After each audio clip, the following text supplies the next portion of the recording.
Hey, buddy. How's everyone doing?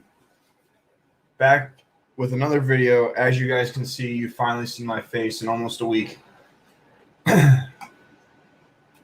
How's everyone's Labor Day doing? Obviously, I am in the trade, so I'm not working today. Even though I probably could have if I wanted to, but I'm not. I just wanted to catch up with some of you guys, some of you subs. I haven't been on for a minute. We're up over 500 subscribers, which is pretty good. Hi, how you doing?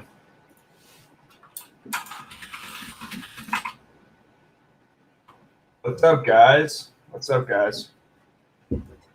So this week's been a great week.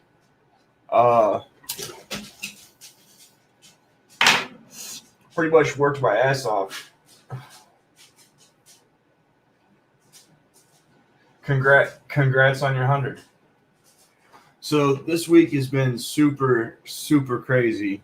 I've pretty much worked after work every single day. I worked 7 days straight last week, and my son's mom gave birth to her second son this weekend, and she proved that she's still a dumb bitch. So far, the relationship that I have with my daughter's mom about my daughter is going pretty good, so that's good. That's pretty much, at the end of the day, that's pretty much it. Like, I've pretty much just been working a lot, dealing with health insurance, getting that shit ready for my child support case that's coming on Thursday, and working a fuck ton. You know, being like, it's here in Ohio, it's been pouring rain all day with flash floods. So like, ain't shit going on. It's super depressing out here. But that is Ohio. Ohio is pretty depressing out here. But my son's mom said some shit that really pissed me off this weekend. So I'm gonna read this message, because I want everyone to realize this is the dumb shit you deal with when you have a baby mom.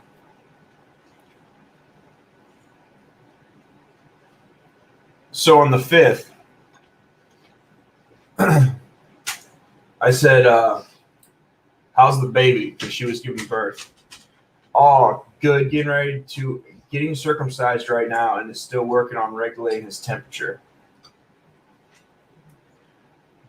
I said, you should have let him keep his penis. Shaking my head. I don't forgive you about Liam, because I didn't want my son to be circumcised, and as always, her being a dumb bitch, she decided to do it without caring what I wanted. And she said, if I'm not mistaken, I did, then found out you didn't want it. I said, you are mistaken. She goes, I don't think you were there when they asked. I said, I wasn't. I was at work. I said, before that, you knew that I wanted him not to be circumcised. And then I was like, it's cool. I'm just the dad. It's fine. And she said, finally, took you 3 years, but now you get it. And what pissed me off about that conversation prior to that is I said she should have let him. The sound should be, you should be able to hear me. The sound should be there. Sorry, my mic was moved away. I was doing something prior before going live and forgot to do it. But she told me that her new son's dad wanted him circumcised. And I was like, oh, well, I didn't want him my son circumcised. So long story short, my son's mom is a petty, dumb bitch, and I hate that bitch. And that's the bullshit you deal with when you have kids with a woman. You just deal with stupid bullshit. just petty ass stupid shit. Before, I used to tell her that I wanted my son when he turned 5, because there's really not much a woman can teach a boy after the age of 5. And she always would tell me that's her baby, that's her baby, and that she can't let go of him and whatnot. And now I was like, well, now you have a new baby, so he's your youngest, and he's your youngest, so he's your baby. So that means when Liam turns 5, I can have him, right? And she goes, no, because he's still my baby. Like, that's what you guys need to realize, that when you have kids with women don't give a fuck about them kids. They only give a fuck about them kids when it benefits them or when it is in spite of you. Like, they don't do anything in like a righteous way for the child.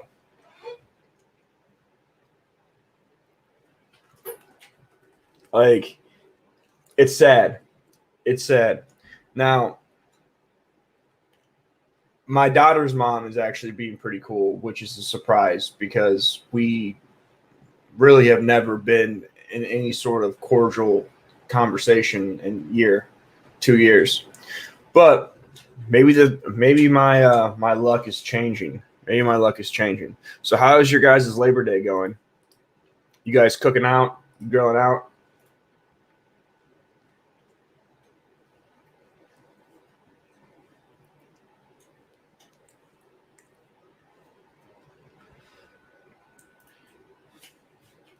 So here's the StreamYard.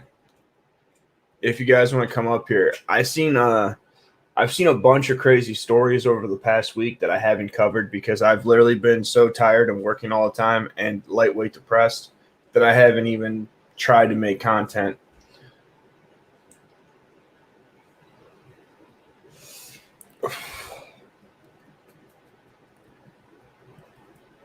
But yeah, it sucks. It sucks being a single dad.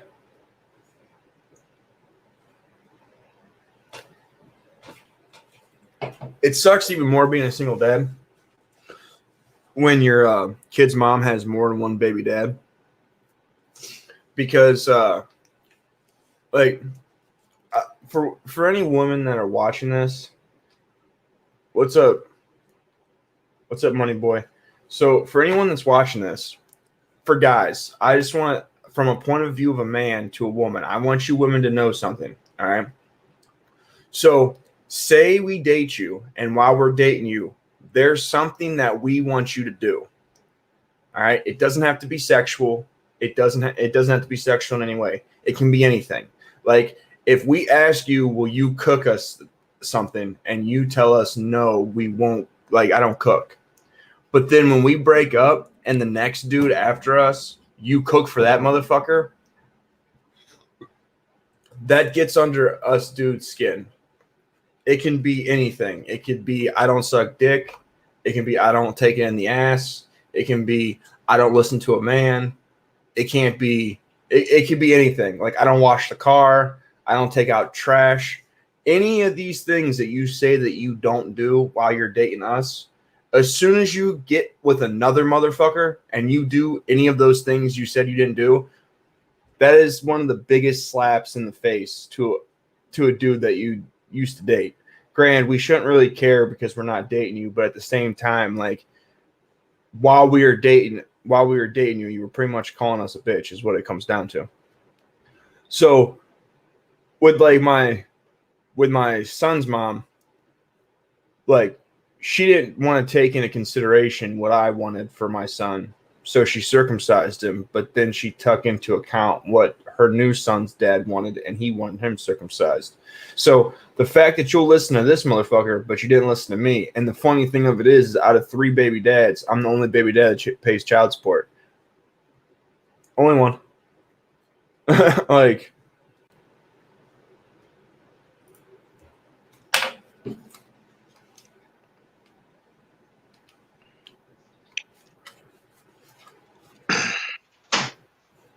what's up, Mr. Lawrence? What's going on, brother? What's going on? 500, dude. Yeah, I'm up 500, to 500. Yeah. 518 from what I can see. Congratulations, brother. Yeah, thanks, bro. Hot damn, hot damn, hot damn. Climbing up, climbing up. That's what I'm talking about. So what's been going on, man? It's been a while. Pretty much I've been working like a dog this week and just dealing with trying to get my daughter on my health insurance, them arguing and fighting with me on that, um, dealing Why with would they kids' be moms why would they be fighting with you about the insurance? because they're cocksuckers. That's why. Wait, are they trying to stop you from putting her on it? Yeah. I thought that's the dumbest thing I've ever heard. The hell is there to fight about? So in the paperwork, when you go to send it in, it says that you need a birth certificate with your signature on it. You need a paternity test. You need there's like four different things that you can have that prove that you're the father. And I have a paternity test, but when I sent in the paperwork, they told me that they had to send it back to me because I had to fill out my beneficiary for my life insurance. And I was like, well, I'm not filling that out because I'm not changing my beneficiary. And they're like, but you have to. I said, no, my life insurance is so if I die, there can be a fucking funeral for my dumbass. I'm not going to split up like my beneficiary is my sister because when I die, my sister is going to be the one that's taking care of my funeral. Why would I then give it to my daughter, who's fucking one? She like that doesn't make any sense. Well, not only does it not make sense, but you got two main issues. The issue with your daughter is health insurance, not life. So one has nothing to do with the other. And number two, nobody can tell you who to make your beneficiary. That's illegal. I know. So I told them like listen, I'm not filling it out. I don't need to change my beneficiary. So then they put me on hold for like 20 minutes and came back and told me that my paternity test is not a legal document, so they have to send it to the lawyers. And I'm like, for what?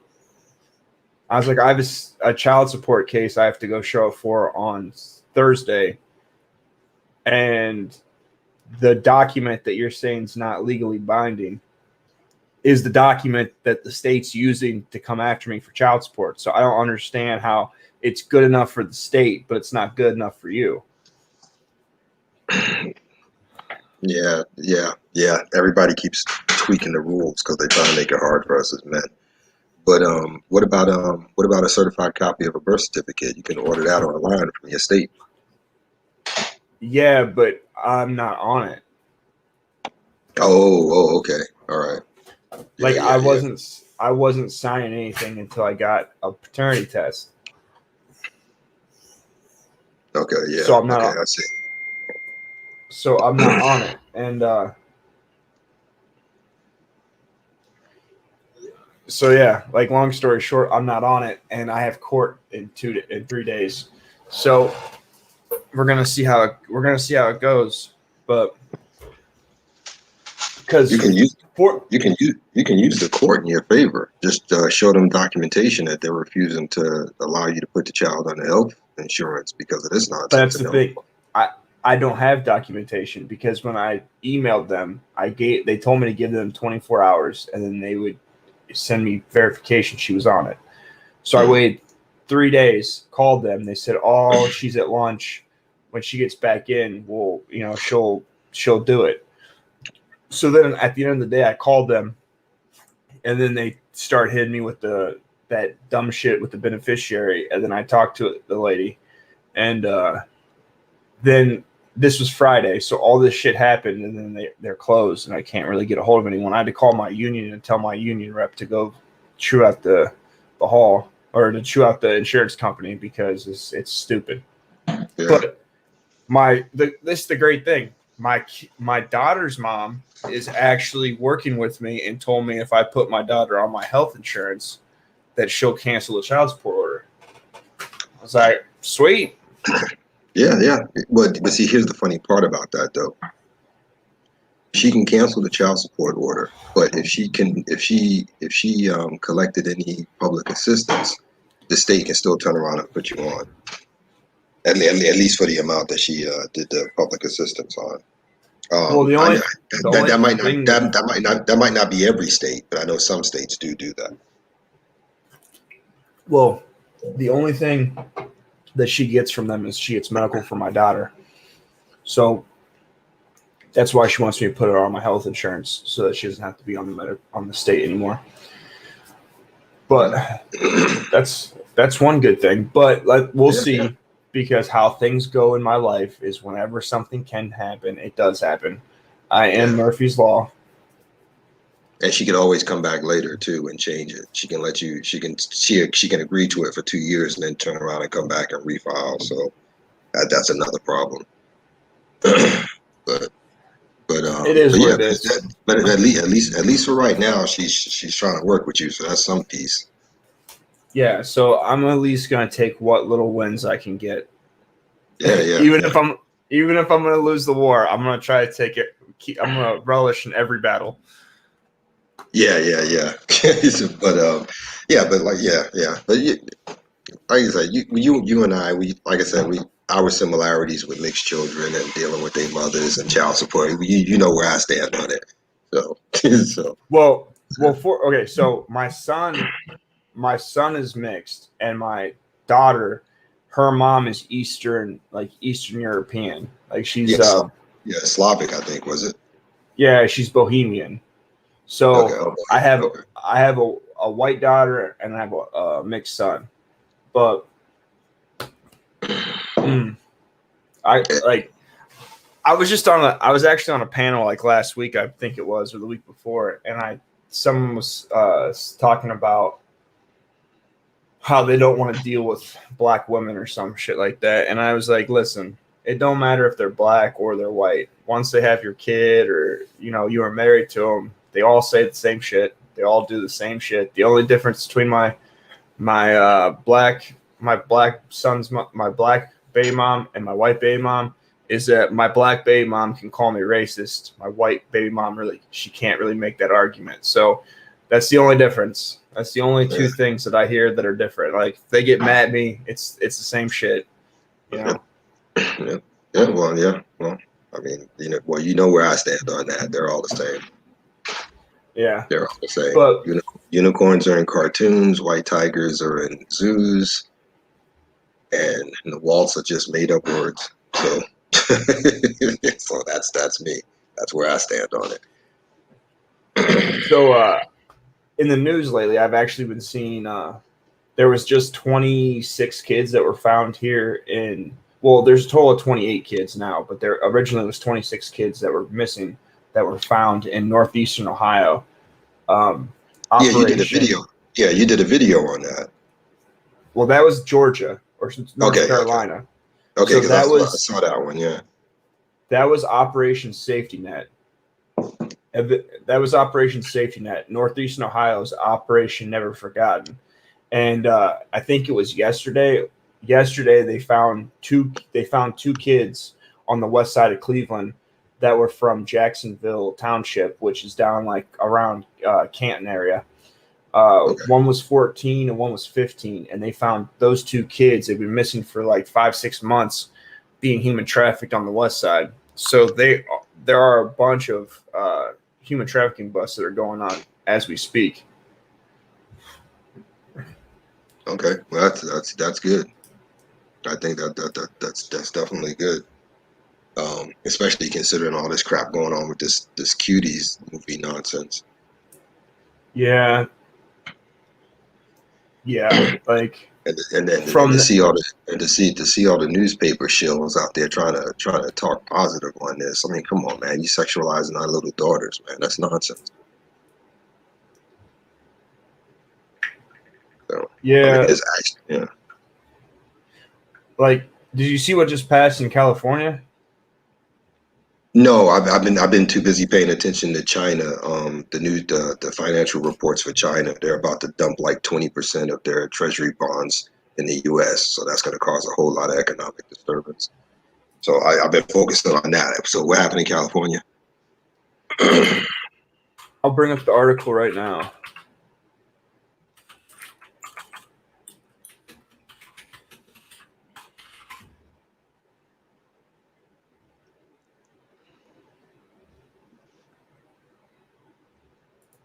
All right, so the bill is SB 145, was introduced in January 2019, but it got little attention until it passed. The state Senate on August 31st said that after that, claims on social media started operating often with the hashtag Save the Children.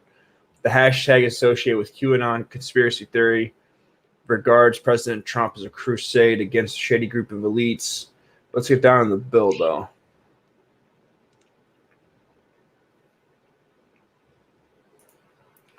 So this is the bill. What the bill does shall be known by... Okay, so what ends up happening is before the bill, they had a bill for vaginal sex with a minor. And if the minor was a willing participant, then you didn't have to be a sex offender. But they just added an amendment to it, and the amendment is for oral and anal, and they pushed this to the gay community, and it passed. So now you're able to have a 10-year gap. So if you're 24, you can have sex with 14-year-olds. If you're 20, you can have sex with 10-year-olds. And it makes it to where the judge doesn't have to put you on the sexual registry if the participant that you are having sex with is a willing participant, quote unquote. So what are we talking about? Legalized pedophilia, isn't it? Yes. No, I'm not trying to be funny. I mean, bottom line, that's what this comes down to. Yes, I'm not being funny either. Now, if you go online right now, like I'm looking at California pedo bill, you're going to see like factcheck.org, all these places that are fact checking it, saying that it's not true what they're saying. But when you read what it says, yes. Well, it doesn't. Well, at the end of the day, it doesn't matter because, I'm from the tail end of the boomer generation.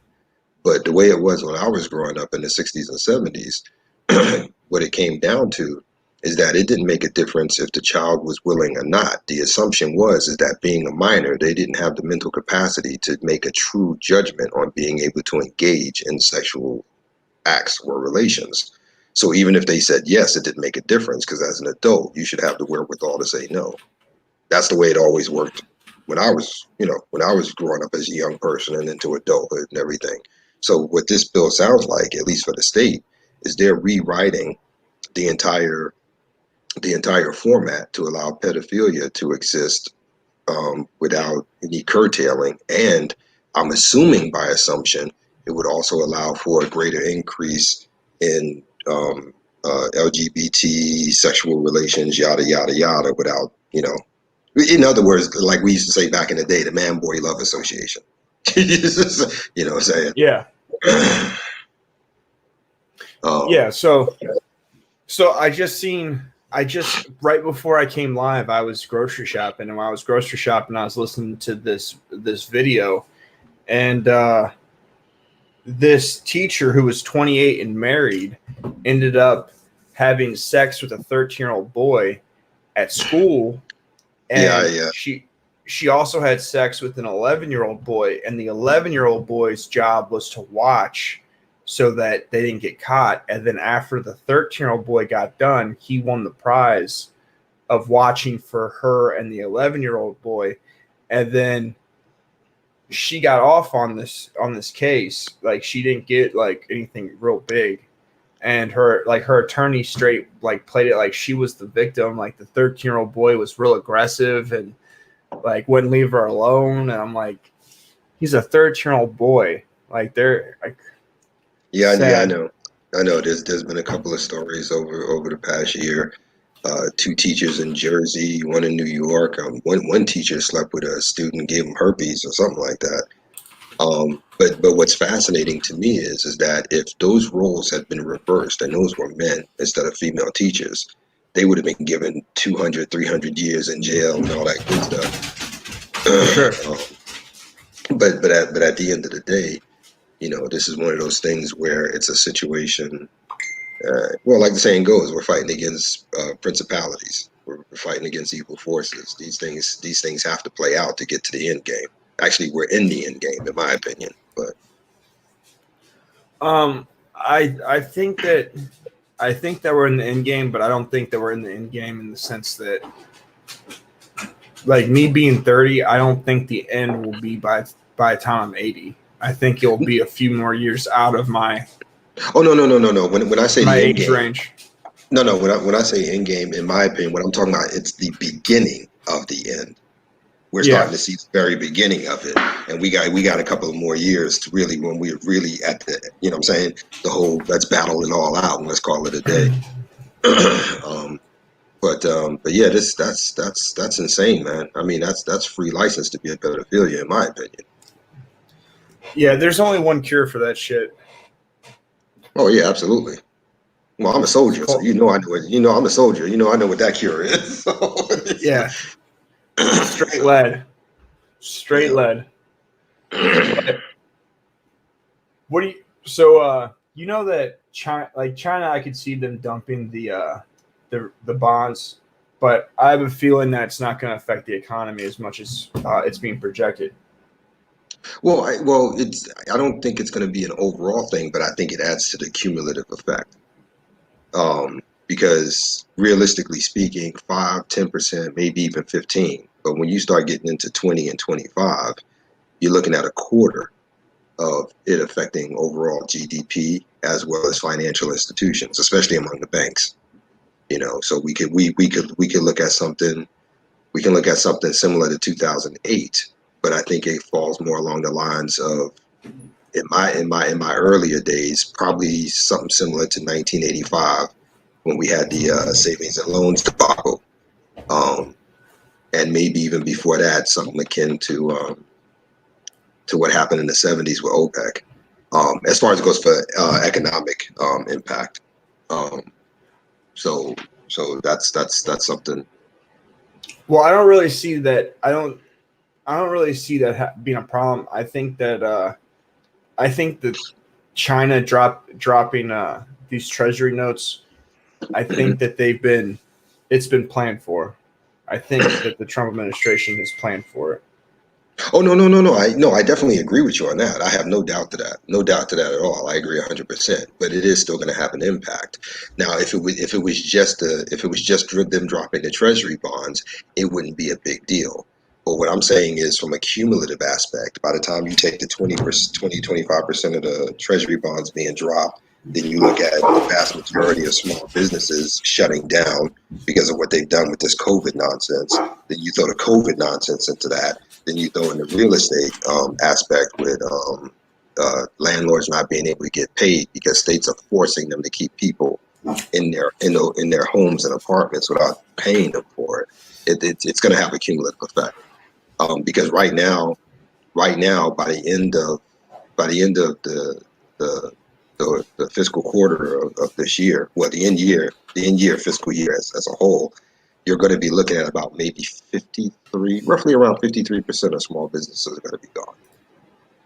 Now you take that in consideration with most people who have a startup, 90% of them don't succeed anyway within the first year to 3 years. That's going to be some rough stuff.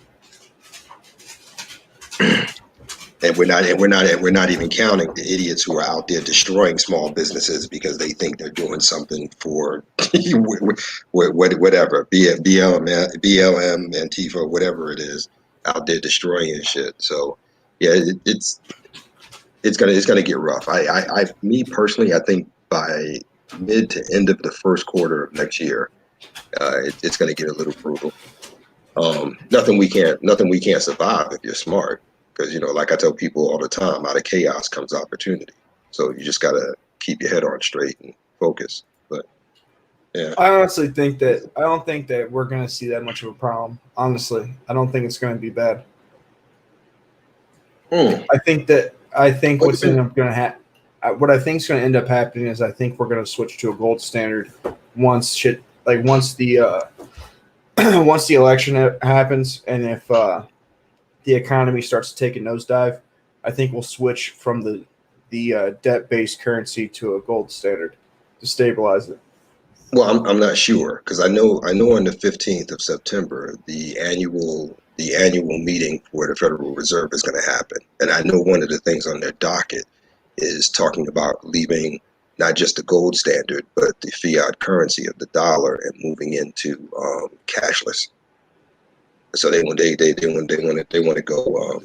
go digital 100%. So the question is what's the outcome of that meeting after the 15th? That's really what's going to make the Trump, call. Trump, Trump isn't going to do that. And the person he put in charge of the Federal Reserve is all about the gold standard. Yeah, I know, but I think it. Correct me if I'm wrong, but isn't the person who's still in charge of the Federal Reserve a holdover from Obama's administration? Uh, as of right now, baby. But he has a nominee that's all about the gold standard. Okay. Well, if that's who's in charge, like I said, there might still be some concern, but I wouldn't be as concerned about it as if it was still the guy from the holdover from Obama's administration. Well, you also Because know that the Treasury took over the Federal Reserve, right? yeah, I do. And you are correct. It's Jerome Powell. That's right, Jerome Powell. He wasn't nominated by Trump. Yeah, he took over in 2018. Okay, yeah, so I'm good. Yeah. But yeah, And but I'm sorry. Go ahead. but yeah, Trump now is the executor of the Federal Reserve. So he tells the Treasury what to do, and then the Treasury tells the Fed what to do. So by chain of command, he is in charge of the Fed, which he's not going to go cashless.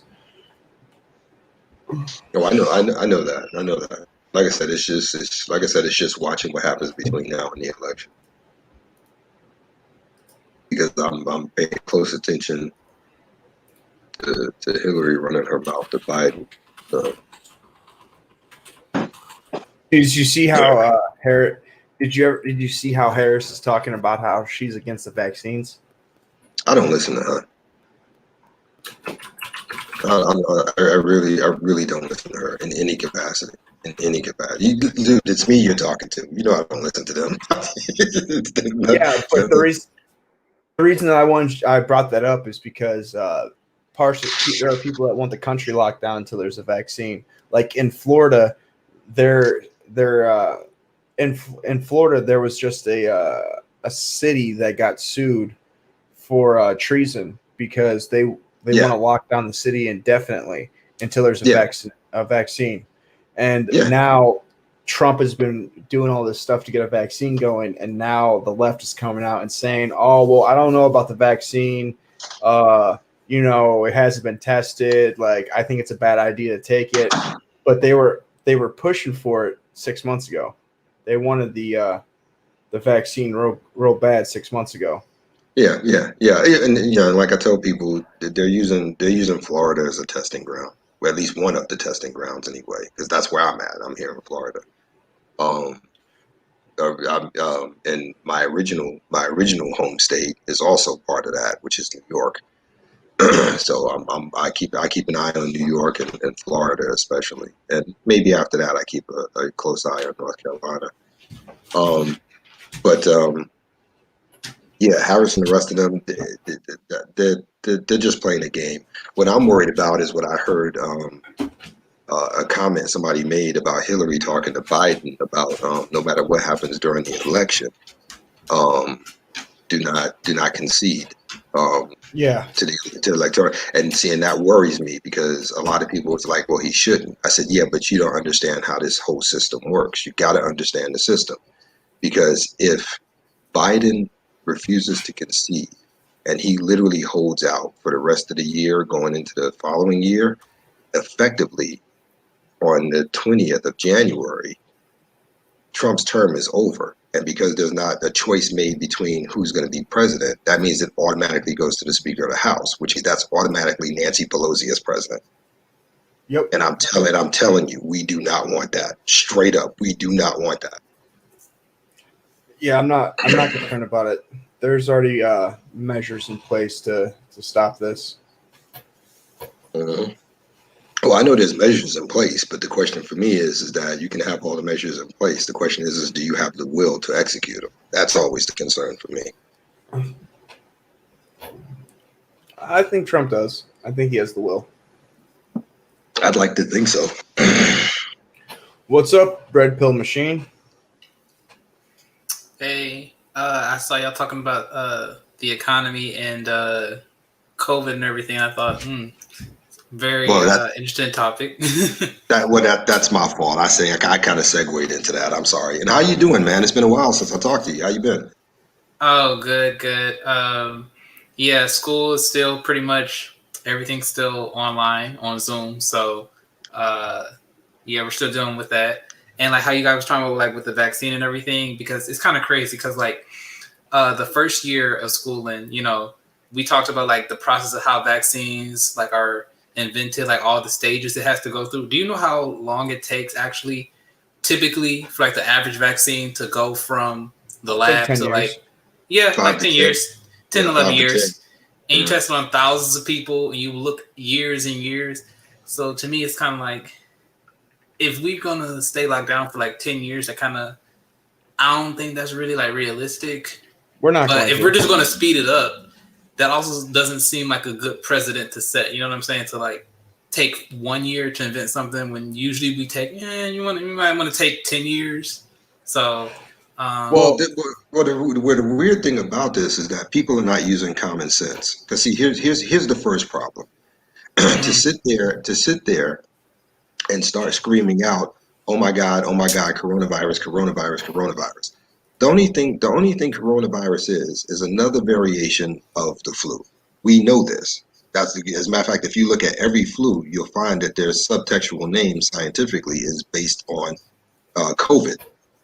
COVID and corona. Those are the two main ones that describe flus. So what we're talking about here is we're just talking about a more aggressive strain of the flu. So all this stuff But it's not even more aggressive. The CDC just updated all of its numbers on the COVID deaths since this year, and it's only about 9,200 people died of COVID.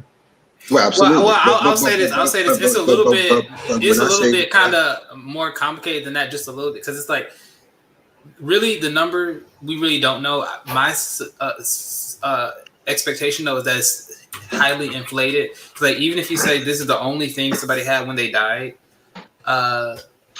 Like the only way to really determine if somebody really died from it is like for me to like actually see their record and see their X-ray, see their CT scan, and say, oh yeah, this is that. Because for example, I had a family member that counted as a death, and basically this person's history, they had like heart failure, they had all these other things that, oh well, if this person is in their 70s, yeah, they could have died of these other 5 things that were also fatal that they had for decades, but they counted that as a COVID death because they also had that too.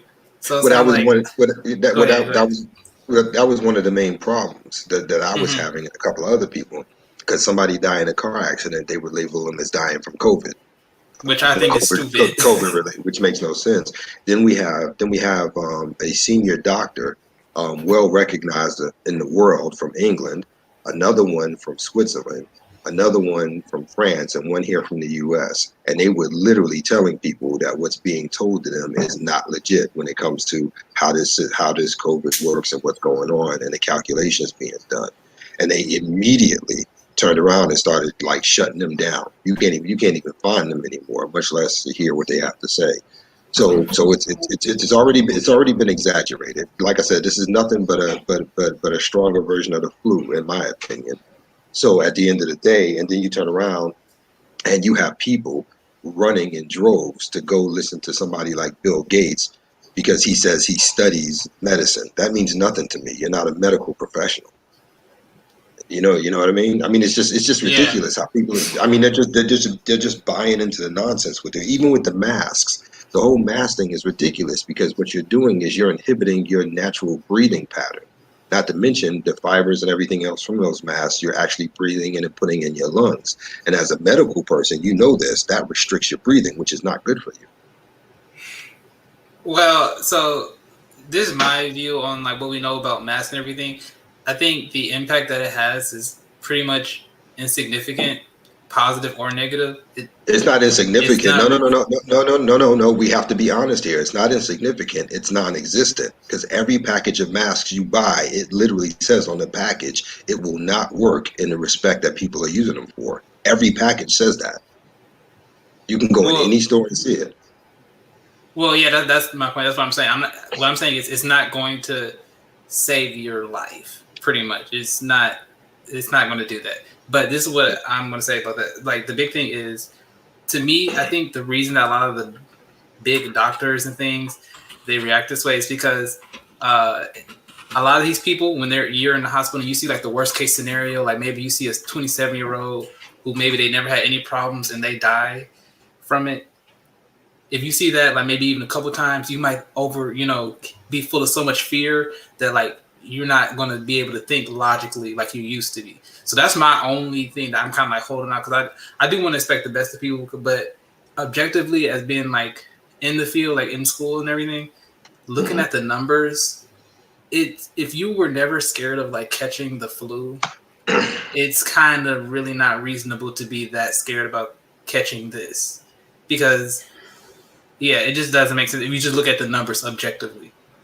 Well, this is the issue. If you wear a mask, the mask lowers your immune system. Prolonged use of a mask is going to lower your immune system. Staying in your house is going to lower your immune system. The fact of the matter is people don't use the exact same. They use the same mask. So that mask holds moisture, it holds mold, it holds dust. You're breathing that shit into your lungs, so it's going to give you a negative effect, and it's also your immune system is going to be lowered from being locked in your house or having to wear the mask all the time. So what's going to end up happening is people's immune systems are going to be weakened, and then if something is to come through, people are going to get sick. But the COVID is less dangerous than the actual fucking flu. The flu kills way more people, and there's a vaccine for it. It does. Yeah, actually it does. Yeah. The percentages of people who died from the flu are higher than COVID. Yeah, absolutely. And that's been proven. The main reason that this COVID thing happened is because they were trying to lock down the United States and weaken the United States to get Trump out of office, because China doesn't want Trump to be president. A lot of the people in the government doesn't want Trump to be president. A lot of world leaders around the world do not want him to be president. It's beneficial to a lot of people for him not to get a second term. And he talked about the economy the first 3 years of his presidency. And what happened when COVID happened? They locked everything down to kill the economy. This is a political thing. It's not an actual health problem. Well, Savage, I'll ask you this though: do you think also the Republicans politically benefit from it too when it comes to policies for immigration? Well, two things there.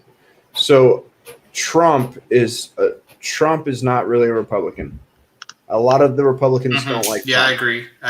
Okay. Well, yeah, like the establishment ones, like Mitt Romney and all of them, yeah. Now, it benefited Trump. It benefits Trump when it comes to immigration. But I don't understand why, like what you were trying to get to or implying with that question. Well, what I'm trying to imply is, do you think it's politically beneficial in a bipartisan way, where the Democrats, they get the economy and maybe re-election, and then the Republicans, they get, we're going to less immigration coming in. So we both agree on overreacting because we're both getting a little something out of it. The only reason I disagree with your question is because regardless of COVID or not, we shouldn't have illegals coming into the country. Well, no. I'm not talking about illegal. I'm talking about legal also, like all. Like even, like students, like having students that are not citizens, Yeah, but why would there be a problem if they were legal? That's not an issue. The issue is you. No. Because earlier, remember, there was like a thing where there were students who were here that were like not citizens, but they were studying, and the federal government is going to say, well, if you are a foreign student here, like a college student, but you have all your classes online, then you gonna go back to your home country. Like you're not gonna be here. Correct. But eventually, like they didn't go through with that. Like some judge or something, somehow that policy didn't go through. But that was kind of like an idea that was floated. That, yeah, It should have been that way. Mm-hmm. Yep. Like, why do you say that? Why are you in the country then? Because like every university, even if they have classes like online, sometimes they have it where there are some classes that you do take that may be in person still. So okay, so this is how this works. If you do not go to school in public in the building, then you don't need to be here. That's what Trump said. Trump said, if you're not taking classes in person and you're online, then you can go back to your country and take them classes online. You don't need to be here. That is correct. That is correct. Well, okay. Well, my part, what I would argue against that is because those people being here still benefit us. Like they're paying rent. They're paying. They're not. No, they're not. No, they're not. No, they're not. Where'd you get that from? No, they're not. Well, the vast majority of students that come here to go to university are getting some kind of subsidy, if not a complete subsidy, for all their expenses. And those subsidies come out of tax dollars. Those tax dollars are us. So I don't know how that benefits us because I'd rather keep my money than give it to somebody else. Or they get a scholarship from the school itself, which again is subsidized by tax dollars, which again comes right back to us. Or it could be funded by donors that just it doesn't make a difference because every university in this country is subsidized by the government in some sense. So either way, we're still paying for it. But that's not even the main issue. This is the main issue. If you're going to lock down the economy and people are going to lose jobs, all right, and then you're going to not let people go to school and have them go online, do you think those people that are from another country that are here for school that can sit in a room in America and go to school, do you think that they're not also going to be looking for a job, or do you think that they're not going to be trying to apply to the government for money? Well, a lot of them, they won't qualify because they're not citizens. So then they're going to have to go get a job, right? No. What I'm saying is even for jobs, because I've had friends that were not citizens here, they can't legally work, a lot of them, because they're not a citizen. You can get a job. You can get a green card. You can get the ability to work in America if you are not a citizen. There are plenty of people. Well, to get a green card, that takes a lot. Most of them don't have that. Most of them are on student visas. Yes, and on a student visa, you can go and apply to get a work pass, to get permission. Yeah, but most of the people that I know, they never were able to get those. Like that, I've never heard of any of them that had that. Well, then they just shit out of luck. Yeah, well, or what they would do is they would just. Well, I've only known one that did it. That they would work like under the table and like get paid cash, but not like with a. Okay, so this is what comes down to. If you're not going to school, then you can get the fuck out the country. That's simple. If the colleges want to open up the schools and let everyone go back to school, then sure, then they can stay. But if the colleges are going to say you are going to take your classes online, then you can take your classes back at your motherfucking country. Like, you don't need to be here to do that. Well, the reason why I still wouldn't agree with that is because, like, everybody's situation, you don't know, like, what country they're going back to, and, like, I don't care. Access. That doesn't matter. That doesn't matter. Well, that would affect their ability to go to school. It doesn't matter. Doesn't matter. Nope, it doesn't matter at all. Because when you start using those words and those scenarios, and other people who also use those words and scenarios, you're getting into semantics. Semantics are irrelevant here. The fact of the matter is if they're not going to school, they don't belong here. Their personal situations mean as little to me as anybody from this country's personal situation means to me. Everybody has to assume their own personal responsibilities. I cannot be required by force or law to continue to subjugate myself to having my money taken to subsidize somebody else because of their personal situations. I have my own situations. Well, the reason why I'm saying so none of that matters. So none of that matters. It's a false equivalency. It's intellectually dishonest. It's an emotional. It's just emotional manipulation. It's an emotional response and manipulation. And at the forefront of it all, when you get down to the very foundation of this, it comes back to what I said a moment ago. It has nothing to do with anything. None of us are required to save anyone else, period. No, but what I'm saying is, if the university said they deserve to be here, and our federal government said they deserve to be here, then they do deserve to be here. The federal government said they were allowed to come to go to school.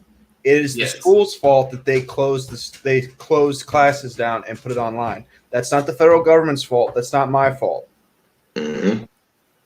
And as far as it goes for what you're saying, that if the university decides that that person has a right to be here, I don't care, because the university does not have the authority to override law. Period.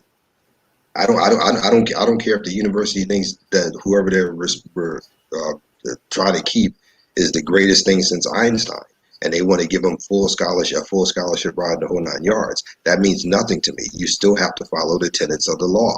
The university does not get to decide what the law is, period. Well, yeah, that's true. I'm not saying that the university is to determine what the law is, but what I'm saying is, like, having these students here benefits the university. No, it doesn't. It doesn't. So why do you say that these students do not benefit the university or any students in that matter? Okay. The only way those students will benefit the university, and I'm reaching here, but there's only one way, and that's because they use those students to turn around and get more funding from the government, which is taking more tax dollars from us. That is the only potential benefit a university can have for that student, because that student. Yeah, I'm sorry. Go ahead, Red. Go ahead. No, I'm good. Go ahead. If you're going to say that those students benefit the university because of diversity or because of no, I wasn't going to say that. Different cultures or any of this bullshit, there's no benefit if the university shut down and they're going online. Any benefit that you're going to make an argument that benefits the university is null and void when the university is closed and they're online. Like me and you and Lawrence are not in the same building. We're not in the same state. We're not in the same city. We're not on the same street, but we're all conversating on the internet. Right. So if we don't have to be in the same place, why do people that came here to go to school, that schools closed down or are now online, need to stay in America? And on top of that, let's look at the cost ratio benefit. If you had to take my money to allow foreign students to go to school, I'd rather invest in paying $200 a year for them to have Zoom than to turn around and pay thousands of dollars for room and board, books, and et cetera, and so on. I mean, just from an economic point of view, it makes more sense. Well, but then you have to take into the fact. No, that would still be less. Okay. Yeah, even if I turned around and bought them a brand new computer and paid for them to have access to Zoom, and then I turned around and paid for their books as well, it still comes out cheaper than it is to pay for them to be here, room and board, pay for their travel from one country to here, and sustain them for multiple years that way. It still comes out economically cheaper. So it still makes, even if you remove the theory of them being foreign students, it still makes more sense. It costs less. But you're not going to get universities to do that because you have way too many tenured professors who are making money off of this. Not even that, but at the end of the day, the whole idea of a foreign student coming to a university in the United States means that there is a person in the United States that does not get that seat. So just by allowing foreign students to come to our colleges, you are now having the students that would be going to these colleges competing with foreign nationals. Mm-hmm. So as an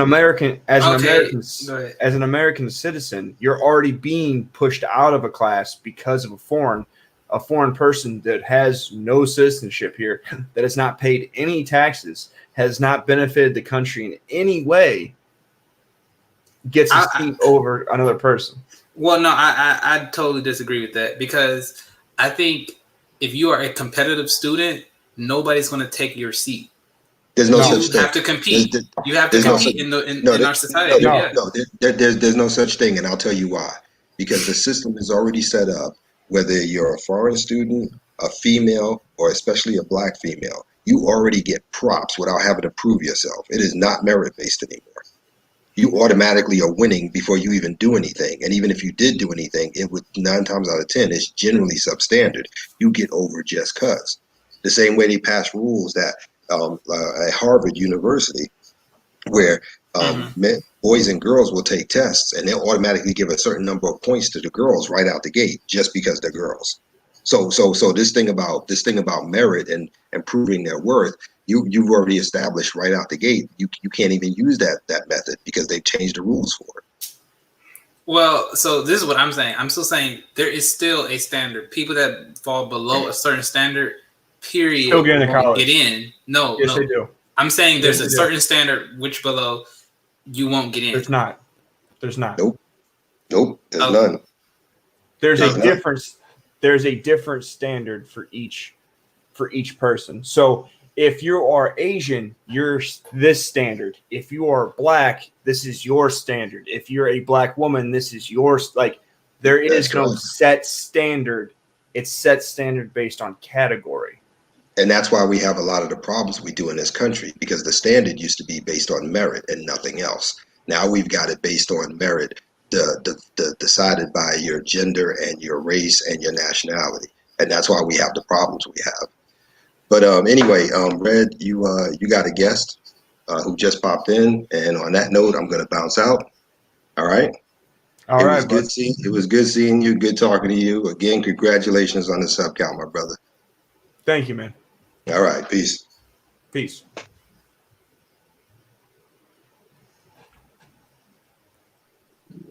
Can you guys hear me okay? Yeah, we can hear. Yeah, congratulations on the 500. Hold on, these cars going by, they loud. I'm in the hood, so yeah. Yeah, me too. I feel you what you were saying about the whole depression thing, like how it could be depressing just dealing with your own personal, stuff as an American, you know what I'm saying, in America. And I've not yet heard one person really fight for what you was going through just as an American, as in America. But to sit up in here and say somebody from the outside, like we need somebody from the outside. We don't need them, they need us. See, no country, no immigrant is going to come to America to help America out or any type of, one of our systems out. If that was the case, they would stay home. I know, like, I respect, I love humanity, and I know we suffer in a humanity crisis globally and everything, but like keep it real and own up to what it is that y'all do. Y'all act like we don't grow up with immigrants of every shade and color. They come here, they get refugee checks plus food stamps. They got all kind of, they work together. They not struggling like packed in the van living in. No, they winning right now. They've been winning for a long time. They come over here and they have babies talking about they helping us out. How you helping us out? And you over here overpopulating in America. One wicked thing when at first I used to didn't agree with Trump closing the border because I used to ride for the immigrants. But when my last straw was when that immigrant crossed that line and that child got shot up. I said, how the fuck you gonna sacrifice your child trying to get across the border? You done crossed the line, put the damn wall up. You would sacrifice your child? You tell your child to cross the line and get mad when they start shooting? Well, When they get here in America, they send their money back home. And I'm not even talking about La Familia right now. I'm talking about the Africans because I'm African. I could speak on African. I'm a black woman with the mitochondrial DNA. I could talk about all of fucking humanity, but I'm not going to go there. Soon as Americans have something for us, they the first ones in line getting all the benefits.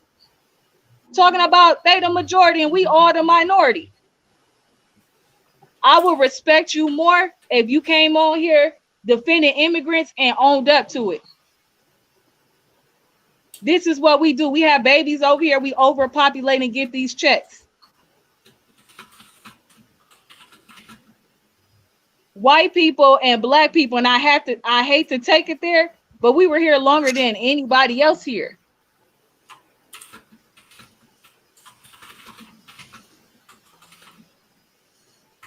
Well, see, the main reason that, but this is the main problem. America's only 330 million people.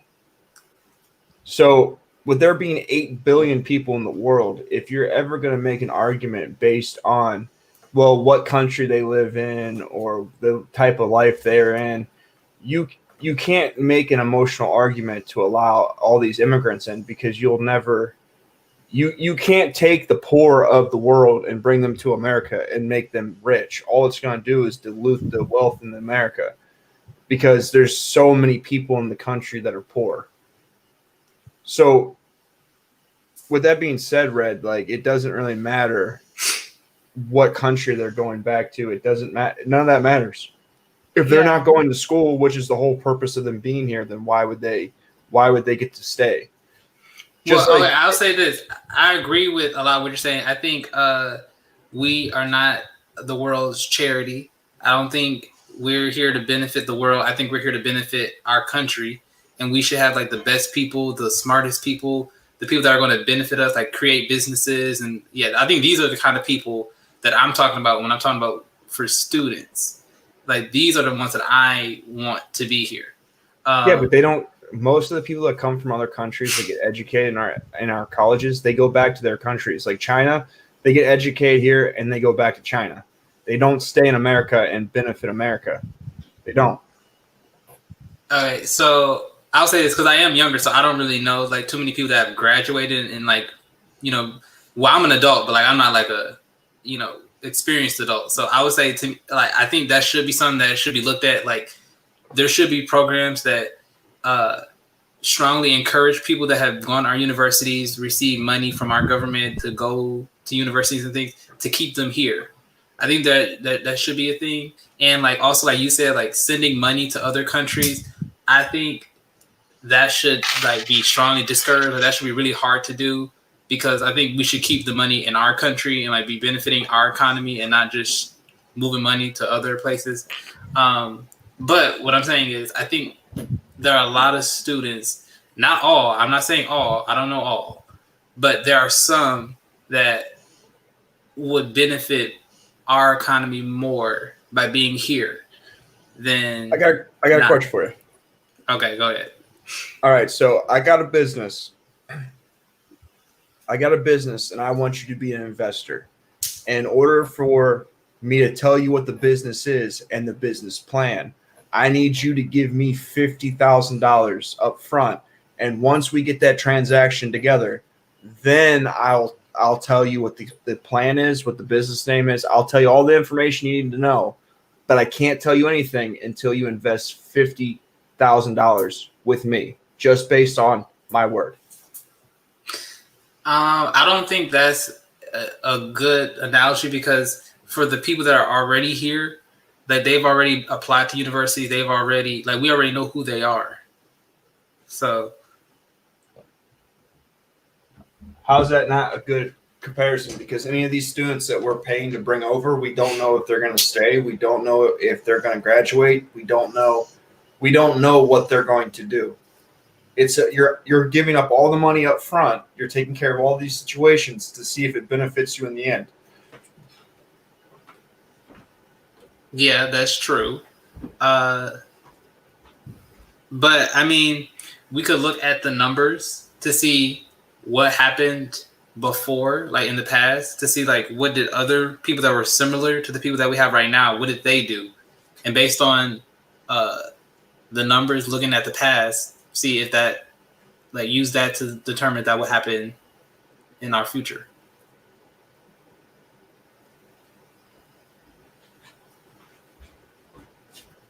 But again, why not invest that money in people that are already citizens, people that have already. I mean, our country does invest money in people that are citizens. But why would you be so worried about getting people from other countries to come take education here. Well, because I'm not saying you have to do one or the other. I'm saying you can do both. Yeah, but you could really do a really good job of benefiting America if you didn't send so much money to people out of the country. There's only so much resources, buddy. There's only so much.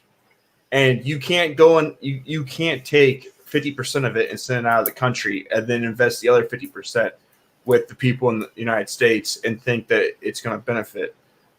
Like, well, this is what I'm saying. I'm saying the amount of money the government spends on education, on like the government has spent so much money that it doesn't really make that much of a difference because there's so much money that the government's spending anyway. Oh, so we should spend more?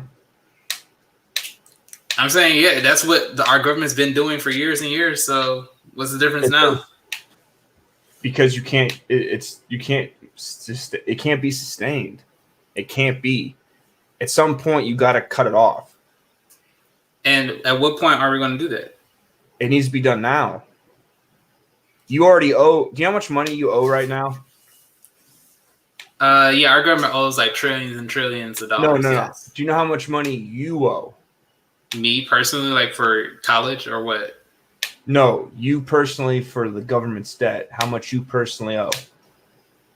As so much as I know, zero because I don't pay taxes. I don't have income, so.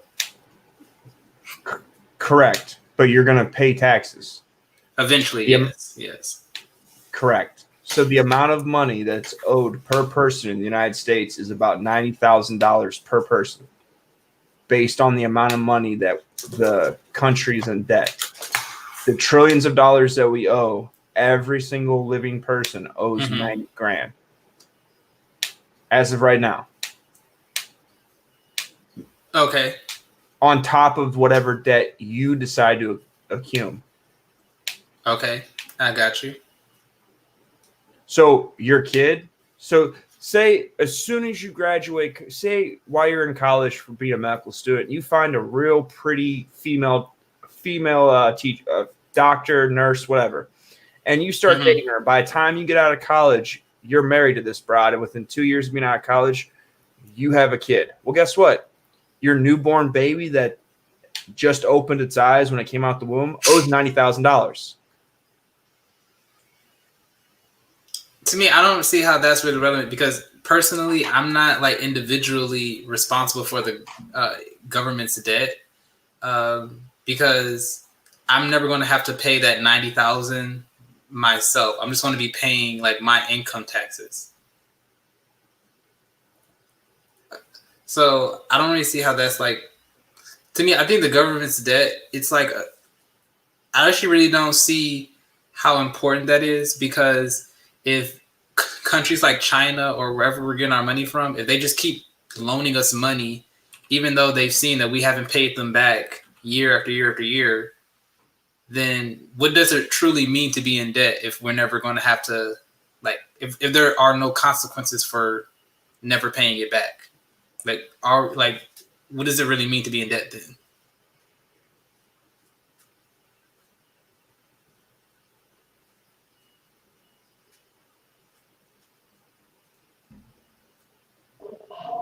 I don't even want to say. I don't want to say nothing, but what came to me is, I believe there's a consequence for having this kind of debt.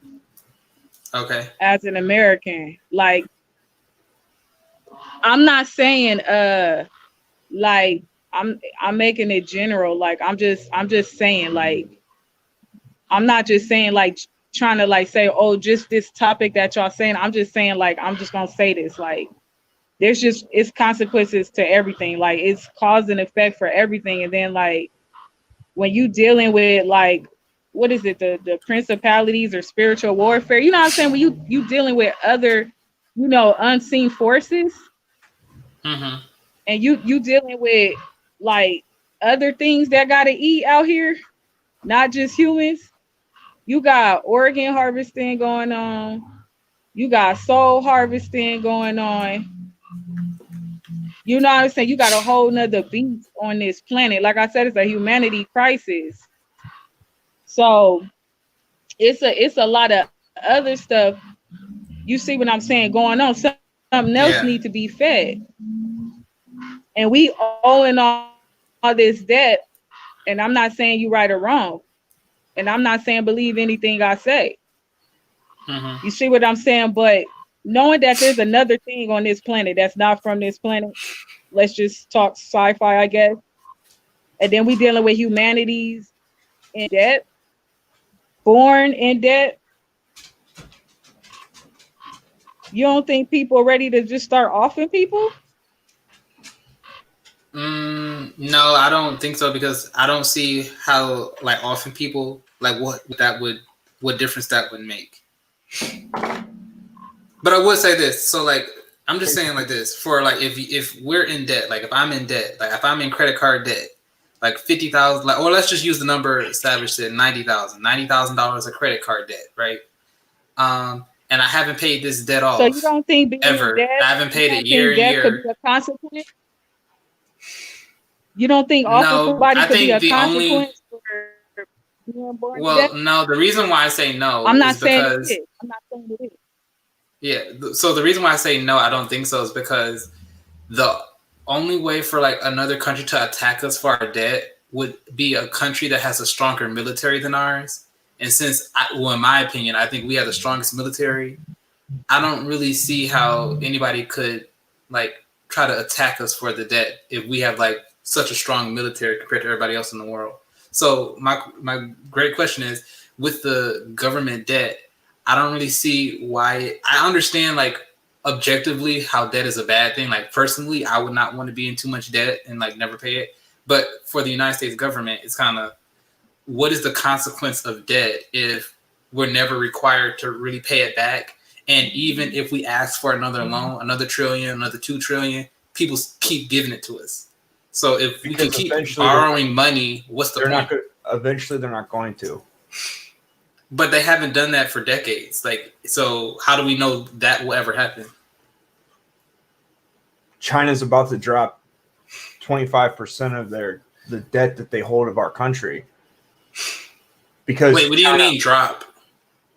So they bought it and they've been holding it. Now they're about to dump it. They're about to sell it. They don't want it anymore. They're not going to hold the debt. They're going to claim they want their money for our debt that they've been holding. So that's going to hurt the economy. And the fact that we have so much debt to all these countries like China has the ability to fuck us with when it comes to our economy. When it comes to like if our dollar's not worth $1, but say it was worth $1. And say China decided that they wanted to weaken the country. Right. If they dumped it and now our dollar's worth 50 cents, you're going to have inflation. So now everything that you have is going to cost double. So that huge military that you thought was so strong, guess what happens? Now it takes twice as much money to operate, which is going to make it harder for us to be at war with China. Like, all this debt affects the economy. It affects how much money you make. It affects your standard of living. And then it also affects the security of the country. So you can't just keep printing money and keep giving money and keep giving. Like, send me $500. You said $7,500? Is that what you said? No, I said send me $500. No, send I'm not going to. Okay. I see what you're saying. Yes, I understand inflation. No. See, you're going to be a doctor, so you are going to be much worth more money than me in the coming years. You are going to be at a higher status. You are going to be considered one of the rich or the elite. So I am not elite. I am not rich. I am classes below you. So because of this, I need you to send me money because you'll end up earning it back in the future. But I'm going to need it now because I need it now. I want to say no, but I don't see the point. Because the argument that I just made is the same argument that you're making with giving money to these other countries and these other people in other countries. It's the same argument. We have it. We should help them come here. Well, you're going to be a doctor, so you're going to make the money back, so help me out.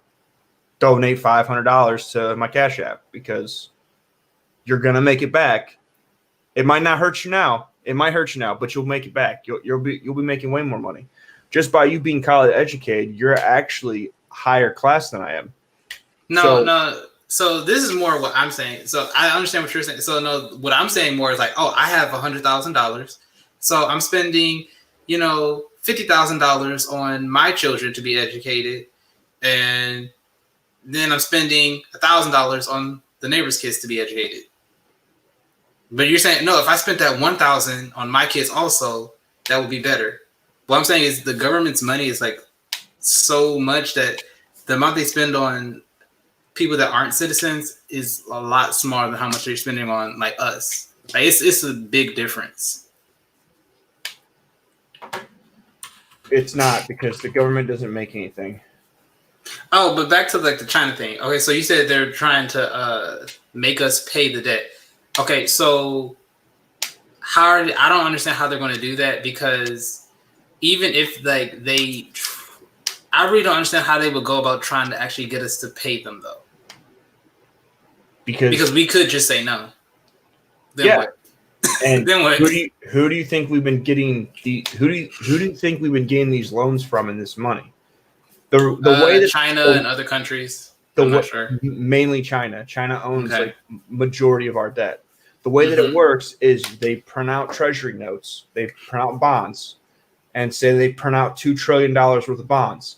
Well, we need $2 trillion. So we go to China and we give them these bonds and they buy them and they go, okay, so this bond is $2 trillion worth of debt that we're going to sell you, and you're going to give us the money. And this bond is a promissory note to pay this money back. Mm-hmm. So that's who gives us money. So if no one gives us money, even if we don't pay them, it's not going to hurt us with, let's say, $2 trillion today. But with all the welfare and all the shit that our government pays for that we shouldn't be paying for, we're going to need another loan.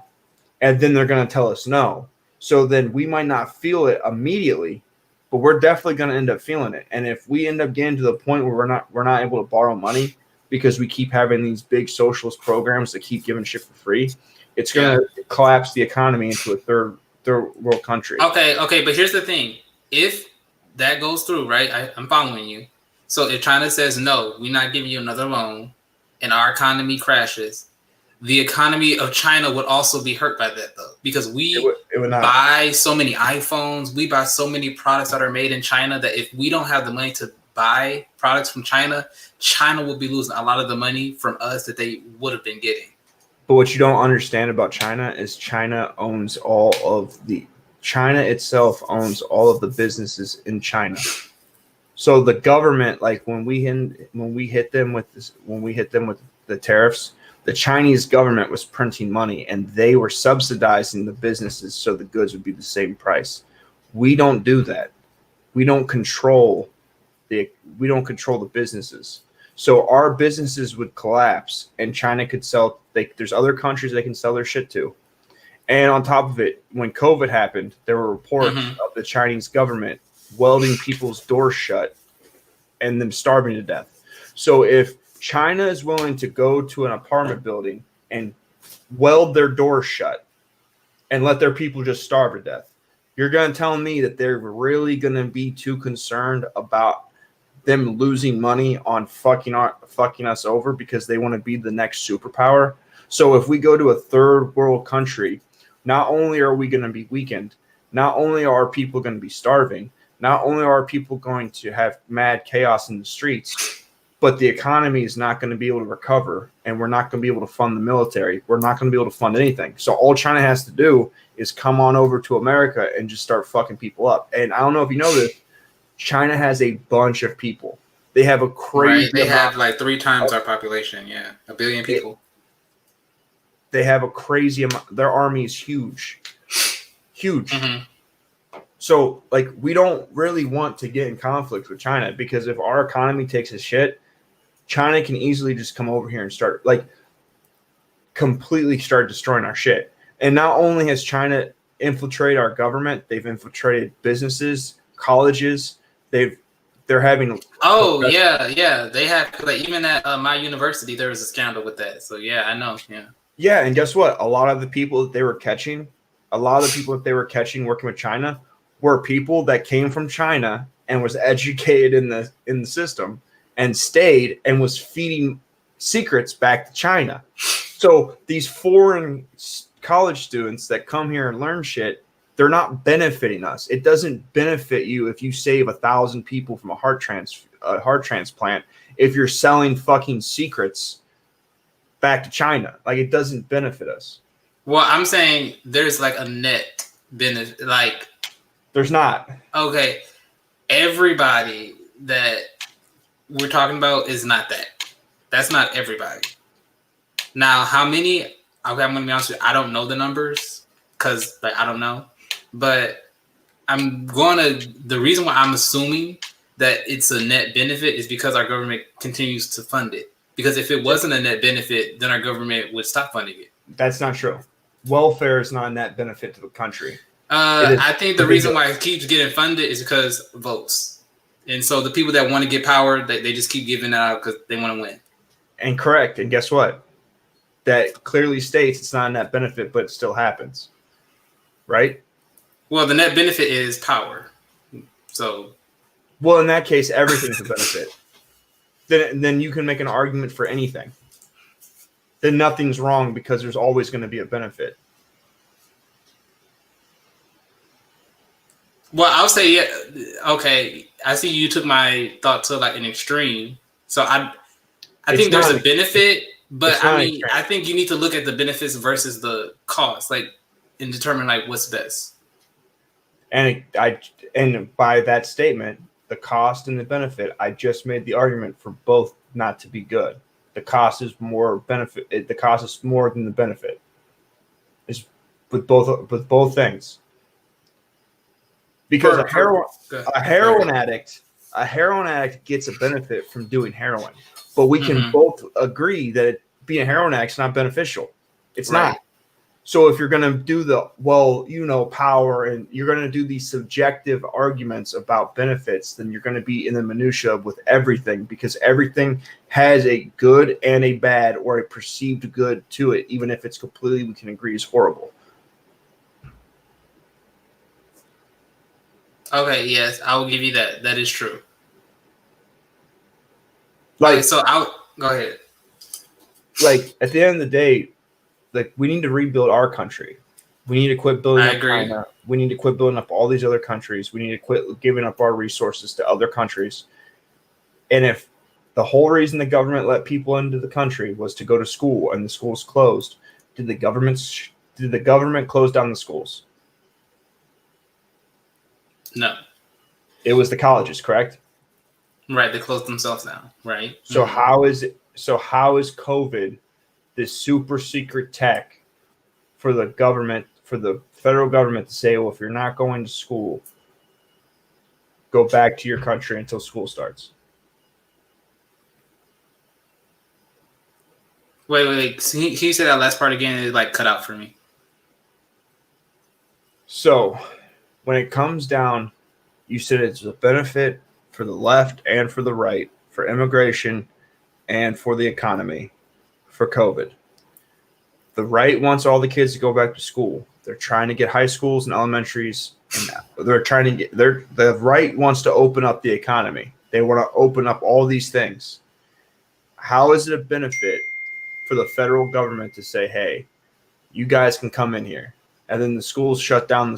They shut down, and then the government was like, well, we said it was cool for you to go to school, but the school doesn't want you to go to school, so you can go to school online, so you should go back to your country until school starts.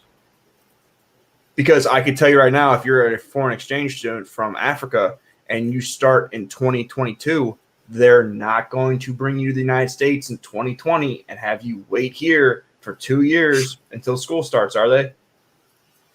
Right. So why would it be anything different? Why now, when they came here and the school itself decided, you know what, we're going to close it, should the federal government allow these people to still be here when there's no school?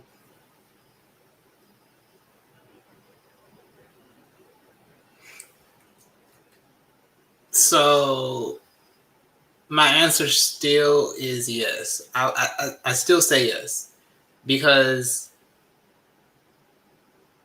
like even if it's like, okay, for this semester we know like all of your classes.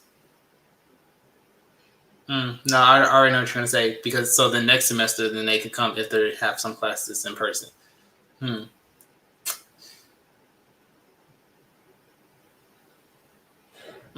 I'm gonna think on that a little bit more, but I still think it just makes more sense just to keep it simple and just to keep them here instead of like going back and forth.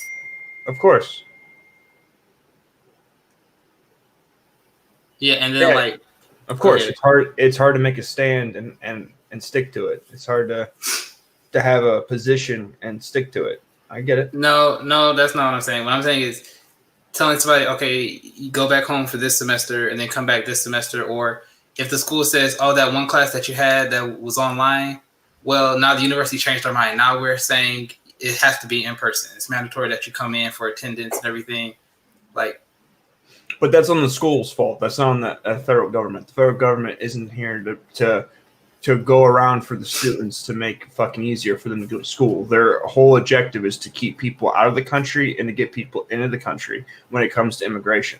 That's it. Yeah, but we're also talking about education, though. Like, yes, the government's role is to allow them to come to, like, so if they get accepted to go to Harvard, they have to apply for a visa, correct? The federal government is the one that does that, right? They have to apply. Say it again. If they're going to Harvard and get accepted to Harvard, they also have to apply to the federal government to have a visa, a school visa, correct? Right, yeah. And the stipulations on the school visa is that you're going to school, correct? Right. Okay, so they come to America and they're not going to school. So what happens to that visa? Well, so this kind of situation hasn't happened before, so it doesn't matter. Well, they still are in school. It doesn't matter. Online. They're not in school, but then why are we not giving every person that wants to go to school online in any other country a visa to go to school in America online?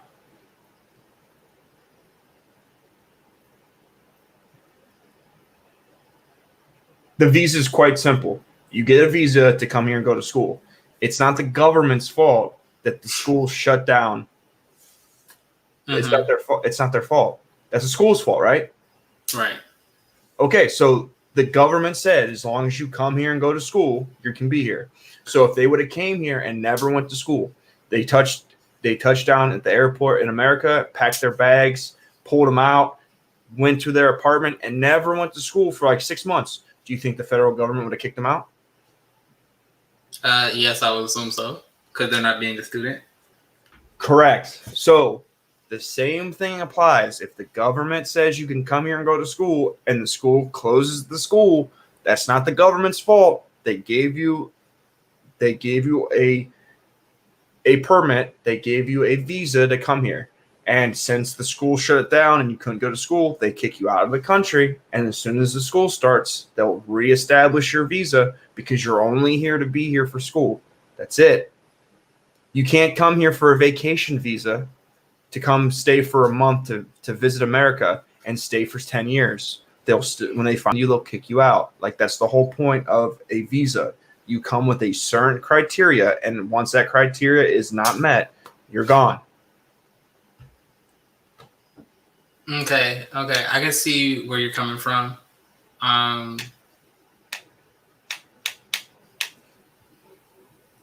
just gonna have to agree to disagree still. I see where you're coming from, but I agree to disagree. How old are you? I'm 22. You're 22. And how long you been in college? Oh, I'm not in college. I graduated college in 2019, like May 2019. So when are you supposed to start school? No, I'm already in school. Oh, so you're working.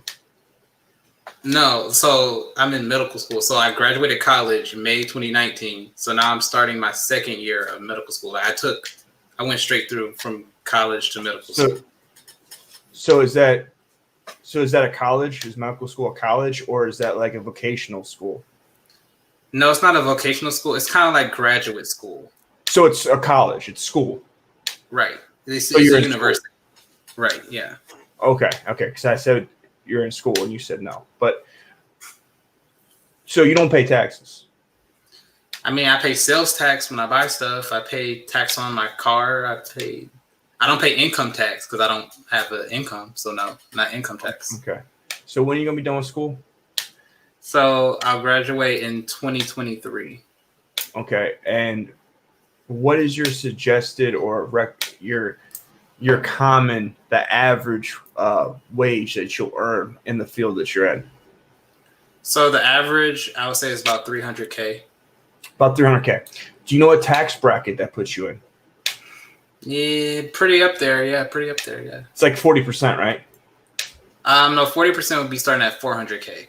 But that's 400K. like depending on my wife's, like, if I get married, that could go up to 400K. So 400K would be like 40%. Yeah. Okay. So pay about 30%. Yeah, somewhere around there, maybe. Yeah. Okay.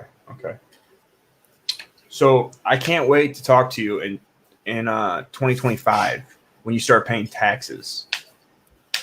Oh, the first job that I get though, like when I graduate immediately, I won't be getting that kind of money. I'll be my first internship type job that I have to work under another doctor for like 4 years. I'll be making like just 50K.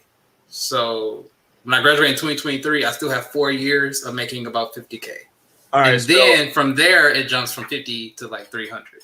Let me get a pen and I'm going to write down in 2030, I'm going to remind myself to find you so that I can see how you feel when you get butt raped by the government and you've done all this hard work working 24-hour shifts and getting, emergency happens and you're in the middle of eating dinner and you have to leave whatever you're doing to go take care of some emergency, and then you get your fucking check and you see them tuck like a third of your shit from you. And then you remember like, you know what? Fuck it. The government needs to do more shit for people. So I'm going to let them take 80% of my income. I would say that I don't agree with that with taxation. So this is what I like my view on that. The first thing is I'm going to live way below my means. Like, even though I will be making like 300K, I am not going to live off all that. First off, I'm going to live like way below, like at max, I would want to live on like 100K, but really I would want to be living closer to like 70 or 50 because you can still live a normal life with 50 to 70. Listen, bro, you're smoking crack. I'm going to tell you right now. I'm not. you will not be living on 50K. You won't be. You won't. Or like I said, like at max 100. Yeah. And then you can invest the rest. You can save it. You can. That sounds great. But again, 50K is the most unrealistic number because if you just live in a place like let's say you live in New York City, all right? Oh no, I'm not living anywhere like that. I'm staying in the South. Who knows where your job offer is going to be? But let's just say you live in the northern part of New York. All right. Say your rent say you rent somewhere. It's $1,000 a month to live there. That you're already at $12,000. You're already spending $12,000 out of your 50K. So you're down to 38K. So just your living expenses is going to take up a big chunk. Like 50K is an unrealistic number. I'm just telling you. Okay, so I would never apply for jobs in like California, New York. I wouldn't even apply. And if they emailed me and said, hey, we have this position, I would be, no, thank you. I'm not interested. No, because I already know what the living conditions are in New York and California. And so, no, it would have to be like in the South. Like, and I know there are. But even if you get a job in Atlanta, most places that have medical facilities where you're going to be working for a hospital is going to be in a big city. You're going to be in Austin, a Cleveland. You're going to be in a Philly. You're going to be in a bigger city where there's a hospital. And anytime you live anywhere near a city, the cost of living is always more than the rest of the state. Like where I live in Cuyahoga County, which is in Ohio, which is Cleveland. So the taxes here are higher than they are in the rest of the state because you have Democrats that like to give away free money and they like to give out free shit and they like to help the poor and, buy them votes. So you pay more money. So for example, when like right now, gas is $2.19 in Cleveland. If I drive 40 minutes down towards where my sister lives, which she lives in a rural part of the Akron area, it's $1.98 or $1.92 or something. I buy a pack of cigarettes up here in Cuyahoga County, it's 7 something. I buy a pack of cigarettes down there, it's $6. So you're going to spend more money even if you stay in the South because you're going to be around a city. You don't have a small town. You normally don't have small towns that have big hospitals in them. You just don't. You don't. Right. But what I'm saying is, I'm not going to live above my means. I'm going to, yes, I know like certain things, like I don't know how the cost of living will change in the next 20 years, like who knows. But my thing is, yeah, that's true. Yeah, it will go up. But so would my salary, hopefully. I mean, you would hope, but unfortunately, you would like to think that doctors deserve to make more money, but with all this progressive socialism of helping the poor and helping people, there's this idea that if you make a lot of money, medicine, so in the end, all the things that you're talking about with these immigrants are the same people that want to tax the shit out of the rich, and they also don't want people that go to college for 10 years to make a whole lot of money. They want everyone to pretty much make the same amount of money. So maybe you will, maybe you won't. Who knows? So I'll say this. So yeah, like with the socialized medicine, and all, I totally disagree with that. I think no. You gotta go all the way in. You gotta go all the way through. If you're gonna want to socialize all these other fucking people, gotta make sure that we socialize your shit too. We're not gonna just social. No. No, we're not doing that. We're not doing rules for them and not for me. I'm not doing that. So what I'm saying is no. If we're gonna subsidize fucking people who live in Africa and we're gonna subsidize motherfuckers in China, then guess who's definitely getting socialized? Your doctor ass is gonna get socialized because at the end of the day, if you want to give all this money to other countries, then we need to take money from you. That's what we need to do. Wait. Okay, so let me finish. So I agree with a mixed system, like some aspects of capitalism, some aspects that are socialized. Even in medicine, I agree with that to an extent. Like, for example, I had a family member who was born with a heart condition, right? And this heart surgery as a baby, like nobody could have predicted until like the fact that, oh, you're born and now we see this heart problem, cost $400,000.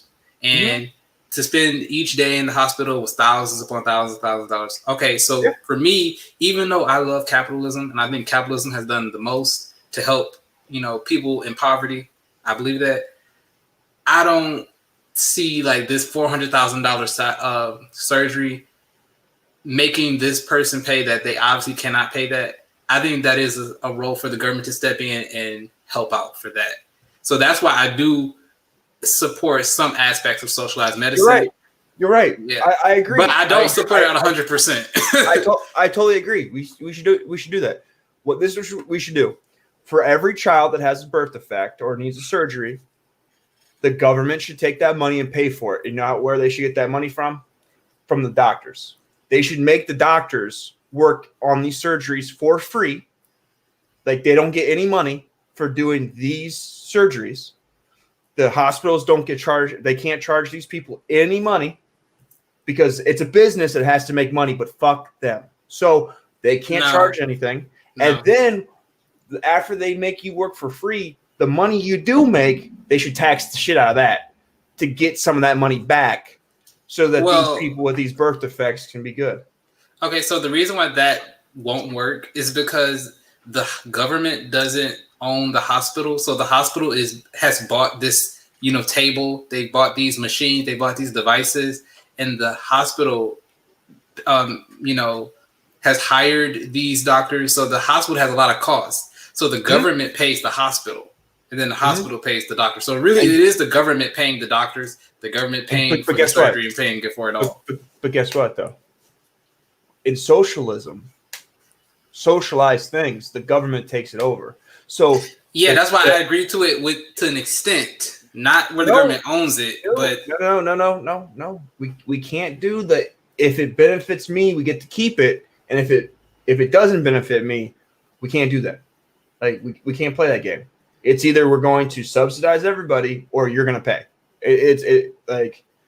Or everyone else has to figure it out, because these illegals that you keep talking about, do you know part of the reason why No, I never talked about illegal. I do not support illegal immigration.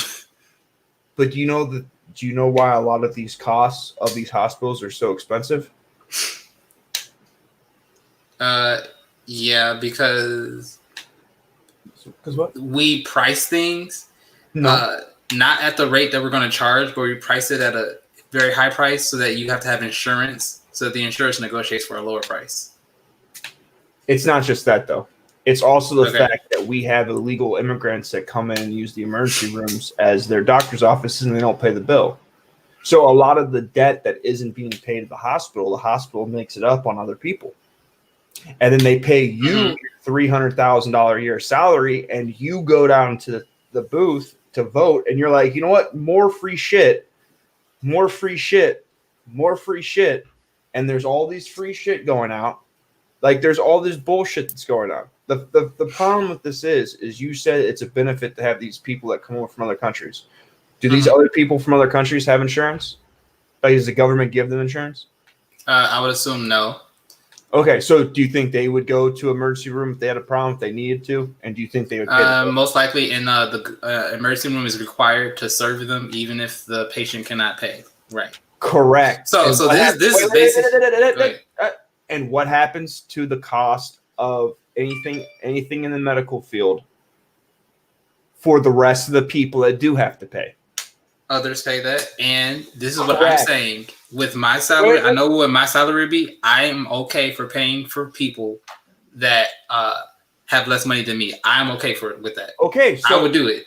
Okay, so as soon as you get your first $300,000 year of money, I'm assuming that as soon as you go to file your taxes, then I will get a stupid big Cash App donation. I assume, because by that time you will be a higher class than me and you will be making more money, which would mean that I would be less fortunate. So that I'm assuming, since you've been on the stream so many times, that when you hit that $300,000 a year, you'll think back to Savage Red Recovery and be like, that's right. Here's that big ass donation that I couldn't give when I was poor and, back then. But now I'm here. Now I'm Jay-Z in this bitch. I'm going to make a donation. Huge donation. Huge. Okay, I would say, well, donation, I do believe in donating. But you're really trying to get out of this. No, I would say I would donate to like my university, I don't even think I would donate to my medical school because they have a lot of money, so I don't think they would need my money. But I mean, I don't think you would really need my money. What's that? I mean, I don't think you would really need my money. I think you're kind of self-sufficient. You're good, right? Oh, see, that's the thing. I can be real poor and real broke for this crazy donation from a elite, a 300,000er. I'm not too good, because whenever people give out free shit, there's always someone that's not too.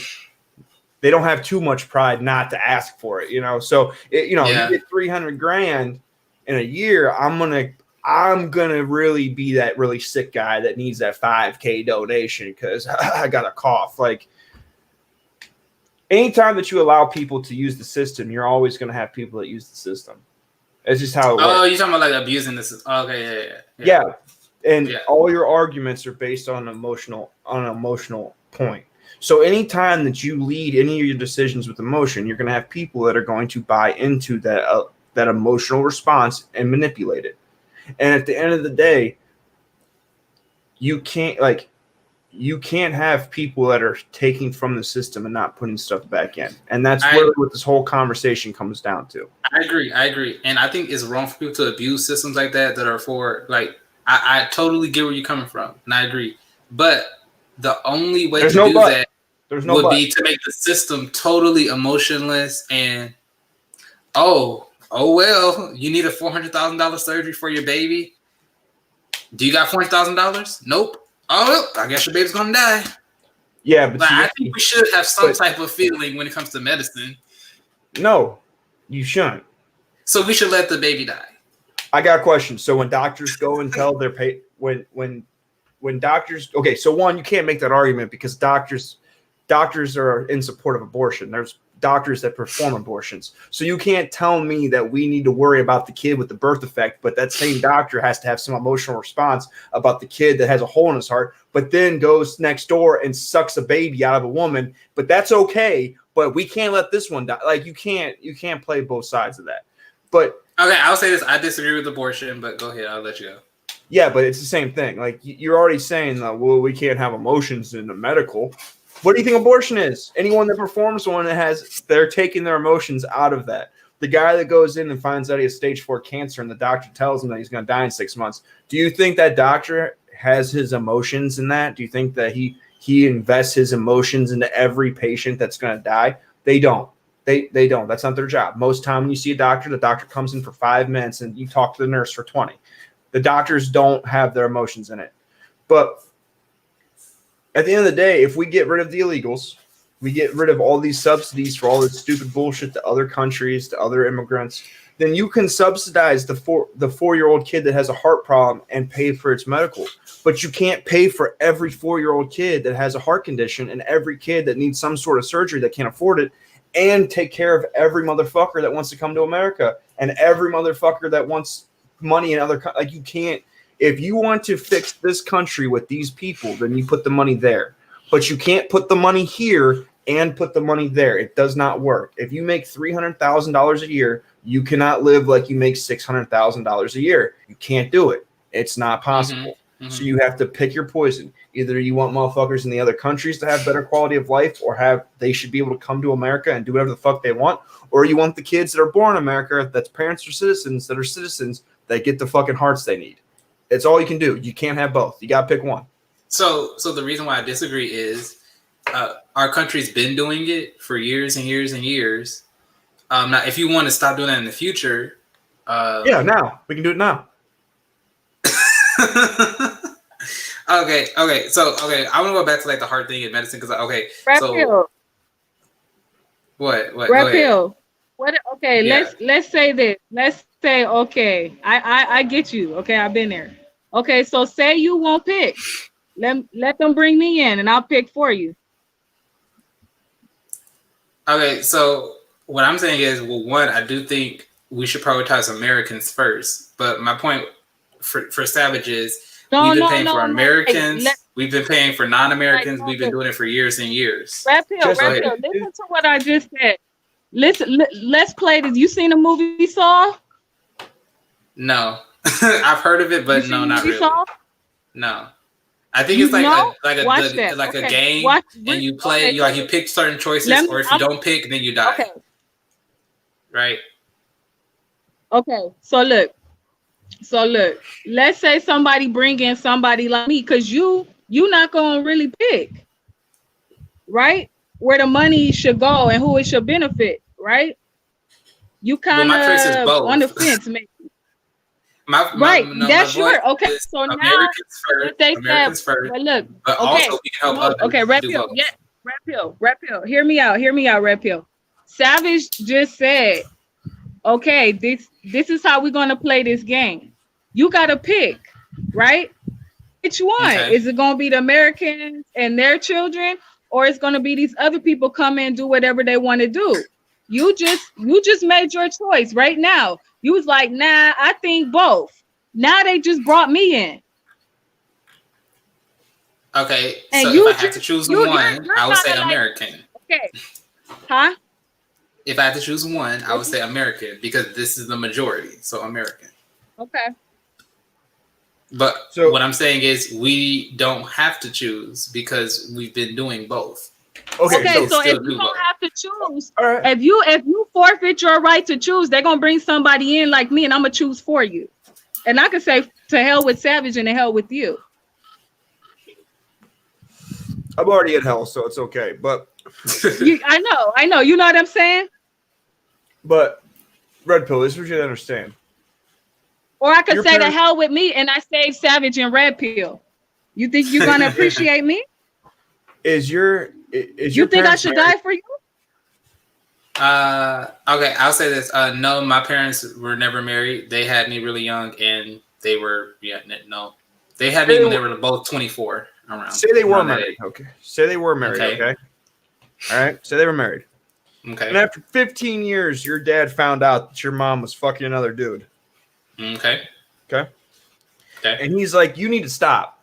And your mom goes, "Well, I've been fucking him for 15 years, and I've been fucking both you.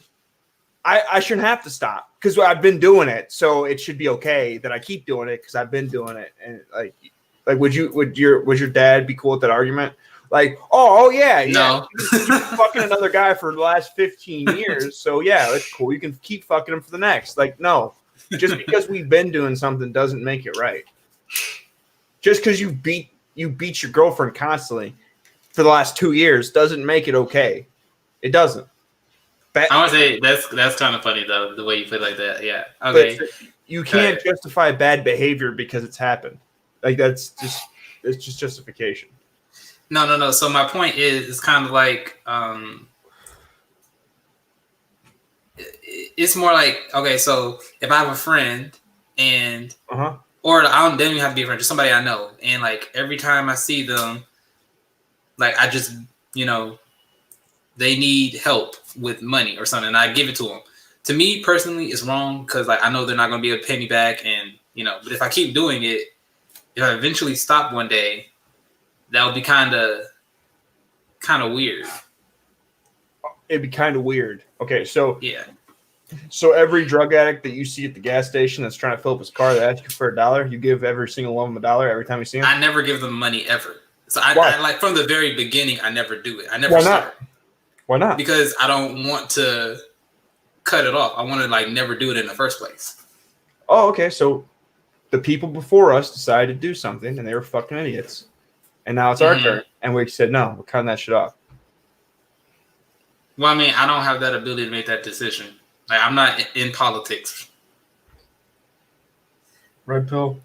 Okay, I see what you're saying. We can vote for that, but Red pill, you are literally the most wishy-washy, like flexible. Like you must have the most flexible spine I've ever heard in my life because you just keep trying to go back and forth. You're trying to ride that fence. Okay, I'll say this. I do think America should be put first, but there's no but. If we have the ability to help others, I don't see a problem with that. If we have the ability, if like the key word in that is if. I can't say Red Pill, I'm straight and I love women, but I like dick. Like how does that make me straight? Like you can't add but and then throw something on top of it and it all of a sudden fits with the first thing you said. It doesn't work. America should be first. Great. There we go. That's all you need to say. Not, but we should also help everyone else. No, it doesn't work like that. It doesn't. I'm single, but I'm married. Okay, I get what you're saying. Okay, so this is my question for you, man.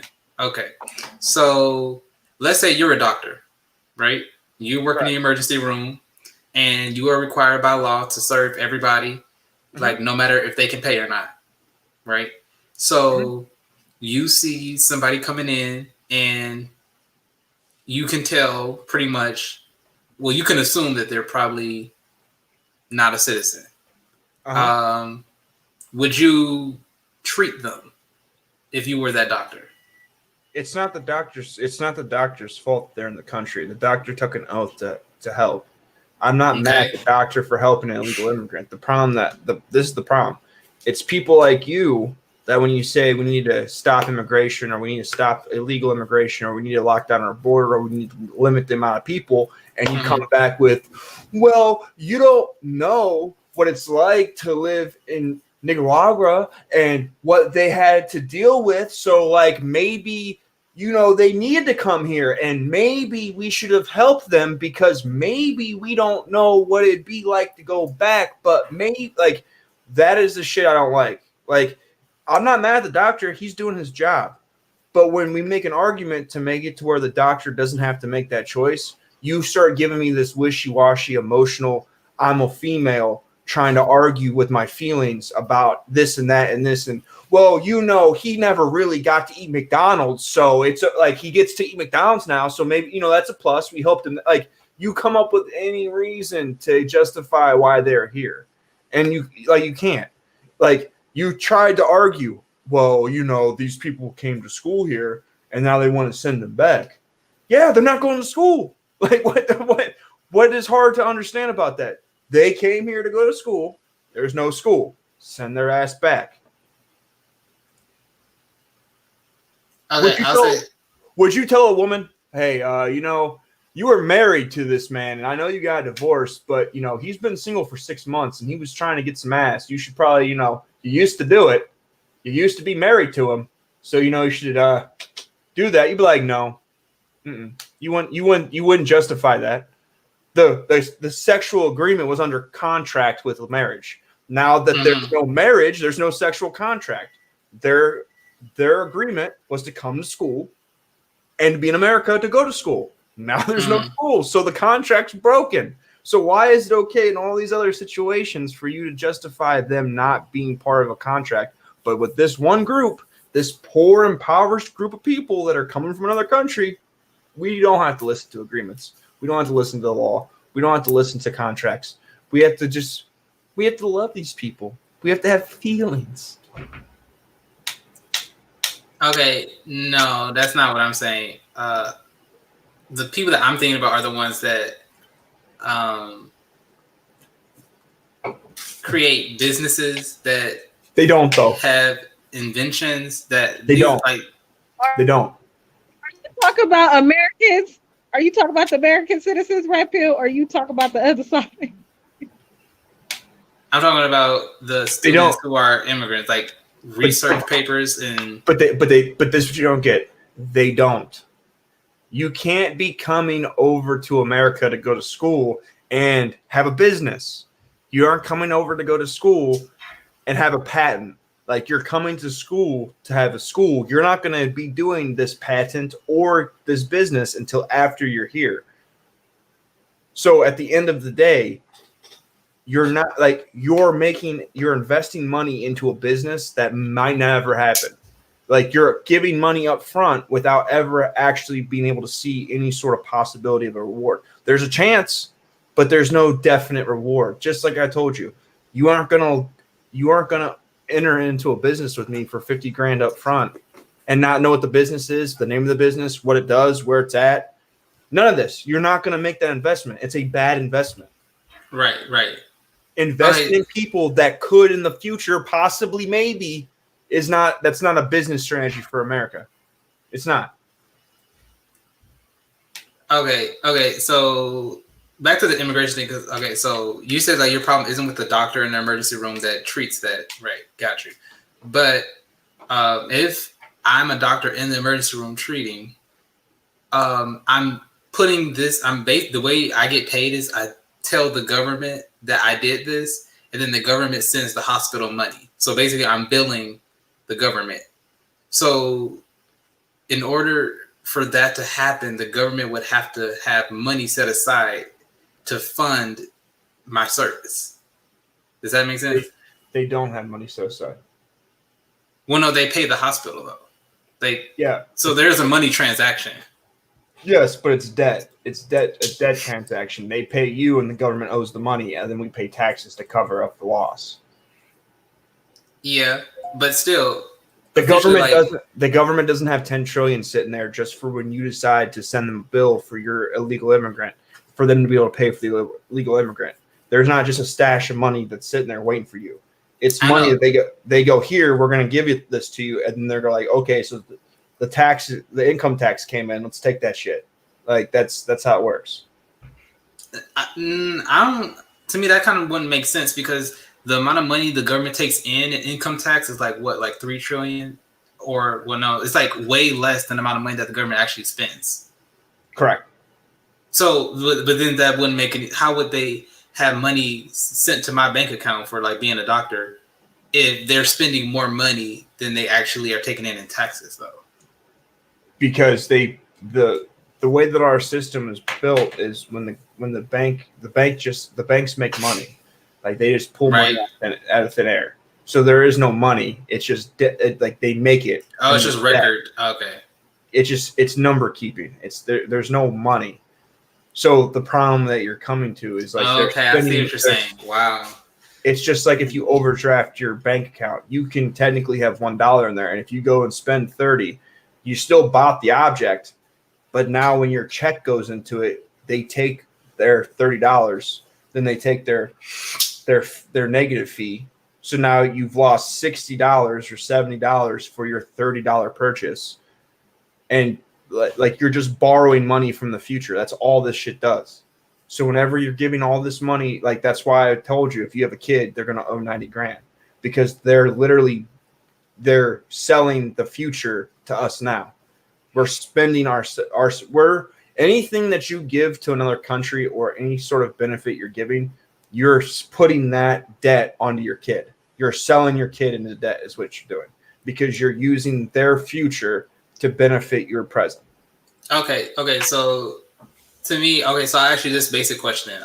So our country has trillions of dollars in debt, right? Okay. Mm-hmm. It's like 19 trillion.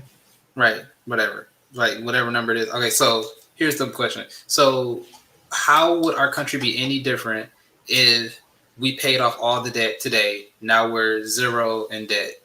And we are like now on a balanced budget from now on, and we're only spending money that we actually bring in taxes. How would our economy be any different at all? It would actually be better because one, there'd be less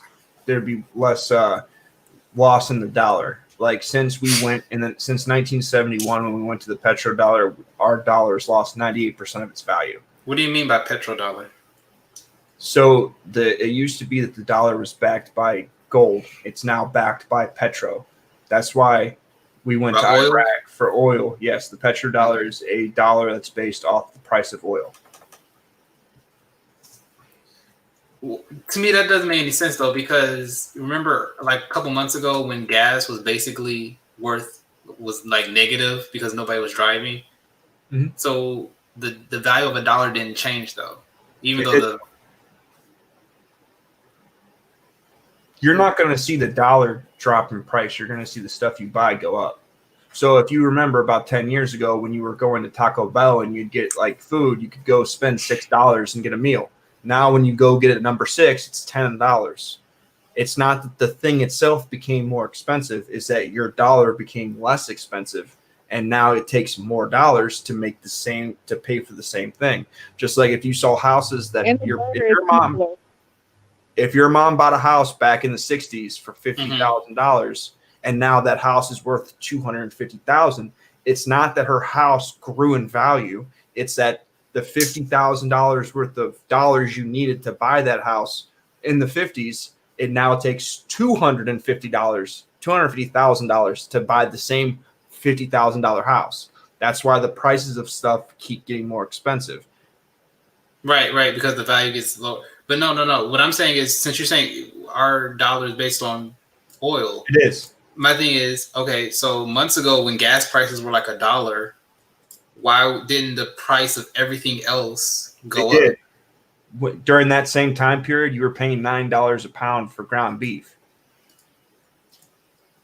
If you go to the store right now, ground beef $3. I didn't notice. Like I buy pretty much the same thing every month in my grocery bill, and it didn't. No, nothing went. Oh, actually, yeah, it did go up a little bit. Oh, okay. I guess I didn't really notice. But to me, it wasn't as drastic as the change in gas, though. Yeah, but you have to understand the reason that it wasn't that gas was negative. Gas still had a value. It just cost more money to store it. So people didn't want to store it. They wanted to get rid of it because it was, in order for them to have this facility hold it, it was costing them more money than they could sell for it. So it wasn't that gas had no value. It was the storage of it cost more money than they could get out of it. It's like buying a house for $300,000. It's only worth $150,000. You're not going to ever get that money back out of it. So they just dumped it. Well, I mean, yeah, gas will always have some value. It did go down in value because there was less demand. Like less people were driving to school, driving to work, less planes. Like so, it did decrease in value. But Yes, but it still had a value. It wasn't negative, is what I'm yeah, saying. it wasn't negative, but You have to understand that there was also welfare and there was also free money that was being given out to keep the economy moving. So you didn't see the real stigma in the economy because there were people that were still working and there was people that the government was giving free shit to. So some of the cost of that was offset by those things. But ground beef did go up to $9 a pound, and it was 3 months prior you could get 80/20 for $2.99. Like, okay, so how do you feel about the stimulus checks, the holding on evictions, and like how do you feel about that? I think that they shouldn't hold on to evictions. Mm-hmm. I think that's actually going to affect the economy even worse because when you start telling people they can't get evicted and they stop paying their landlord now can't take care of the property. They can't pay the people that they were employing. So what's going to end up happening is they can't pay their taxes. They can't, like, it's going to, this part of the economy is going to get hurt, and then it's going to spread out to other parts of the economy. So it's not benefiting anybody. It's only stopping the prolonged. It's just stopping the immediate issue. And the problem of it is a lot of people. That's the other problem. How many people do you think that have not paid the rent, knowing they can't get evicted? I know a guy like because I'm from Detroit. Like he owns like 10 properties, and he even worked the same job as some people, so he knows these people were getting unemployment checks, and they still wouldn't pay him for months because they know they're not going to be evicted. So it's a lot of people that know that they don't have to pay. Yeah. Now, guess what? Now, why do they stop the evictions? Because election, and they want to sound like, I don't know. Because they shut down the economy, and they came out with an emotional response to, well, these people can't work, so they don't need to get kicked out. And what's really happening? The guy that works, he's the one that's getting fucked. Well, no, because he's going to be able to kick them out eventually. I mean, he's losing a lot of money, and a lot of times when you evict people in Detroit, they trash the place when you evict them. So yeah, he's going to have to like fix all those properties up. So yeah, he's going to lose a lot of money on that. Yeah. Yeah. But yeah. Like right now, I work. I've not stopped working the whole time that this COVID shit's been going on. I've been working the whole time. I'm essential. And I've paid my rent every month, even though I could get away with not doing it. Yeah. Yeah. I just want to know, like, how could there be consequence for people that, like, the government knows you got, like, all these checks and things, that you had assistance and you had enough to pay your rent, but you didn't. I wonder, would the government ever do that? Probably not, because, yeah. But, I mean, I wish there would be consequences for that. Like, I don't think the government should have gave out all these checks. I don't think they should have gave out all this unemployment money. I don't think they should have done that. Yeah, I agree. Like, I don't agree with like people being paid for doing nothing. I don't agree with unemployment. Like, I think you should have your own stash just set aside. So it has rainy day. No, it has nothing to do with the stash. You pay into unemployment. I have no problem with people being paid unemployment, but $600 on top of their unemployment. Listen, I make $21 an hour working, and after child support and taxes, I bring home $575. My kid's mom was making $178 on unemployment and then getting $600 on top of it. So she was making more money than I was making for not working, and she gets $9 an hour. So people that, like, she works at a daycare, like not the most essential job ever. She was making well more than I was making, to the point where for a whole month she was making, I think it was like $30-some $100, and I was bringing home $2,000, but I have to pay her child support. Wow. So she gets all that on. Wow. Yeah. Like just from taxes, from the taxes, the welfare, like the unemployment, the child support I pay her, from the stimulus check and the taxes all together, she's gotten the same amount of money that, like almost the same amount of money that I make and get to keep out of what I pay taxes and child support. So I made 42 grand last year. I got to keep 25,000 of it. She got like 21 or $22,000 or $23,000 from the government before my child support. So she, from not working and free shit from the government, made more money or as much money as I made working. Okay. Yeah. Yeah. Okay. So yeah, I think that's just wrong. And I get you when it comes to like the strict like unemotional part when it comes to like welfare. Total agreement with you on that. But here's my question for you, Drew. Do you think at any point, like, is there any situation economically where you think like some compassion is necessary? No. Or do you think all of it, all charity and things should just be privatized and just churches and private groups should handle it? I don't think it's the government's job to take money from people that they're forced to give it to decide to subsidize other people's lifestyles.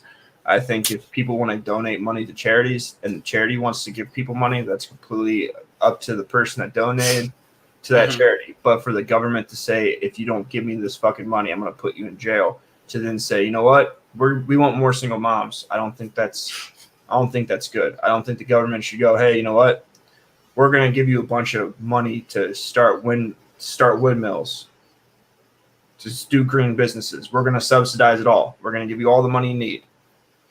So you're saying you don't think your money should go to anything that you don't agree with in the government, basically? It's not the government. The government's job is to protect the citizens. It's not its job to start certain parts of the economy. It's not the government's job to decide, you know what, we're going to fund windmills. We're going to fund boats. Like, they shouldn't be, the government should not be able to at gunpoint take your money and then decide what type of business it's going to fund.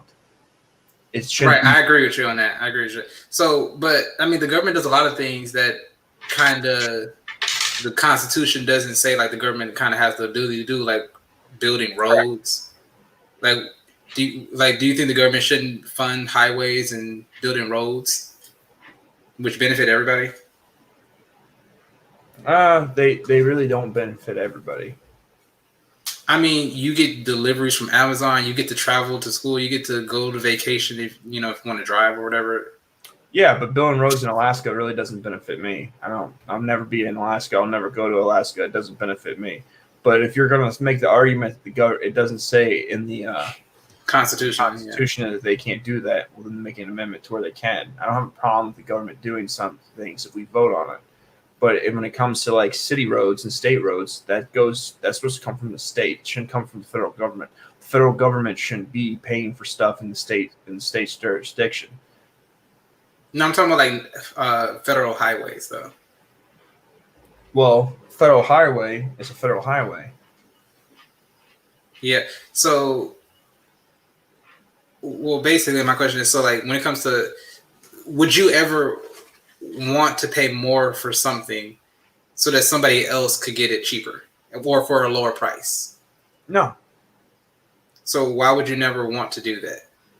Because for me, the only exception, I wouldn't want to do that with like anything except like healthcare. For me personally, healthcare, I would be okay for me paying more because I make $300K so that some kid that has a $400,000 surgery at birth can get it cheaper. Like, to me personally, healthcare is the only exception to the rule for me.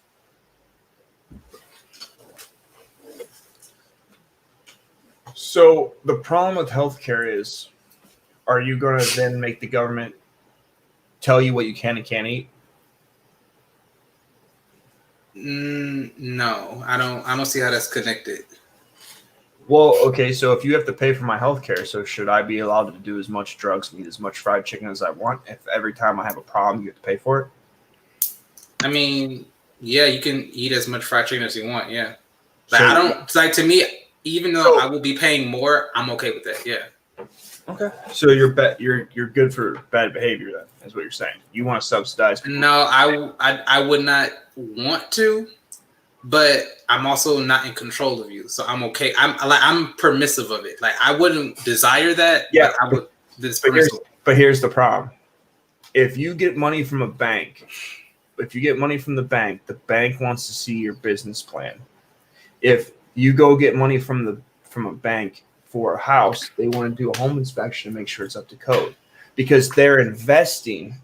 All right, they're investing their money into these things. So if I'm going to give my tax money to the government for them to pay for your health care, why would I then get to everyone go, oh, it's fine. You can be, the average woman in America, like the average woman is 180 pounds or 165 pounds, which 100 years ago, the average weight was 120. So most women in America are overweight. Most people in America are overweight. So Agreed,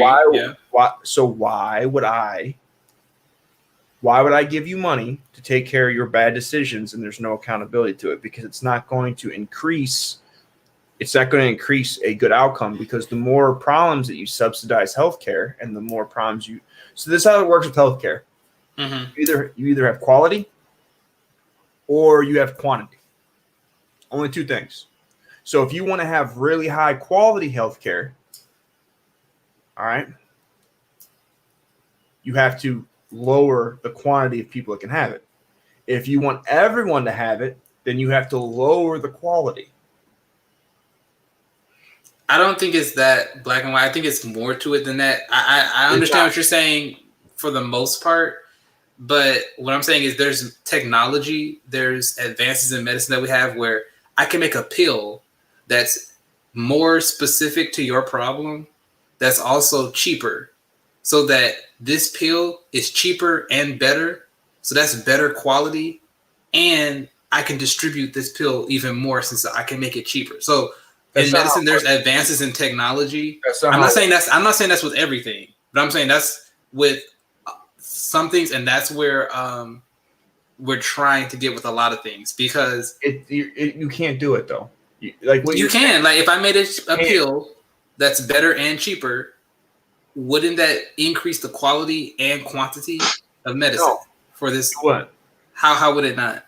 Okay, so for one, you being a doctor, you should understand how the medical field works when it comes to medicines.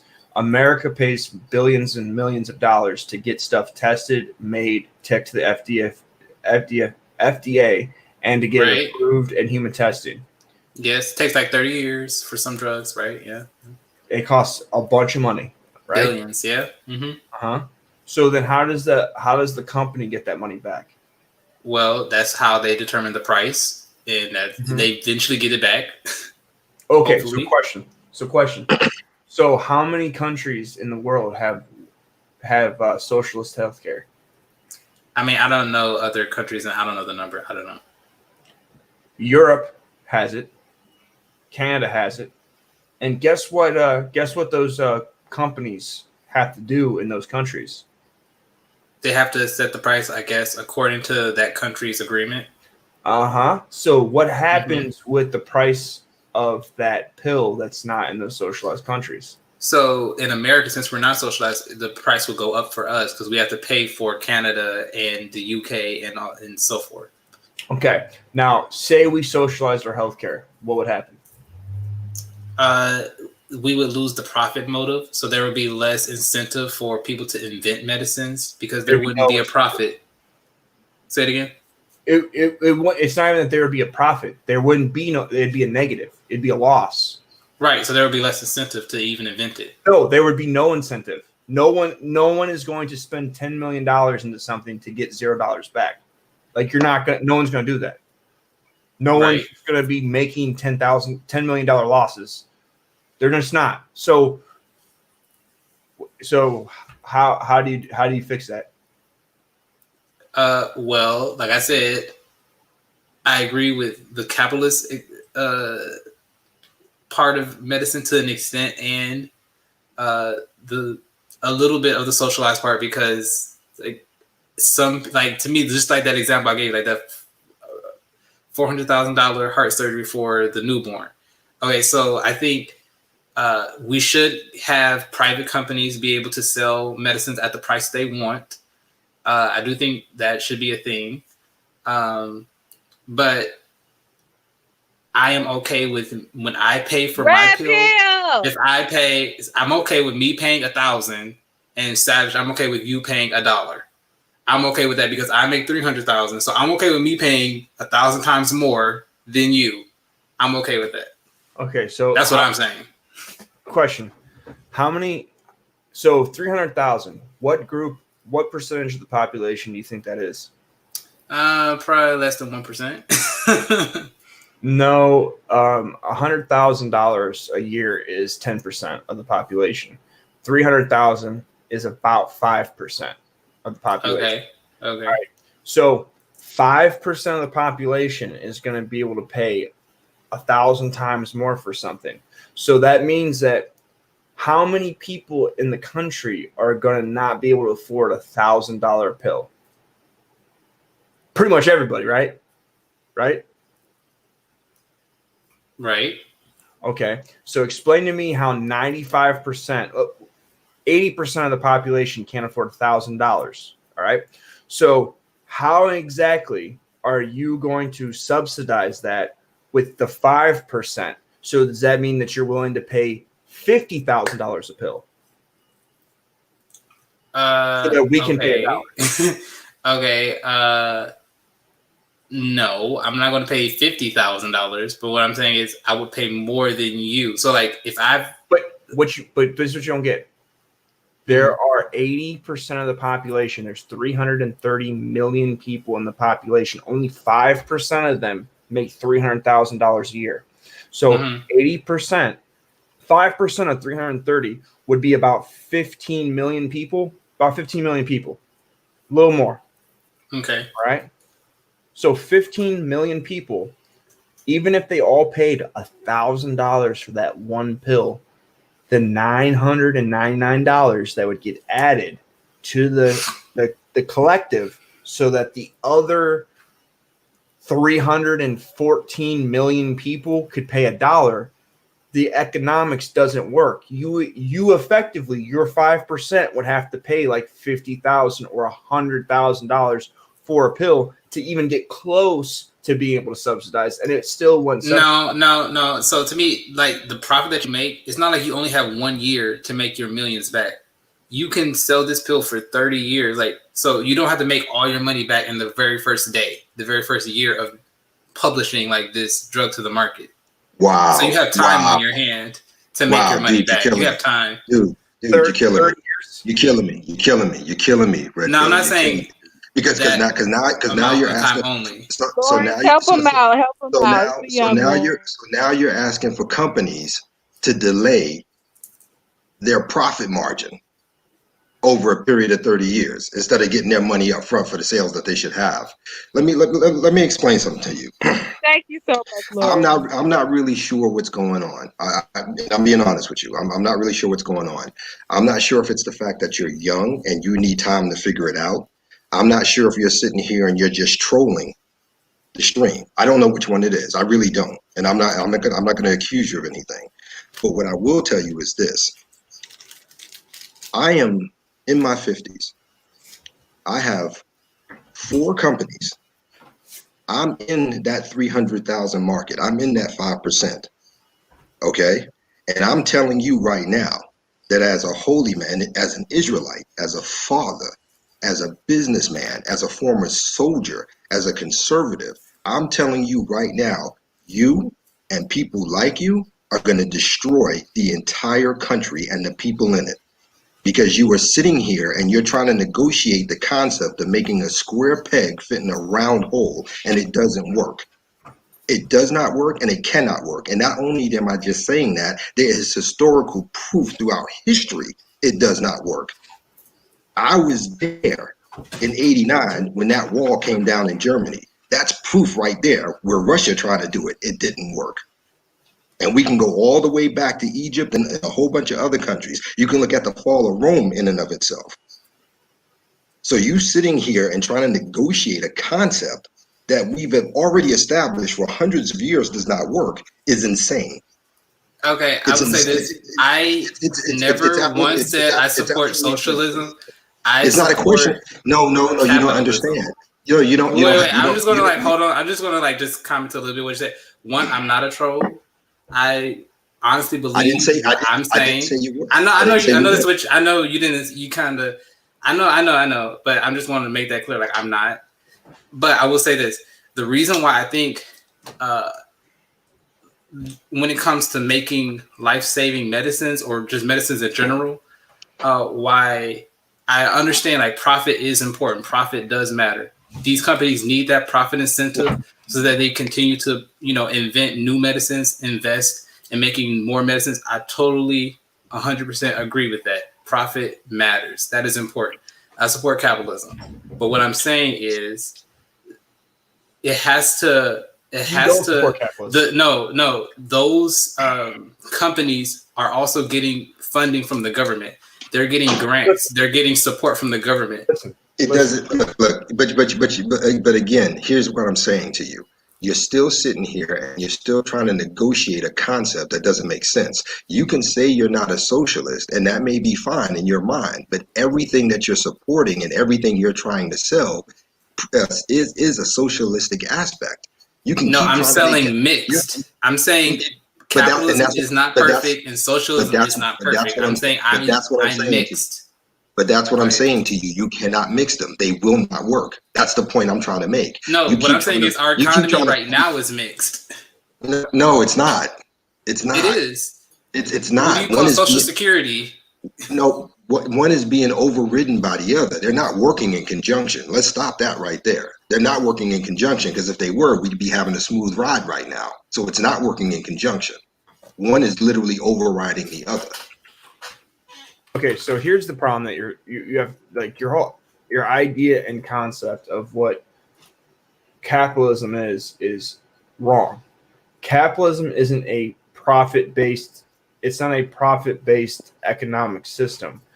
The word capitalist means that you own your labor and get to own private property. That's all it means. Mm-hmm. That's all capitalism means. That means that I can't force you to do something for free, and I can't take your shit from you. That's all it means. Exactly. So this idea that capitalism's bad because of profits, that's not the case. That's not what it is. No, it's not. It's not at all. No, I never said that. I said profit is good. That's what I said. I never said profit is bad. No, okay. But the bottom line is this. At the end of the day, everything Savage just said. I'm sorry, I almost called you by your name. I'm sorry. Everything Savage just said is 100% accurate, with the exception of one spot in the Constitution in which, and I believe that was an amendment that came later on, in which the government, for the sake of the government, for the country, can take the land you're on. But even with that, they have to compensate. Eminent domain. Yeah. But even with that, they still have to compensate you, at least by fair market value. So, which is tricky in and of itself because they get to set that fair market value. But outside of that, like I said, everything you're talking about makes it, like I said, it just won't work together. As far as it goes for Social Security should have never existed to begin with. It's a failed concept, and my generation fucked that up even more. Okay. Because I'm the tail end of the baby boomers, so realistically, right now we fucked that up big time. As a matter of fact, we fucked up a lot of shit. Let's be real about that. Yeah, like by the time I get that age to take it out, it's not going to be there for me. So yeah, because rule number one, there's no lying in therapy. We have to be upfront with our shit. There's no lying in therapy. Okay, so now with that being said, with my generation doing all the crap we've done from the 60s all the way up until now. We fucked up a lot of shit, and it's time to stop doing double talk and playing games. We're also part of the reason why people like you have been created, because we gave a false narrative to generations that came after us, even though we were doing totally opposite of that. Okay? So realistically speaking, that's why I'm saying to you, you see how it should work, but with all the dogma and repetition that's been put out by my generation moving forward, you've got a different mindset in your head that contradicts how it should go, supposed to work. So you're trying to justify it by blending the two together. You can't offer something free, but yet turn around and want to take the money from someone else to pay for it. Because if that's the case, it's not free, because somebody is paying. And as somebody who's in that 5% Cal is talking about, I'm telling you right now, out of 300,000, by the time taxes and everything are done, I'm walking away with 167. That's over $30,000 of my profit that's being taken to feel and take care of people that I've never met, I have nothing to do with. You know what I'm saying? And I don't owe shit to. But yet they have my money. I have a problem with that. I have a problem with that. Because that 30,000 could be for me to reinvest. It could be for my children. It could be for a daughter's wedding. Or it could just be because I want to wipe my ass with it. I don't give a rat's ass, but it's mine. And to have somebody come in and say, because somebody else is unfortunate, that's not my problem. I wasn't born with a silver spoon in my mouth. I came from the ghettos of Brooklyn. So I have a problem with people like you who try to make this narrative that everybody needs to be saved. Because first of all, everybody can't be saved and everybody shouldn't be saved. That is simply the way of the world. I never argue everybody needs to be saved. No. So this is what I'm saying.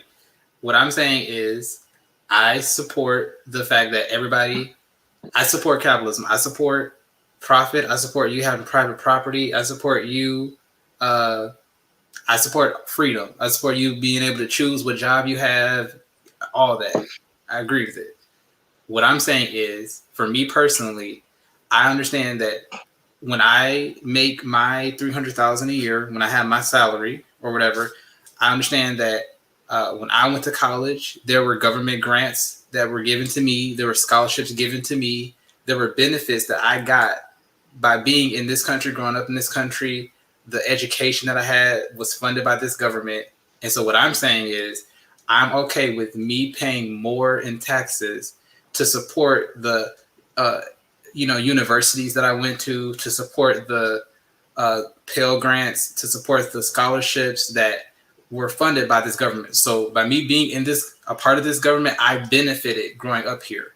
So I'm okay with paying higher rates and taxes for other people that are not me. Okay, so now let me take what you just said and let me absolutely destroy it. Let me absolutely destroy it.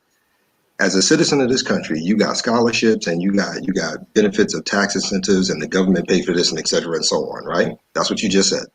Right. Okay, give me my money back. You gotta take that up with the government. I don't have No.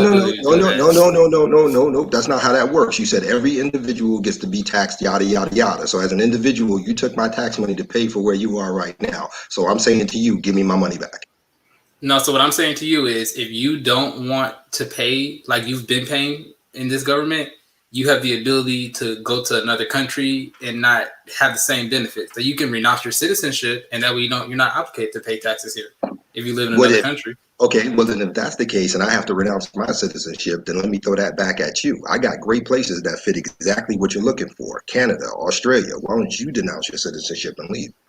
Well, the reason why I'm not is because I love this country and I want to stay here. Okay, and I love the benefits of being in this country.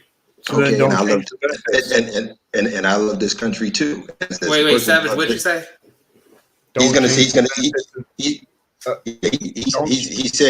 He's saying what I'm about to say to you myself. What I'm saying as a person who loves this country as well, then don't change the system and the benefits that are supposed to be for it. In addition to that, speaking as somebody who served, spilled blood of his own and of others to defend this country, to allow you the opportunity to sit here and say this, I'm telling you, you will never love it more than I do. Period. Point blank. And I'm not even gonna make that an argument or a debate because I served to prove that. So I'm gonna get down. We're gonna get down. We're gonna get funky. And I'm gonna tell you right now, if that's the case, and that's what you want, and the system that you're looking for, there are other places for it. So please leave. So I'm going to say no. I love this country. I love the benefits I have in this country. And to me, when I have, actually have an income and actually have a salary and a job, I will pay for programs that I know personally I won't benefit from. Like my children probably won't benefit from them, but I'm okay with paying for something that I will never see the fruits of. I'm okay with that. That's what I'm saying.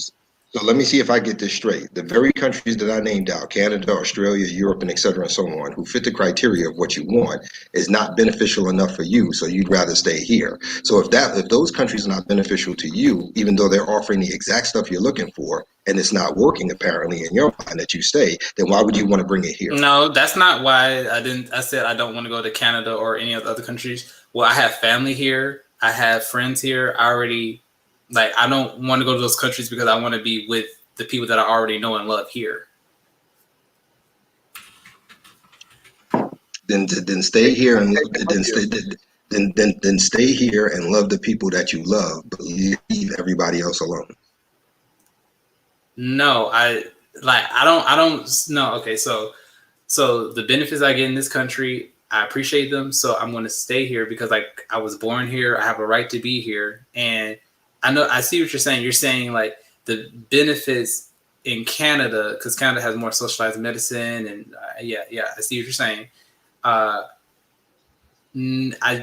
don't want to be there though, because I do understand the benefits that having a more capitalist society has, and I appreciate the benefits that America has as opposed to those other countries.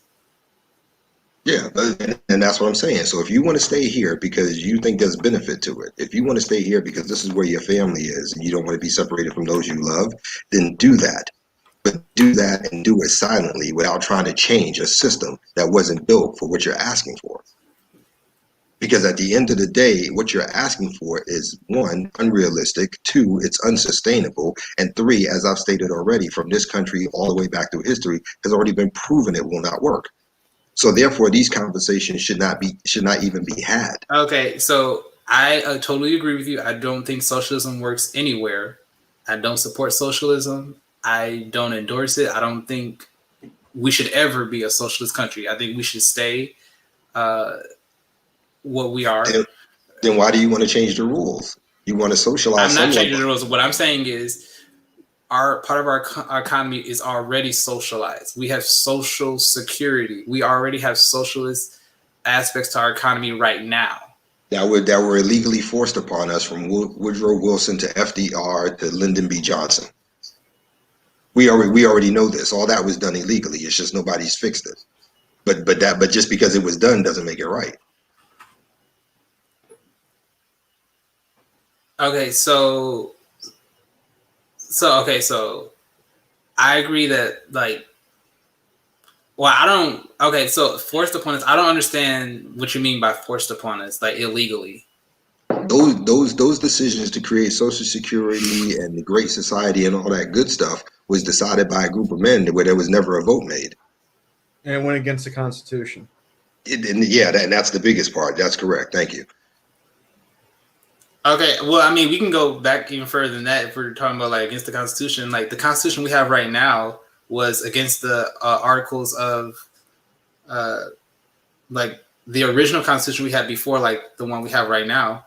So should we just be going by that one instead of the Constitution we have right now? You got to clarify what you mean. Yeah, you do. That's what I was about to ask. Wait, say it again. You got to clarify how the Constitution we have now goes against the old Constitution or whatever you were saying. What do you? Yeah, the Articles of Confederation, that was the original one, but it gave too much power to individual states, and it didn't have enough power on the federal level. So a lot of the founders, they said, we don't like this one, so we're just going to make a new one.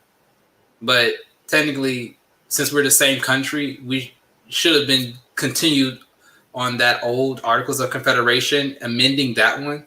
But instead of amending it, we just threw it away and then just started off with a whole new one. Well, you had to get it ratified by all the states. Mm-hmm. Mm-hmm. Just like when they came out when they signed the Constitution, they actually were trying to get slavery to be illegal, but they couldn't get the rest of the states to sign off on it. So that's why slavery stayed legal. Like, that's the thing when you have groups of people that have different interests, you're not going to get everyone to agree on something. Mm-hmm. See, and that goes back to what I was saying a moment ago. Before anybody gets up here and starts having conversations, they need to do homework. They need to do homework, because to be honest with you, Savage should not have had to sit here and explain that to you. That should have been something you know, especially as somebody who's gone through so many years of college. And I'm not being disrespectful to you. I'm just keeping it real. That's knowledge. That's knowledge that should have been gotten pretty much in junior high. I've never gone to college. Yeah, I know you haven't. I know you haven't. I know who you are. Don't play with me. I know who you are. well, this is what I'm saying. Like, to me, history, I really just don't enjoy history. To me, it's kind of very boring, and I care more about the future. It doesn't. Two things. Number one, it doesn't matter if you like it, you need it. Number two, if you are worried about the future, then you should be studying the past. I mean, I don't think history is as important as the future. I think history is important to know, like, the big picture, but to me, like, knowing the specific year of this and that and this person, this king, to me, I've never, like, seen the importance and all that. Like, I think seeing what's happened before to know, like, if it can happen again, like when it comes to tyranny and like government control and all that kind of thing, I think that, like, the big picture idea of, like, not allowing the government to become so powerful that you lose your freedom, I think, like, that's an important thing to remember. But you gotta understand the small details. You know, the big picture is great, but you gotta understand the small details, because the details are what lead to the big picture.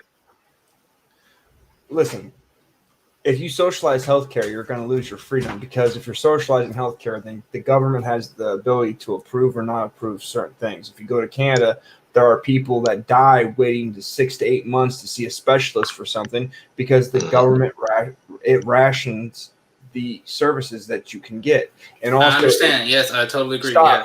Stop. If you're 80 years old and you fall and bust your hip, the government's like, well, you're fucking 80. We're paying you money. You're not working. You're not benefiting society. Fuck you. You're not going to get your hip replaced.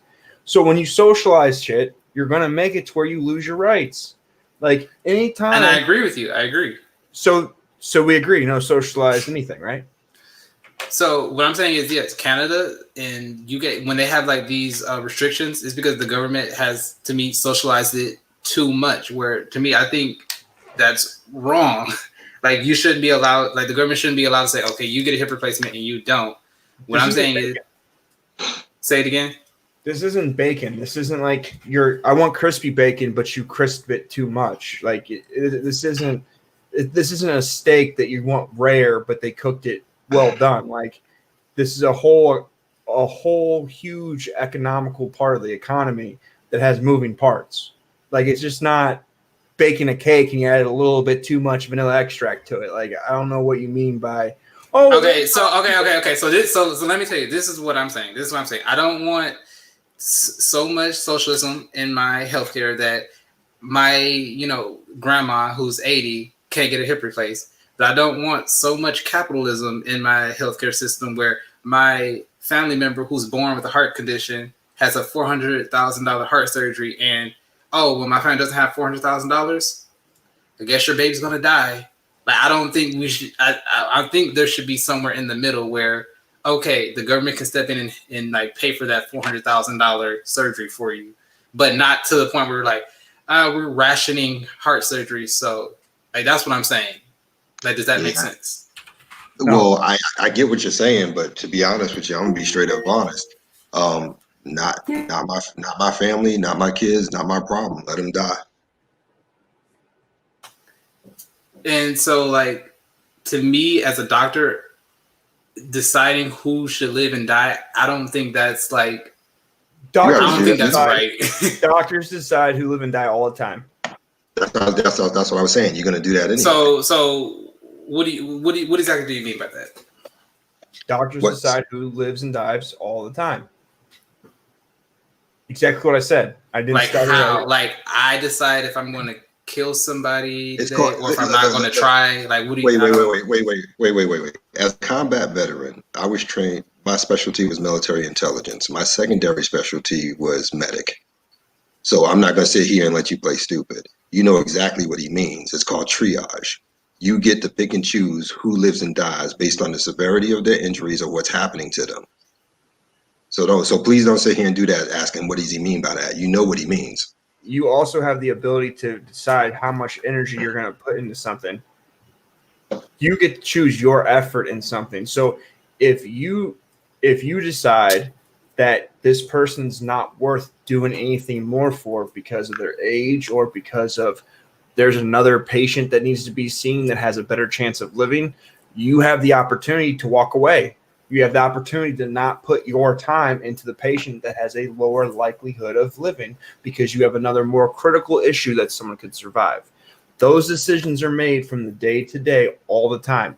When it comes to transplants, there are kids that die all the time because they can't get a transplant because they don't meet a certain requirement, or there's all sorts of shit that happens when it comes down to treatment that people don't get just because of whatever small bullshit.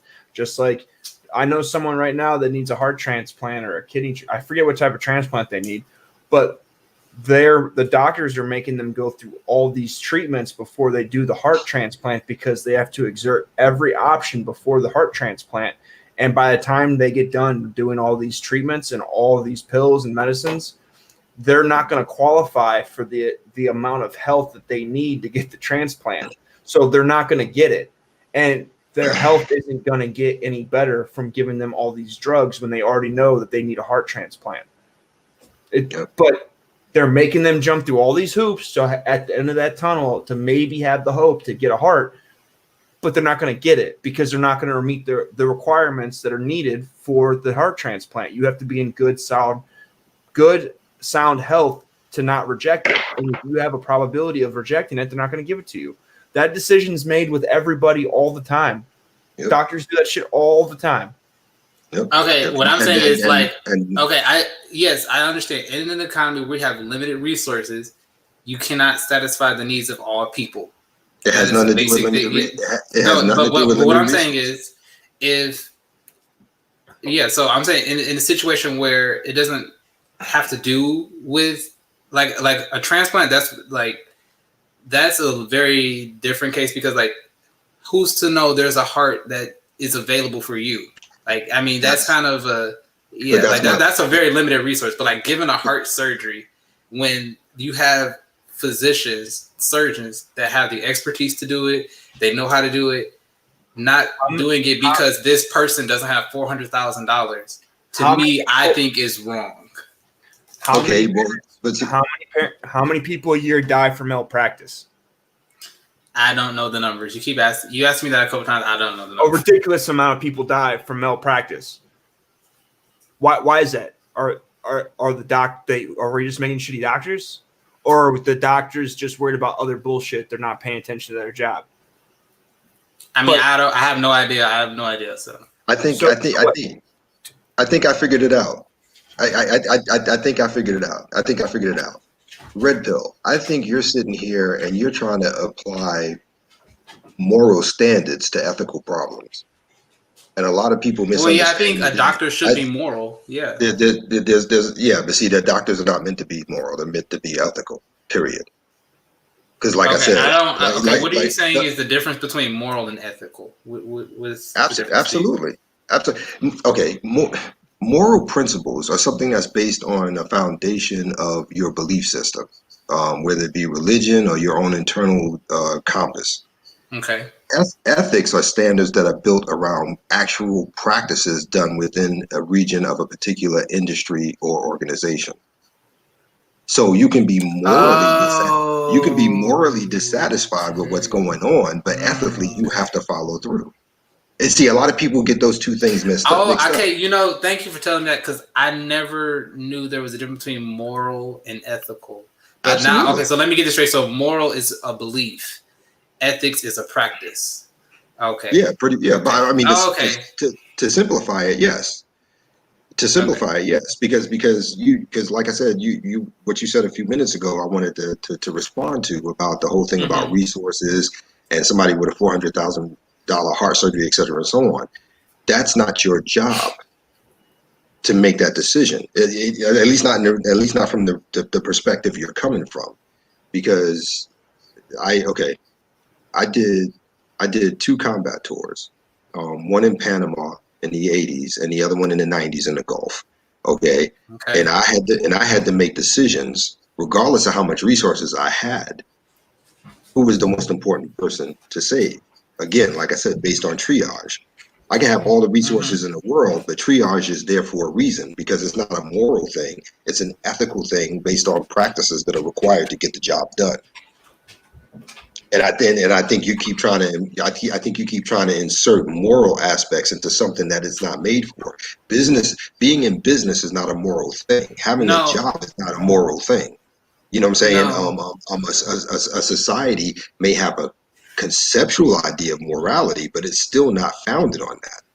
No, I disagree, because in our medical institution, the American Medical Association, they teach us that when it comes down to it, if we have to choose between doing something that is legally right versus something that is morally right, we're taught to do what is morally right, even if it's not legal.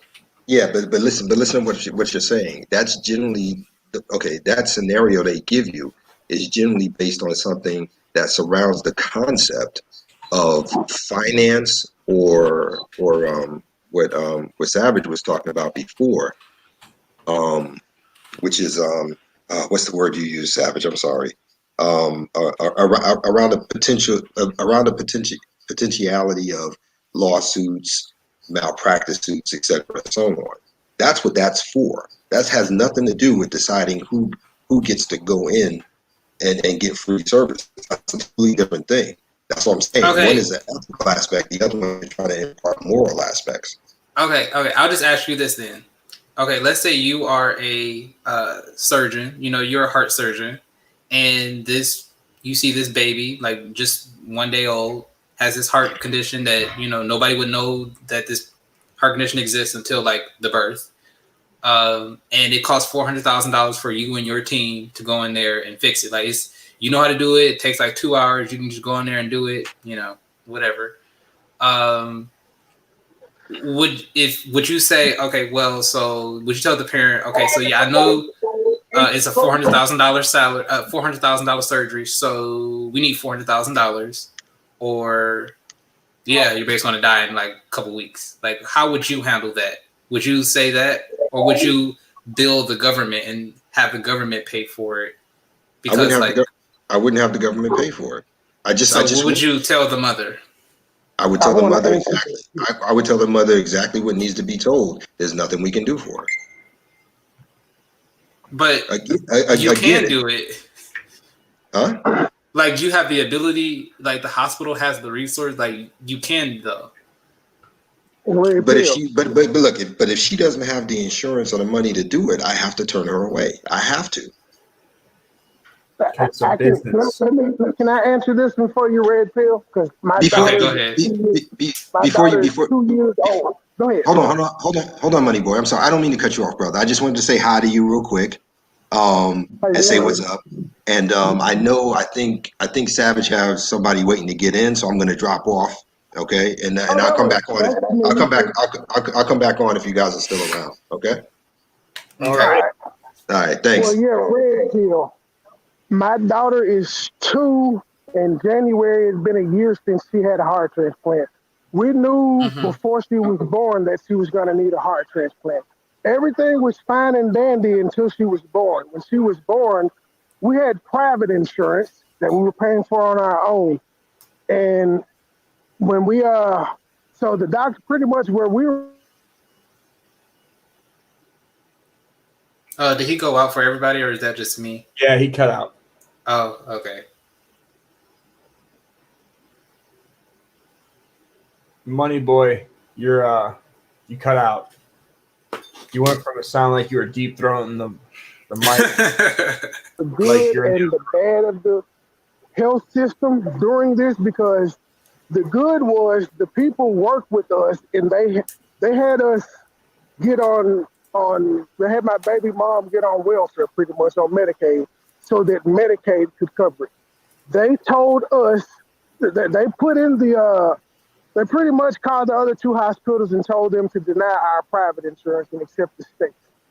And so with that, I also learned that there's like as Savage said, there's criteria and things that you have to do. And one thing you have to realize is most of these heart transplant or any type of transplant program is government funded, and they're funded by how many people live.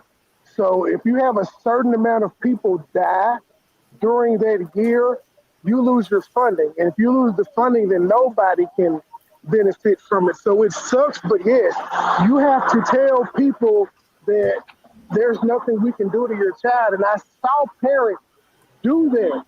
And it tore me up inside because I was like, how the fuck am I so lucky these doctors went above and beyond? And I can't confirm or deny, but it seems strange enough, like my doctor that did my daughter's heart surgery, he automatically, he's out the blue, he had this weird vacation that he had to take. But before he went on his 2-week vacation, he was like, we'll have a heart for you in about 2.5, 3 weeks. He came back from his vacation, and about 4 days later, he had a heart.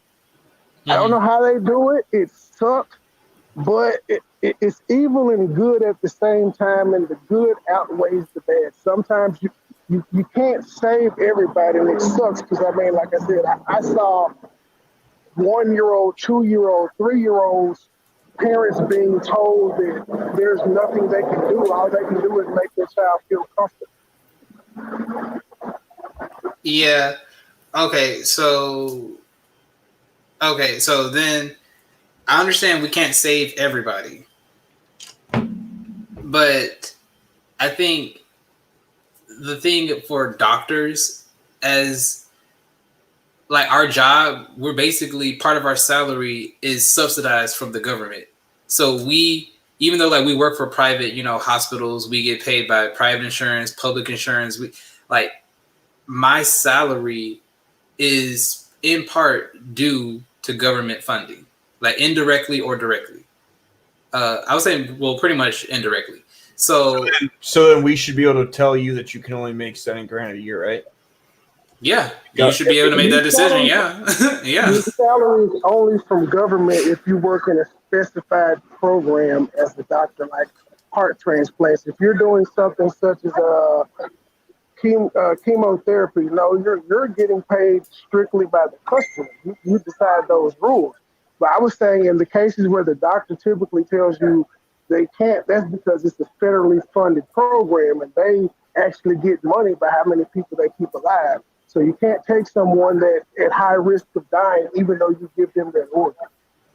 Right. So okay. I'm going to be right back. I just need like 5-10 minutes real quick. I got to fix something. You guys go ahead and hammer this out.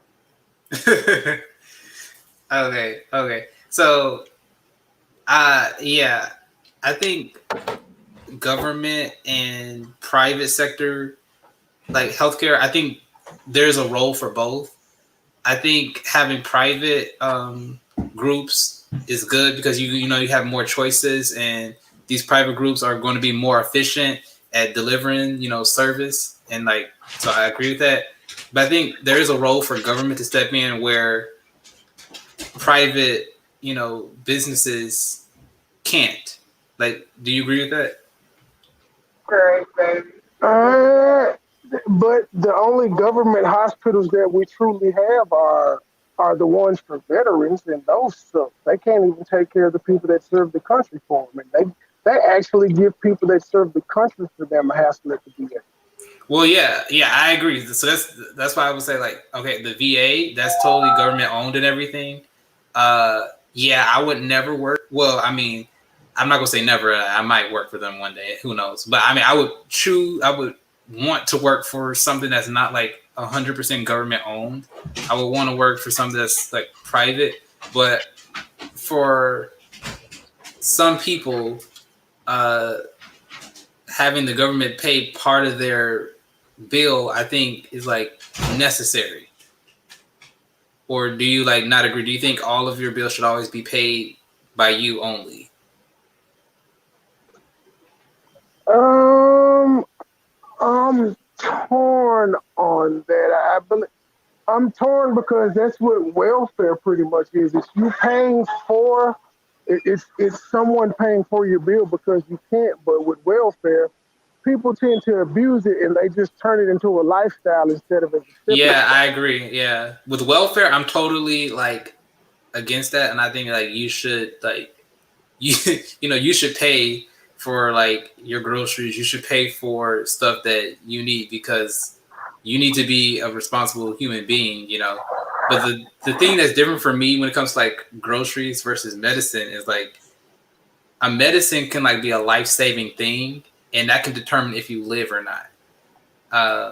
So that's like to me the kind of thing where I think like the government should help you be able to survive. If But like, the go ahead. government doesn't make medicine though, so you want them to come and force a for-profit business to give away their medicine for free? So no, not for free. But what I'm saying is, I think the government should fund these businesses that do make medicines, and in exchange for like government funding, there should be like some level of regulation. Not regulation where like the government can 100% determine the price or whatever, but like the government does have some role in like regulating that. I feel what you're saying, but if that were to happen, we could blame the government for the opioid epidemic since they funded them. If that were to be the case, Well, the government did fund it, and like doctors, we did like we were kept prescribing pain medicines and things. I think that's kind of like a hard one too to like to put blame on, because like the other side of being a doctor is like, because I know like most people will see it as, oh, you're doing it for the profit because profit, right? Because you get paid to prescribe more medicine and okay.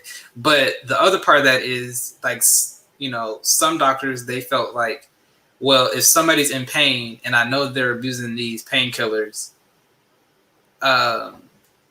if I can give them something that might, help them with their pain, should I keep giving it to them or should I stop? Like they feel like it's right to give it to them to try to help them with their pain, but even though that it's probably not going to work.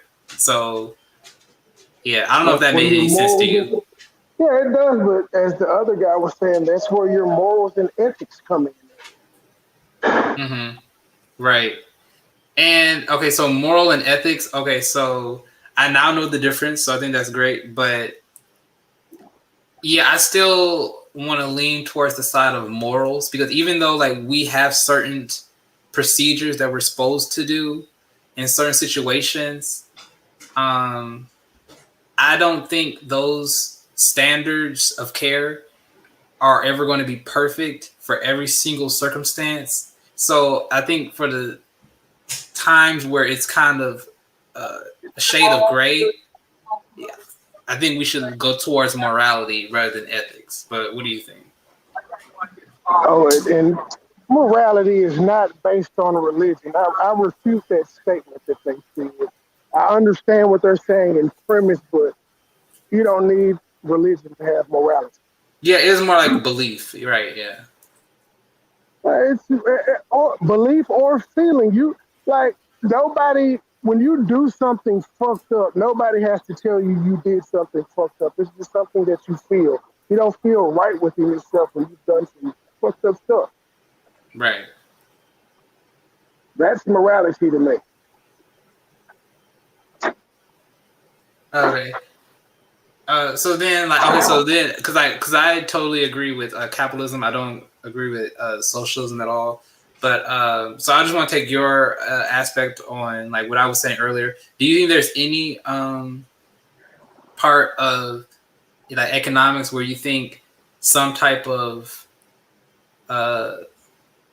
like compassion should be given?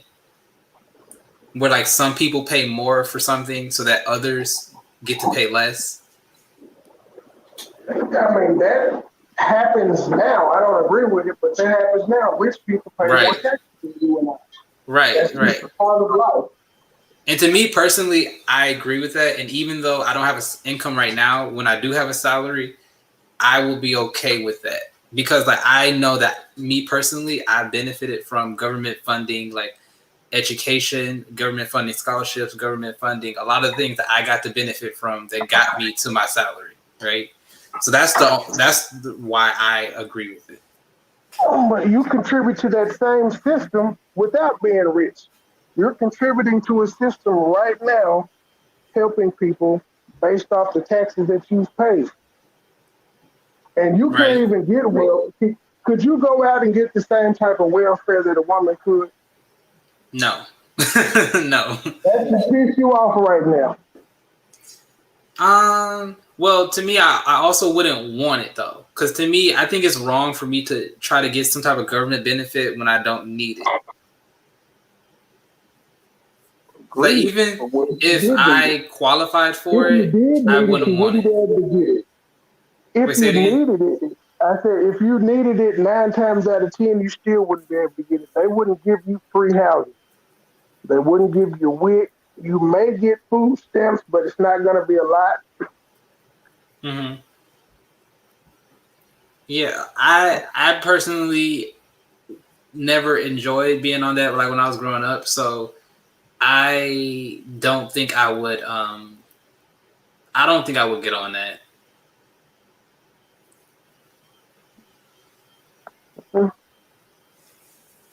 Miss Nasira, you're awfully quiet. Did I pronounce your name right? Yeah, you're good. You said it right. What are you doing, man?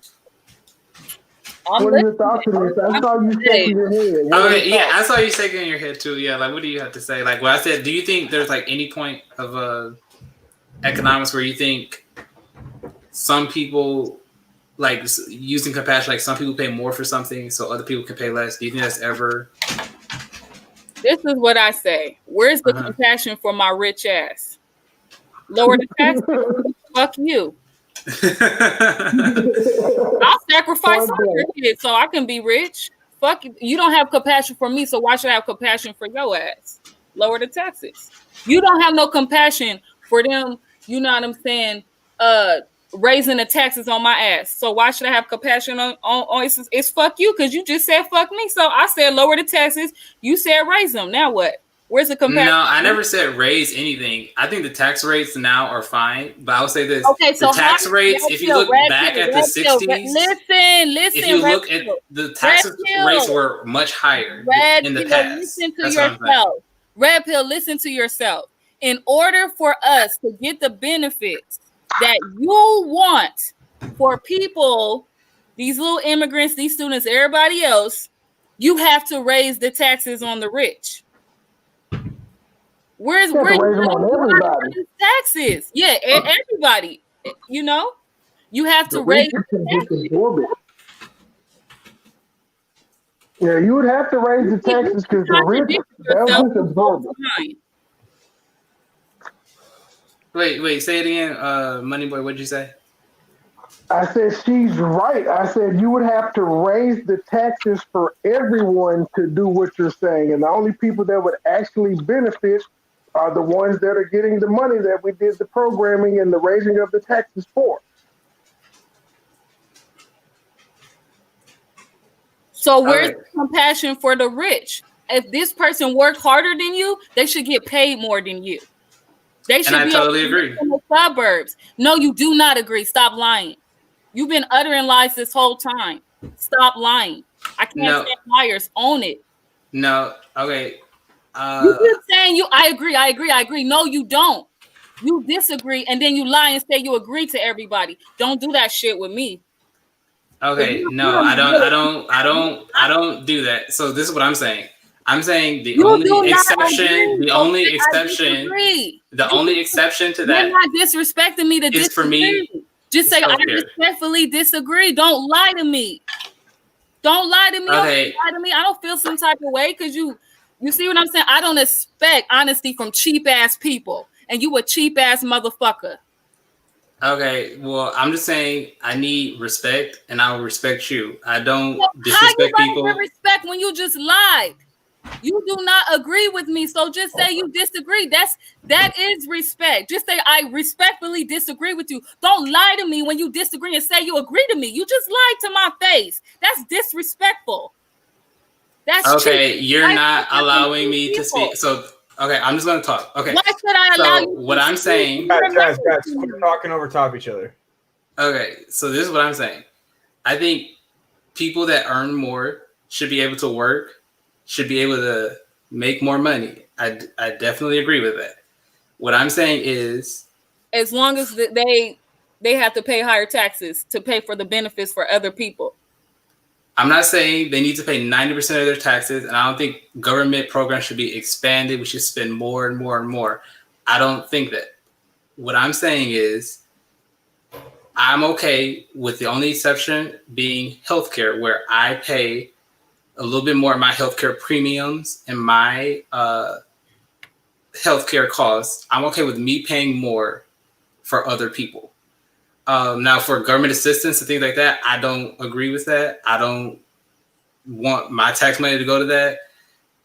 And I don't want tax rates to go up for anybody. And I think the government should have a limit to how much money that they spend. So if the government has these programs, they should limit it as soon as the tax money runs out.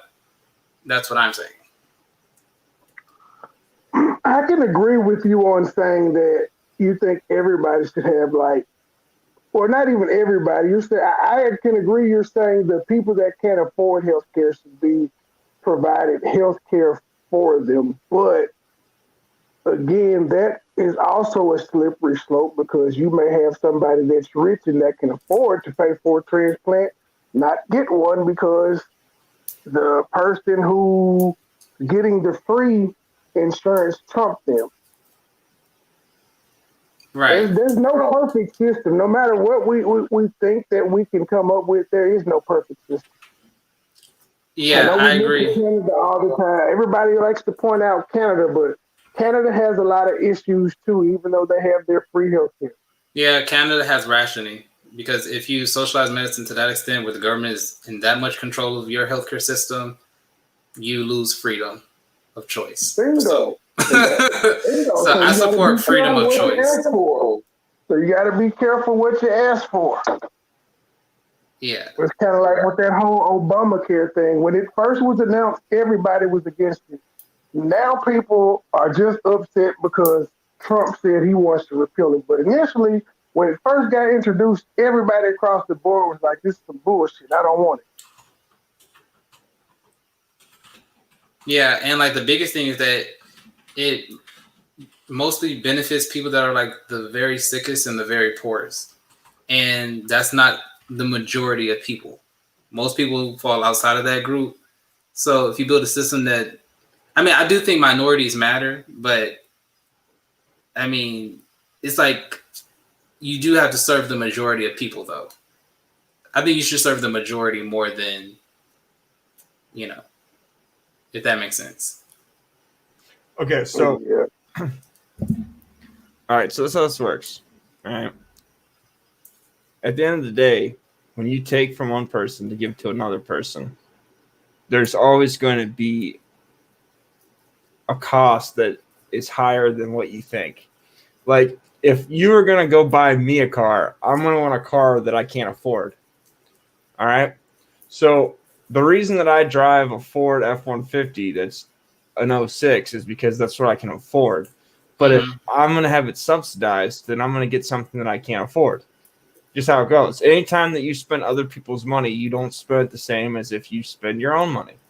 So at the end of the day, we need to cut all these expenses when it comes to welfare and shit, because the reason we have so many single moms is because there's no negative to being a single mom.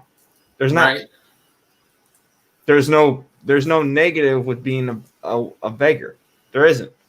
There's nothing wrong with being a slut now because you can become famous. You can be 14, have a kid, and be famous. You can be a whore that gets fucked by every NFL player you've ever met, and guess what? Now you're wealthy, and now there's no shame and there's no accountability in society. So it's just gonna make it worse. That's it. If you have to be accountable for your actions and in the future of your children, things would change. But you're trying to tell me that they need to subsidize the amount that you want subsidized. Everyone would have to lower their standard of living. It's just that simple. Healthcare is a cost that is not defined. It is an X. In algebra, you're in school. I'm sure you understand what algebra is. If you have X plus Y equals X or Z, there are too many variables when it comes to healthcare for you to have an exact cost of what it's going to cost the economy. It's always going to be growing.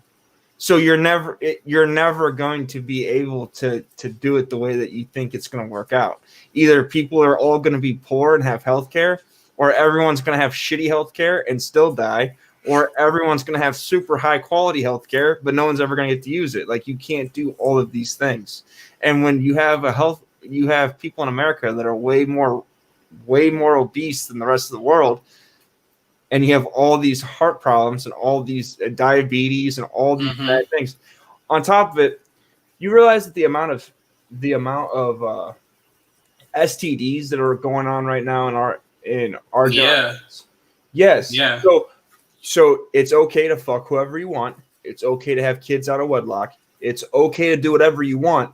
All these things have a consequence when it comes to your healthcare. If you can eat whatever you want, you can be as fat as you want, you can fuck whoever you want, you can be a sex worker, you can do drugs. All these things are bad for your health. So doing all these things are going to make your healthcare more expensive. So if you want to subsidize healthcare, you're going to have to rein in everyone's behavior. Like, you can't say it's okay for everyone to eat a gallon of sugar water every day and then also be like, well, we'll pay for everyone's diabetes. Like, you can't do it. It's too much cost. You have to find a middle somewhere. And that's the problem with socialized healthcare. You just have to get rid of it. You can't do it. You can't subsidize people, because all you're going to do is subsidize bad choices. And it's never going to benefit the people. It's only always going to get worse. Look at the welfare system. You've had welfare since the 60s, and it hasn't gotten any better. It keeps getting worse. Like, you're having children that are growing up in these communities that can't read, they can't write. Having a heart doesn't help people. The reason. Okay, go ahead. Unless you're giving it for a transplant. So what I'm saying is, I think the socialized part should be like an exception to the rule. It should be for those, for example, when it comes to welfare, I think like if you are mentally, like intellectually disabled, okay, having certain programs for you, I think is okay. Yeah. Okay. When it comes to like healthcare, I think when it comes to healthcare, it's like, but the other option would be somebody dying. I think, people should have, a good diet. People should exercise. People should make responsible choices. But I don't think people should die for making, like, for being in certain circumstances. I need you to understand something. Prior to us being civilized, people died. Animals die. In the wild, if there's not enough food, animals die. If there's too many of them, they die. Like, you can't have this idea of we have to save everybody. That's all you're doing. Is back in the day, it used to be survival of the fittest. The best genes and the best animals survive to procreate, to make a better species. As a whole, humans have always been trying to save the stupidest and the dumbest and the unhealthiest. And we're trying to keep all these motherfuckers alive, and it's not helping the population. Like, the fact that I have to go to McDonald's and see on the cup 13 times it say caution hot means that these motherfuckers that don't realize that coffee from McDonald's is hot, they should die from being burned to death from coffee. Like, I think that was set up from a court case. Stop. But that's put on there for legal reasons, because they lost millions, burned and were suing. Yeah, somebody sued. I understand why it was put on there, but this is what I'm telling you. When you have generations of people that have no shame in doing what they do, they can get famous from doing stupid shit, and they're too dumb to realize that you shouldn't drink bleach. We are saving dumb people to make more dumb people, which is going to make a bigger dumb society that's going to need more handouts. You talking about people that are mentally challenged getting a Social Security check is different Like that's the majority of the money that goes to the welfare system is not for disabled people. It's not for people that are mentally challenged. Majority of the people can work that just have a bunch of fucking kids. A bunch of people that don't want to work hard enough to make anything out of themselves and they want someone else to pay for it. So again, if I was you're doing the abortion argument. I don't agree with abortion. Well, what about people that are raped? That's 1%. That's less than 1% of all abortions are people that are raped. So to bring that up is minute. The fact of the matter is we are completely and utterly trying to save the weakest people and the people that can't help themselves, and all it's doing is making a bigger group of dumb people that shouldn't be alive. Like they shouldn't be alive. Like 200 years ago, if you were just fucking stupid and you didn't realize that the fire was hot, you would just die. Like that was it. Like there wasn't society telling you that they needed to drag your dumb ass to the next generation because you were fucking stupid and you don't bring anything to the table. If you want to keep jumping in the fire, they're going to let you jump in the fire. Like we don't need to keep saving people that don't need saved.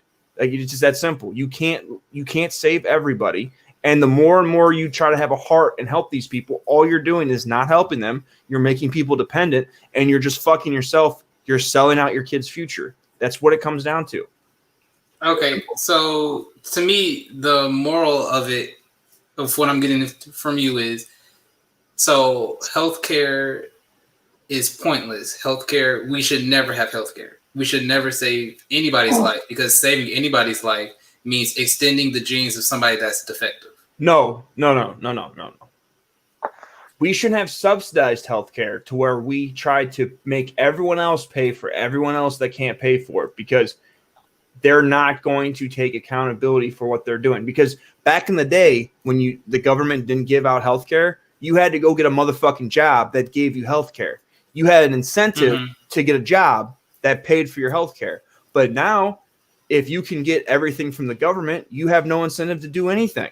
So explain to me how society is going to work when you have generations of people that have healthcare from the system, food from the system, a place to live from the system. They get free shit from everyone else. What incentive do you have for those people to ever do anything in society? Tell me how their children, and I'm not saying the 6 guys or 7 guys a year that go to the NFL that's mom lived on welfare that somehow makes fucking millions of dollars a year, but the other 99% of people that come from the welfare system that do not become fucking NFL players or rappers or fucking Will Smith.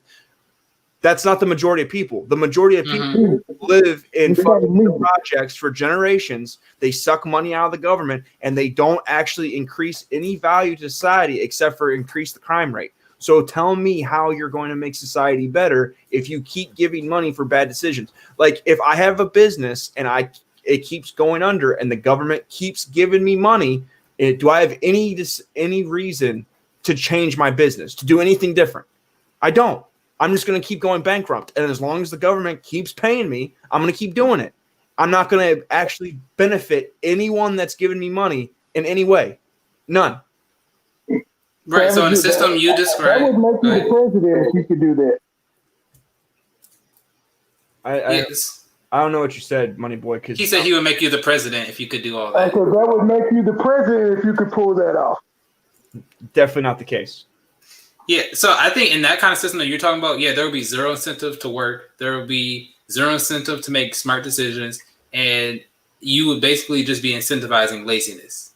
And we already incentivize all these things. They're already incentivized. Right. And I say that is correct. That's what we're doing right now, and I don't agree with that. Like food stamps and all that. Like I don't believe for most circumstances, I don't agree with that. What I'm saying is I only agree for this. For the exceptions to the rules, for the very, very rare situations that this is necessary. You cannot write policy to the exception of the rule. You can say this Social Security check is for intellectually disabled for this, for that. You cannot write policies. You cannot write policies to the exception to the rule. You can't do it. Let me ask you a question, Red Pill Medicine. My daughter, for instance, she will get Social Security for the rest of her life.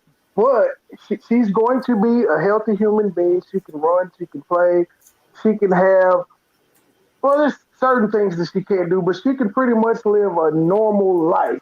Do you think it's fair that she gets to have Social Security for the rest of her life? But let me throw in a caveat, because heart transplants aren't for forever, so she will need another one by the time she's 19 or 20. No, I don't think it's fair. I don't think she needs it for her entire life. No. Why not? Every day she walks around with a compromised immune system. She takes medicine that has to weaken her immune system. Even though she can play sports and stuff, she's before this mask shit became popular, it was recommended to us that she needs to walk around with the mask every day. Right. Because our weakened immune system. Right. Mm-hmm. Yep. Yeah. I still don't think it's necessary for her though. Because to me, it sounds like she can still, depending on what type of job she wants to do, it seems to me like she could still eventually have a full-time job and be self-sufficient. Maybe. But you gotta understand, she had a heart transplant, bro. She would have died.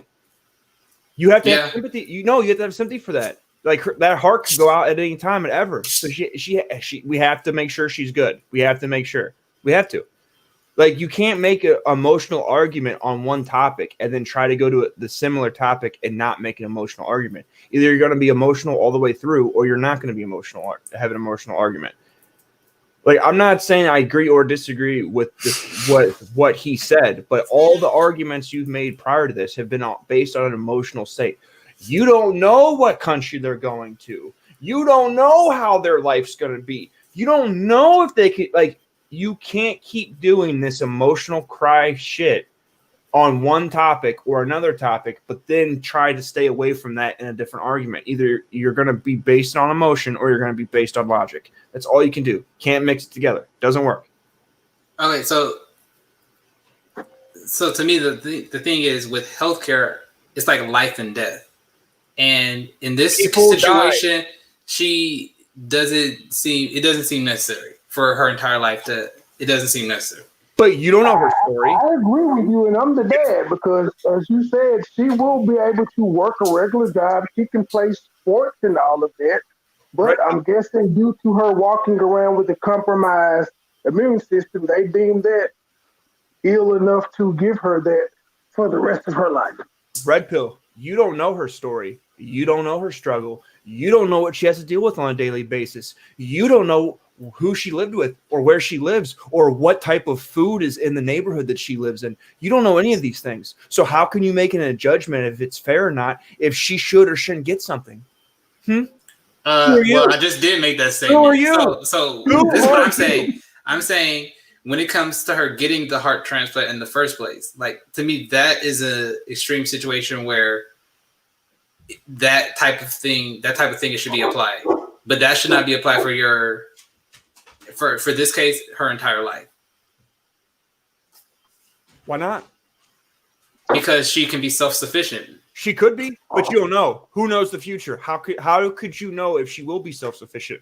You don't know. Well, because we've seen other people that had similar situations, and for other people that have had heart transplants, it seems fine.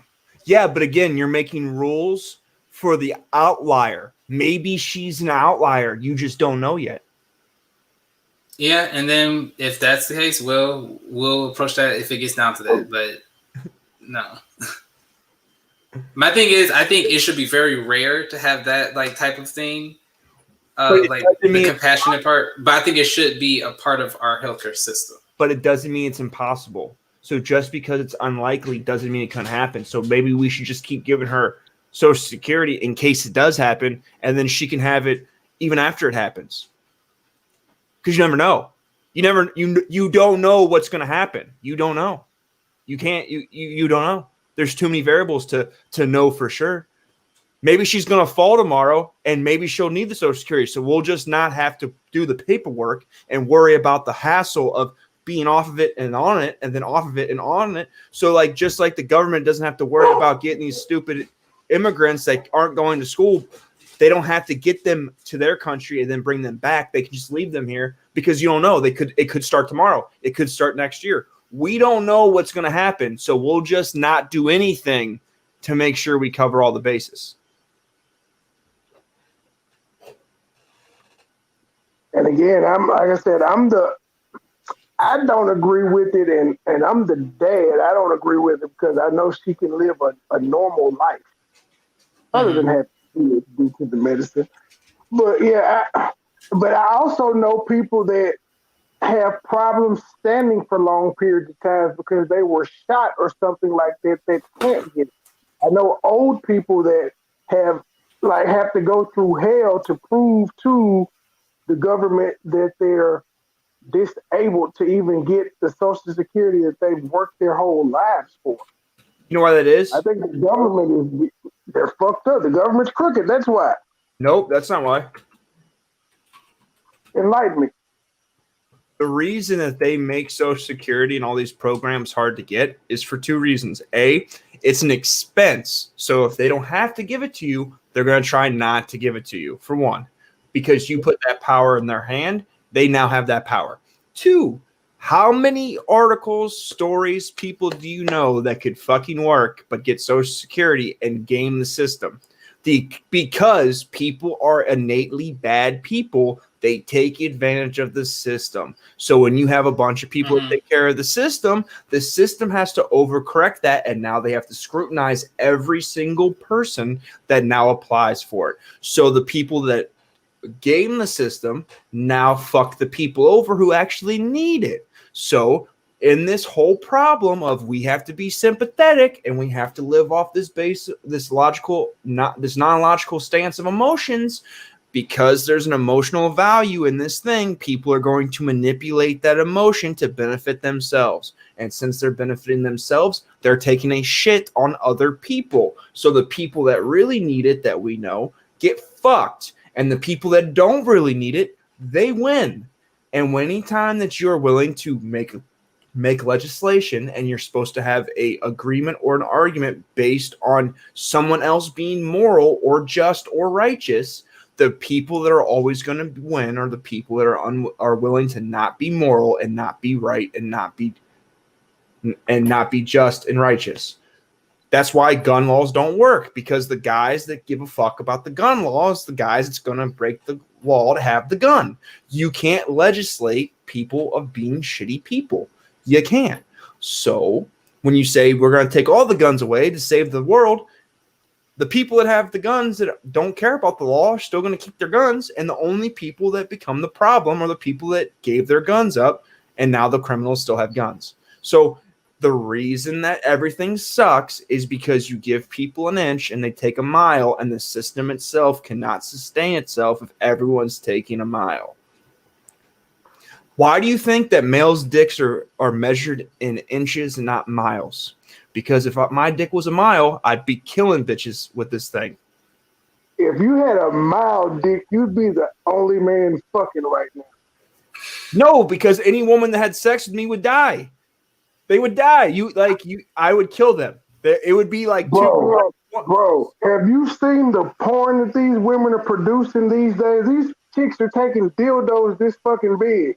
Yeah, I'm talking about a mile. A mile. But I'm saying you would be the man. My dick would be in another area code. I'm just saying it's like it could be in another zip code if my dick was a mile long. Like I literally could be in two places at one time. You'd have the best OnlyFans in the world. You would be trending #1 everywhere. Speaking of which, I'm trending on Twitter too for going to Cardi B. We gotta have a side discussion about that later on too. You look like you about to go hang a nigga, but when you get back, we gotta have a discussion about that. I'm all out of ropes. I haven't practiced my knots since Boy Scouts, so I'm rusty. You should have said you hadn't practiced your knots since what was that damn Daytona? I can't even think of dude's name right now. Since what was the guy that? Well, we can call him that. I call Bubba Wallace. You hadn't had a noose since Daytona with Bubba Wallace. Well, Jesse Smollett also had a noose as well, but you know, tomato. And that was the dumbest shit ever. Who beats your ass and throws a noose on top of you? Last time I checked, nooses were used for one thing only. Hanging. Yep, they didn't throw it on top of you once they beat your ass. They beat your ass and they hung you. Yeah, it usually when they use it, they use it. Yeah, and then the other thing was like, he said, they said like MAGA country in Chicago, and we're wearing Trump hats. To me, that didn't even make sense of anybody that would do that in Chicago. I'm so sick of the media. The media does dumb shit like say Kyle Rittenhouse was a Trump supporter when he didn't vote for Trump the first term, and he damn sure wouldn't be able to vote this term. So why is it important to say that he's a Trump supporter and he actually can't vote? What's that? I was saying, I said I was pissed off at the media because they said that Kyle Rittenhouse was a Trump supporter, but he didn't vote the last election because he was 17. He wouldn't be able to vote in November because he's 17. Yet they feel the need to say he's a Trump supporter. I don't get that. Oh, they're trying to make it seem like he's racist and Trump supporters are racist, so racism, blah, blah, blah. And I also know that I've had some people say they've been put in Facebook jail for saying free cow. That's why I'm not really on Facebook, because I say way too much. Like I already get censored by YouTube. I can only imagine getting on Facebook. I would be super, super sanctioned. I get blocked once a month. I do one thing, it's 30 days. I'm going to do right this time, though. I figured out what my problem is. And when I go back live in 2 days, I'm going at Black Lives Matter Memphis, and I hope that I keep my cool so that I don't violate any of their policies and get thrown back in jail. Because I actually need the page. I got more followers on Facebook than I do on YouTube. So I'm going to need all the females on the panel to look at the private chat. Oh, God. He's showing that mile-long dick, ladies. He's showing that mile-long dick. I didn't look, though. No. I can't do. I can do a mile of dick, but I have to do it at 7-inch increments. That's all I can do. Well, yeah. I can't relate to you on that one. But my Twitter is at red_recovery. I'm also on Parlay or Parlor, however you want to pronounce it. And I'm also on Instagram. And my Instagram, you can definitely see all my photography. And no, I'm not in any of my photos of photography, just so you know. So if you're trying to see this beautiful face, it's not there. What am I looking for? Oh. God damn it. But yeah, so what you need to understand, Red, is once you get to the real like how life really works, because you're in school, you're in a bubble. Once you get to the real life and you see how how much money you pay in taxes and property tax and how much of your income is spent just from shit that has nothing to do with you, you'll come to realize that taxation sucks and that you don't want more taxes. Okay, I'll say this. I've done taxes in high school. I know tax law. I know capital gains tax and property. Like, I know how that works. I mean, I haven't received a check, like an income. So, like, personally, I haven't, but Red pill. I understand where you come from. I do not want taxes to increase. That's what I'm saying. Objectively. You don't. Objectively, you don't know how it works. Back before I ever had sex, I've read all sorts of books on vaginas and intercourse and this and that, but I had no idea how to use that in practice. No, I've actually filed people's taxes, though. That's great.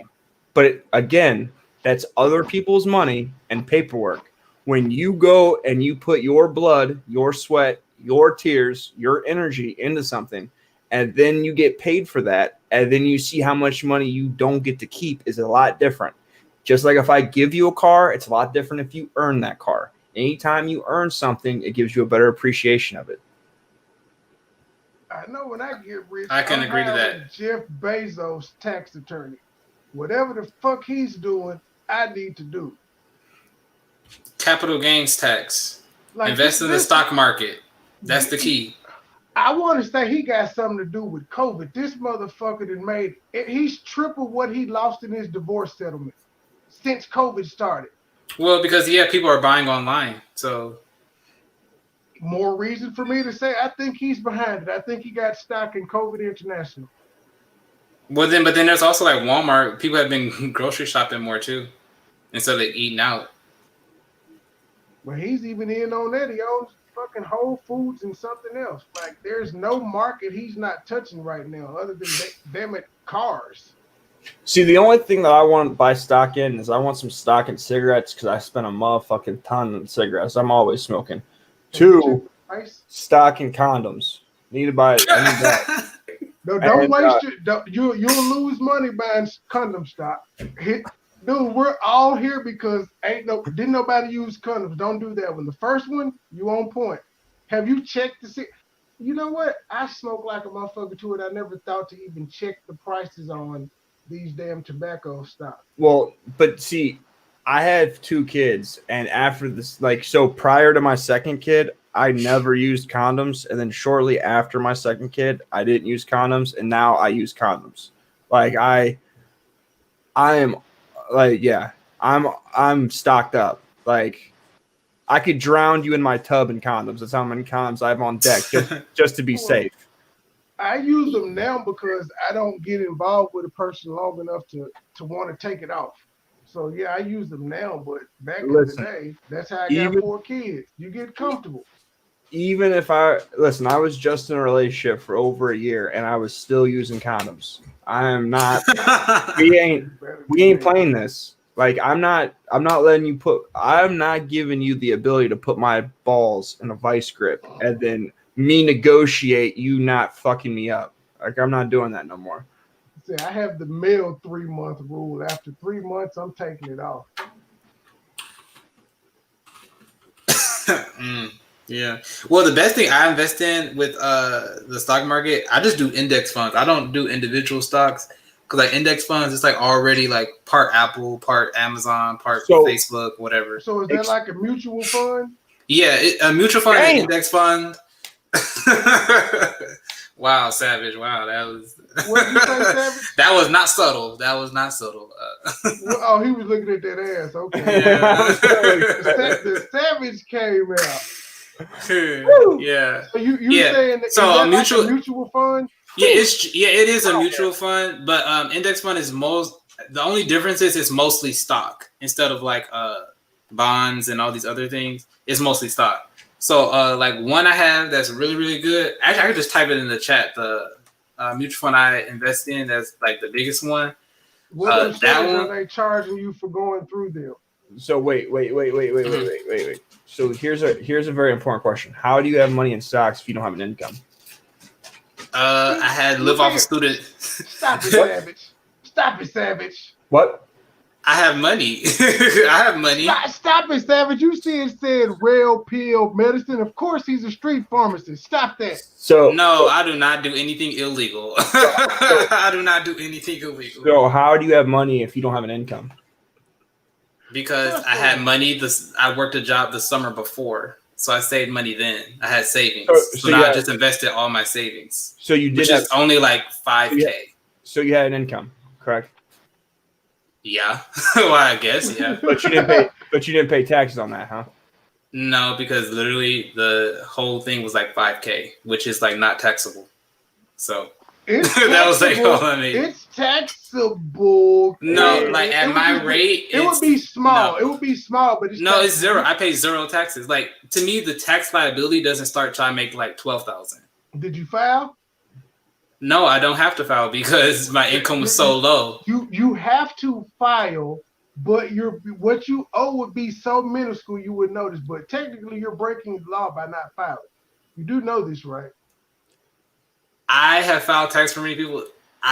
You don't have to file unless you're getting unless you owe or you're getting a refund. Even if you're getting a refund, you don't have to file. It's just you won't get your refund. So you have to file to know you have to claim refund or owe. You have to claim all income. You have to claim it. Even if they don't take taxes from you, you still gotta claim it. It's how it works. I'm glad you're not showing your face, sir, or have your real name up. But on another note, I wonder how much money I could make with an OnlyFans. Just dick pics, all dick pics, straight dick pics. I don't think you would be that much. I think you would need a girl. Bella Thorne cut up, bro. Dude, Listen, like, there are plenty of gay men, dudes out there that will buy pictures. I'm just letting you know. It, gay or straight, man, we have to stop selling ourselves short. Like, do you remember that story of that dude that was in jail a couple years ago and the females went crazy just because they had pretty eyes? They bonded that cat out. So females will pay for people that they find attractive. We just sell ourselves short. That's it. I'm going to look into OnlyFans. I'm going to set that shit up good. I'm going to wire my whole apartment and just do videos of me walking through my house doing regular shit. Do ASMR. Completely nude. Wait, but I have a question. So, like, the whole Bella Thorne thing, I heard that people said she was scamming. How was she scamming? Like, what was she saying? Like, she was going to do certain things and then she didn't? She didn't scam. She just took the same model that she used on IG. She used on OnlyFans, and dudes were thirsty, and they thought they were gonna see some pussy because it was OnlyFans. Right. But she didn't use the only platform. No. I'm pretty sure she said that she had X-rayed photos. Like she implied they were gonna get some spicy photos. Oh, okay. And implying and saying are two different things. Yeah, but see, the thing of it is I don't know how she worded it, but she led them on to believe that there was going to, the way she said it, she was implying that she was going to give them X-rayed photos for $200 a month, and she didn't give them to them. So the people ended up canceling their subscriptions and fighting for their money back. And she also said the reason she was on OnlyFans was because she was doing a documentary, and she wasn't doing a documentary. It was for money for her. So that's why people are saying she was scamming, because when she fucked men over for money and got caught, she then said, well, I'm only doing research for a documentary that I'm a part of. But there was no documentary. I salute her. I'm not mad at her. She got their I hope all those people got their money back. They got pics. She gave them content. Might not have been what they wanted, but OnlyFans is not. It's not a porn site. That's just what people have turned it to. You can do OnlyFans it's like Patreon. People just turned it into a porn site. Okay, I've never came across porn on Patreon. That's just me. I don't look for that shit. But you can upload it though. People have to pay you to go see your Patreon, so you could actually. Well, that is a great segue because I do actually have a Patreon. If you guys are want to go see it.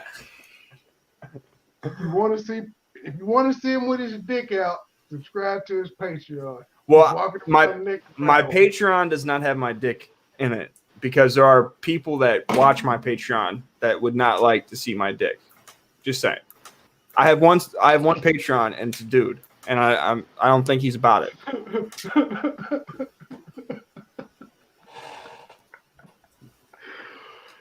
I've been thinking about starting a Pornhub thing. Though. I got 2 videos I've been sitting on for like 2 years. Their baby mamas ain't no faces in them. It's just me. I know it's me. Nobody else. Might as well. It's a market for it. See, I definitely was into that shooting porn thing back in the day, fucking on camera. It's not really worth it. Well, it wasn't back then. Now, when you can get paid for it, it definitely is. Oh no, I thought you would have made more back in the day though. Because now you get it for free. You have to go through a company. It's independent now if you want it. Yes, but like if you go through like Jasmine and all these other companies that do webcam shows and shit, you can get money from it.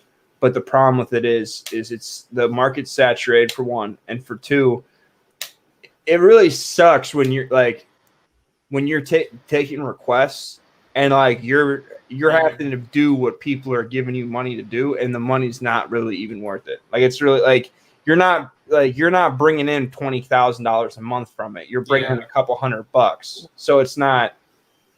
Well, that's where I disagree. I got females on Twitter that show their statement. These bitches are bringing like 15, 20,000 a month. Yes. Off OnlyFans. Those are women.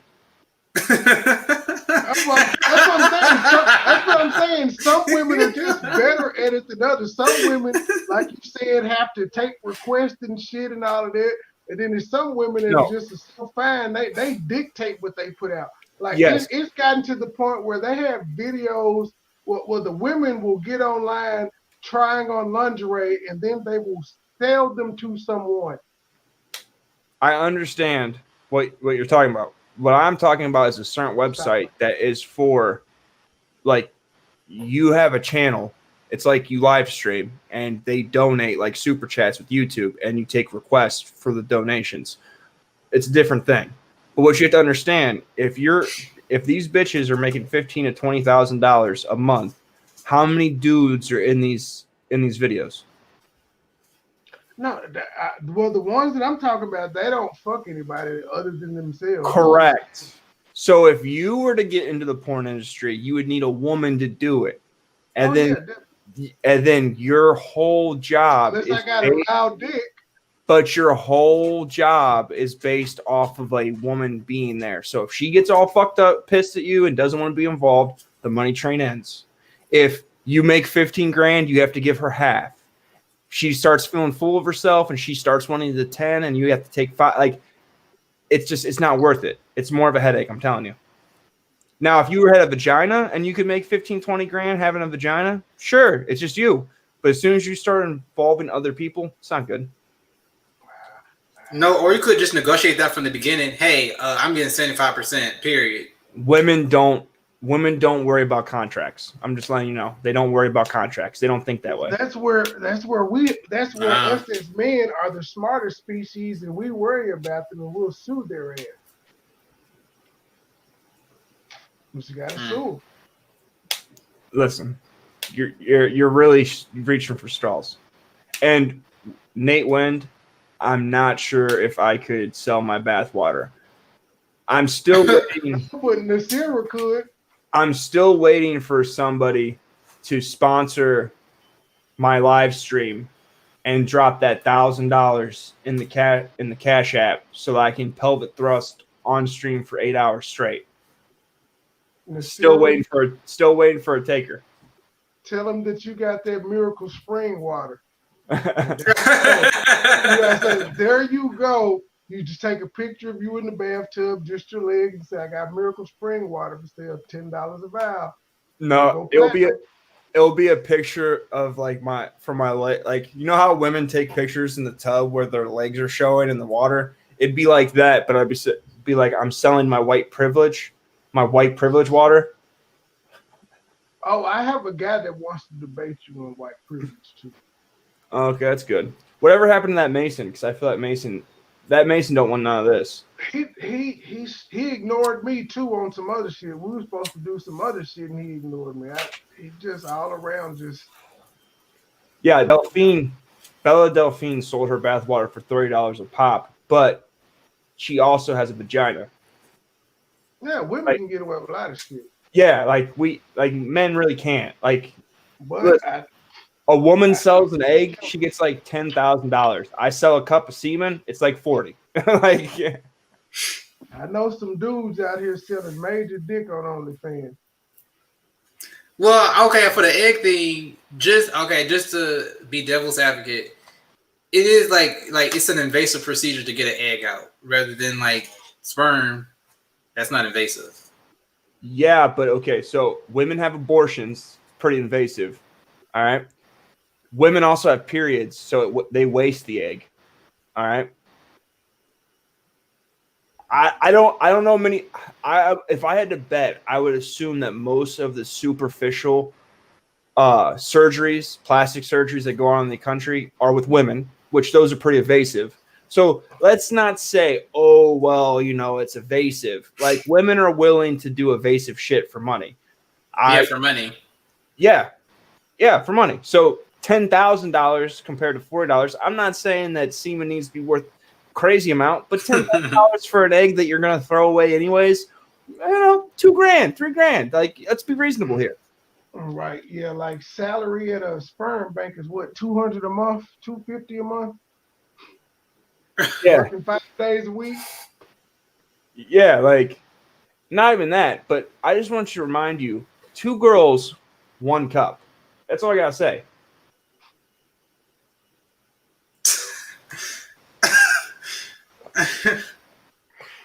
You're stupid, dog. Nasir, don't be. She back there plotting. She was like, you know what? These guys might be on to something. Nasira, miracle spring water. It's the truth here. Like, whenever, like, this is what makes me laugh. I love when women think they're better than you for whatever reason. I just have to remind them, 2 girls, 1 cup. That's it. Like, whatever you think you're worth is a lie, because there were 2 dimes that ate shit on camera and threw up on each other for probably like $1,000. So whatever, like, have you ever heard women say, like, there's a famous skit with Patrice O'Neal where he asked this chick if she had shit in a bowl on camera anonymously for $1,000. She said no. He said 12.5. She said no. This woman thinks that her shit is worth more than $10,000 without her face. Like, without her face being in the camera. Like, no one would know who she was. She just shitting, just a shot of her butt, shitting in a cup, shitting in a bowl. She thought 12.5 was not high enough. But those bitches in Brazil that ate that shit and threw up on each other that were dimes. Dimes. Good looking women. Probably did that scene for $1,000. I need that woman there. That's my issue. I can't find a woman like that. She said, fuck that. I don't care how much money you offer me. I'm good. It's not in a woman's nature to not do that. That's why I say I need a woman like that. I need a unicorn. 1 dude, 1 jar. That's a horrible porn. Horrible porn. Dude, you know what? Have you watched the playback of that Tummy Road Trip? No. You took the internet comment of the day when you said, if I come and force dick down your throat. Yeah. That was the funniest shit ever. And then I don't even think you realized it, but you caused the chain reaction for the rest of the night where people were just talking about shove it down your throat, shove it down your throat. Yeah, I know. Oh, God, that shit was hilarious. The point that I was getting to is he was making a comment about the radio shoves the music down your throat, so you have to like it. And I was like, all right, well, if I shove my dick down your throat, does that make you gay? No, it doesn't. It doesn't make you gay. Well, if you come shove dick down my throat right now and I don't fight you off, yeah, I'm gay. No. if I'm shoving it, it means I overforced you. That the premise was that you didn't willingly take it. It was just like the music. He was saying it was being forced down your throat. Same thing with my dick. If I overpower you and force you, it doesn't make you gay. It just means you got raped. That's it. Now, if you start sucking dick after that, then you gay. I just. Yeah, that shit there was hilarious, though. That shit there was fucking hilarious. When I said that, if he felt like I touched his soul too, he's like, "I'd kill you." Well, maybe after I got done shoving my dick down your throat, but not in the middle. Well, some people can't. They don't take the homophobic analogies or comments, or not even homo. They don't take the homosexual analogies and shit kindly. They get heated by it. That's why everybody on the panel was like, "No, dude, like we get it. Calm down. He ain't saying you're gay or anything like that. It's an analogy." Well, this is the issue. I really don't feel bad if people get offended at things I say, because I get called snowman and I get called white constantly for no reason, just because I talk. So it's not for no reason. It's because you're white. Yeah, but at the end of the day, me being white doesn't mean you have to tell me about how I'm white. Have you ever been called coon? I've been called a mud shark. Well, that's not offensive. I thought. I've never heard of that. A mud shark means you're a white person that you're a great white shark that comes out of the ocean up into the mud to fuck in the mud. So it means you're a white person that fucks black people. It's what a mud shark is. Oh. And like I'm called the Uncle Tom because I hang around white people and or I agree with white people. Yeah, I can't agree with them or disagree with white people. Like I'm just white. So like I just am white. So, you know. Well, no, you earned your black card the other day. You are officially a card-carrying member of the African American community here in these great United States. I've been carrying that card since I was a kid. Well, it became official the other day. It happened publicly. You got inaugurated. He ain't got jack. He ain't got jack. He ain't got jack. The hell with you, honky. Lauren said your black card is under review. Damn.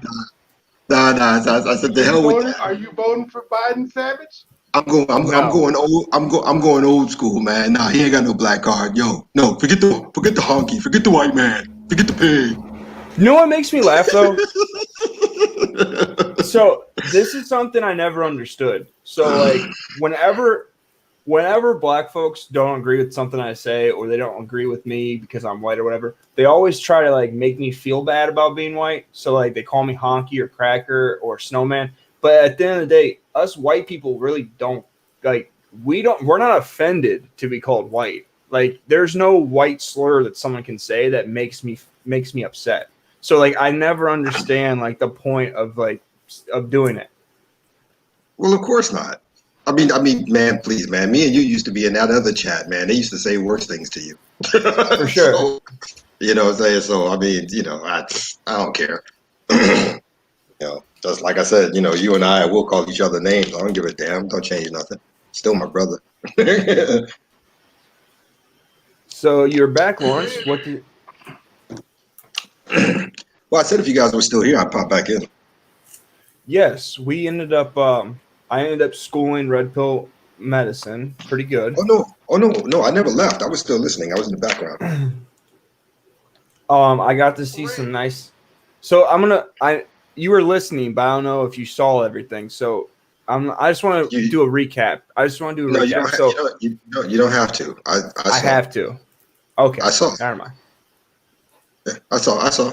I said from everything from your. Huh? I was gonna ask Red Pill Medicine a question, but go ahead. No, brother. Go ahead, man. I'm just shooting the breeze. Go ahead. Knock yourself out. What does your name mean, Red Pill Medicine? I'm in middle school. So why is there a red pill? Where's the red pill at? Because you're totally talking from a blue pill mindset.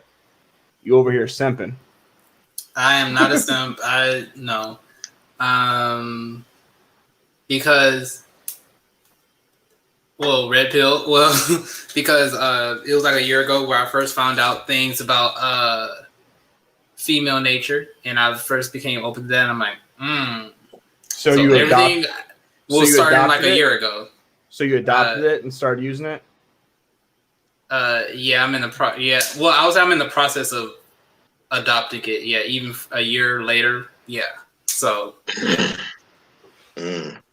Okay, well, I was asked. So, are you? Well, okay, I will say this because I was in a relationship at that time for like a couple years, and then I ended it, and yeah, it was really like Savage, how you always talk about like the child support and all that. Like the biggest thing that I found out that opened me to the red pill wasn't even like a female relationship I had, like dating or whatever. It was like my mom. Like I thought everything like before. A year ago, I thought everything my mom said was 100% the truth, and women are nice and kind, and I found out the child support and all that. That was like, oh wow, no, that's not it at all. You shouldn't have any problem. You should not. I don't want to hear you complain about child support if you want to subsidize medicine.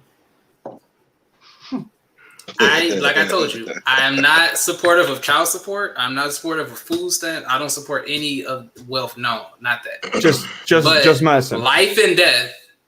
Only life and death situations in medicine. I don't care about I don't think I should subsidize your lifestyle. I think that's the word you're looking for. Lifestyle. If you don't subsidize my child, he'll die.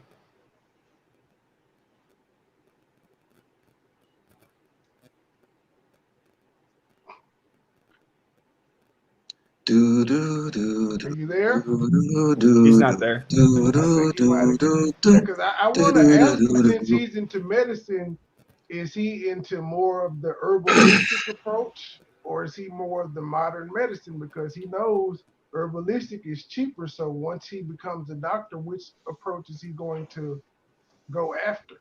If he wants to license, he's gonna have to do the drugs and pharmaceuticals. Yeah, he sounds like he wants to be one of those doctors for the people. We'll see how long that lasts once he graduates and the medical bills, the student loans are piled up and he has to get into the field. Well, not even that, but his brainwashing's not yet done. So he'll be deeper in the hole by the time he gets out. He'll be so force fed this blue pillology that he'll just, he'll be overdosing on blues. He looks like is not going to be able to escape the reality of it when it comes down to numbers, facts, and figures, profit margin and stuff. When he's actually in the business, he can't escape it. Yeah, that looks like we lost him. Yeah. Oh, he's back. Maybe he's. Oh. Oh yeah, my Wi-Fi went out for some reason, so I'm back. What was the last thing you guys heard? I was asking. I said so. The last thing that was said before the drop was, you said you didn't believe in welfare and child support and all that stuff, and I said, but if you don't subsidize my son, he'll die. So I'm talking about the one time, not the just life or death, serious situations in medicine. Food is life or death. If you don't eat, you die. No, the government shouldn't subsidize that for life. We shouldn't subsidize that for life. I don't think. I think if you are intellectually, disabled, me, in that kind of case, I can understand you getting Social Security, that case, but not people that can be self-sufficient. My son is 3. He cannot subsidize himself. He cannot work. He cannot take care of himself. I'm talking about adults. I'm not talking about children. Yeah, I'm talking about children. My son, if you don't subsidize him, he can't defend himself. He can't provide for himself. So if you don't sustain his lifestyle of eating, he will die. Yeah, so a child is the parent's responsibility. And healthcare is your responsibility as an adult. Because the government doesn't give homeless people food stamps, shelter, or health care. So how do we even pick and choose who it the funny part about your argument is that we already have people that we we ignore, and you're okay with it. You're okay No, what do you mean? Well, you're not when I didn't hear you mention a homeless person per se. You kept talking about people in need that maybe couldn't afford the $400,000. You were talking about people that could work but maybe couldn't afford the $100,000. But there are homeless people that can't get any procedures done because they're homeless. They can't get food stamps because you need an address to get food stamps. Well, if you're homeless, you still have the emergency room, and they will treat you no matter if you can pay or not. Yes, but will they give you a transplant? Yeah, so I would not. So that's a complicated question. I don't know the answer to that. Will they give you prescription drugs? I'll do simpler. Will they give you a prescription drug? Will they give you free medicine? They'll write you a prescription, but will they give you free drugs if you're homeless at that emergency room. So no, they would have to look up programs that could pay for it or give it to you. So they would have to do something like that. Maybe there's some type of charity or some type of program that would give it to you. But yeah. So how much? So you're okay with it? Go ahead, Savage. How much are Tylenol when the hospital gives you Tylenol? How much are those? Okay, I don't know. About No idea. $100 a pill. They're like fucking like if you go and buy it, they're like fucking $10 to $12 for a Tylenol aspirin. How much do aspirins cost? I have no idea. Not $12. Fuck that. My daughter was getting charged like $100 a pill, but insurance was paying for it. Saline solution bags were like $100 a pop. And saline is just salt water, basically. Her tacrolimus, her the main medicine she needs, it's like a $1,200 medicine without insurance. Yeah, okay. Yeah. The reason it's priced that way is because like nobody's gonna pay like the price that is set. That price is set because every insurance company is gonna negotiate lower. We don't need insurance. Insurance actually inflates the cost of stuff. If you pay out of pocket with cash, it's always cheaper. Well, okay, yes, I would say basically, yes, that's true. That's basically the whole reason that they inflated the price, just so that insurance could get savings. Yeah, so we should get rid of insurance. I would want to know like what would happen. I would just want to think about what would that do though if we don't have insurance though. Do you know anything about LASIK eye surgery? Yeah, you can't get insurance. You have to pay cash, pretty much. And like dermatology and ophthalmology, like a lot of their stuff is not by insurance; it's by cash. And guess what happened to LASIK eye surgery? It got cheaper and more efficient over time. Yep. Yes. So now it's like $500 an eye, and it used to be like $10,000 to go get both your eyes done. Yeah. So with no insurance, it got cheaper. So more people can get it, right? Today, yes. Correct. But my thing is like for a heart surgery I understand you could say like, yes, it could be $400,000 because we know insurance companies are going to negotiate lower. It could be that. And yes, it's $400,000 now, but maybe 10 years from now, if we just do cash and no insurance, maybe it's $4,000. That's possible. But I just would think with something like that, that's like life-threatening, not like eye surgery, which is like just not wearing glasses like that. You know, bro, that's not if they fuck it up, you're blind. But you don't need the surgery to live. That's my point. Yes, it's a big deal, but I'm saying you don't need it to live. You don't need a hip surgery to live. You don't need your shoulder surgery to live. Yeah, I'm not talking about those ones either. I'm talking about like a heart surgery, like something that's life-threatening. But what you need to understand is everything in the medical industry is inflated. Everything. So if you got rid of insurance and everything went to cash, everything would deflate. Would you be willing to do a heart transplant for free when you became a doctor?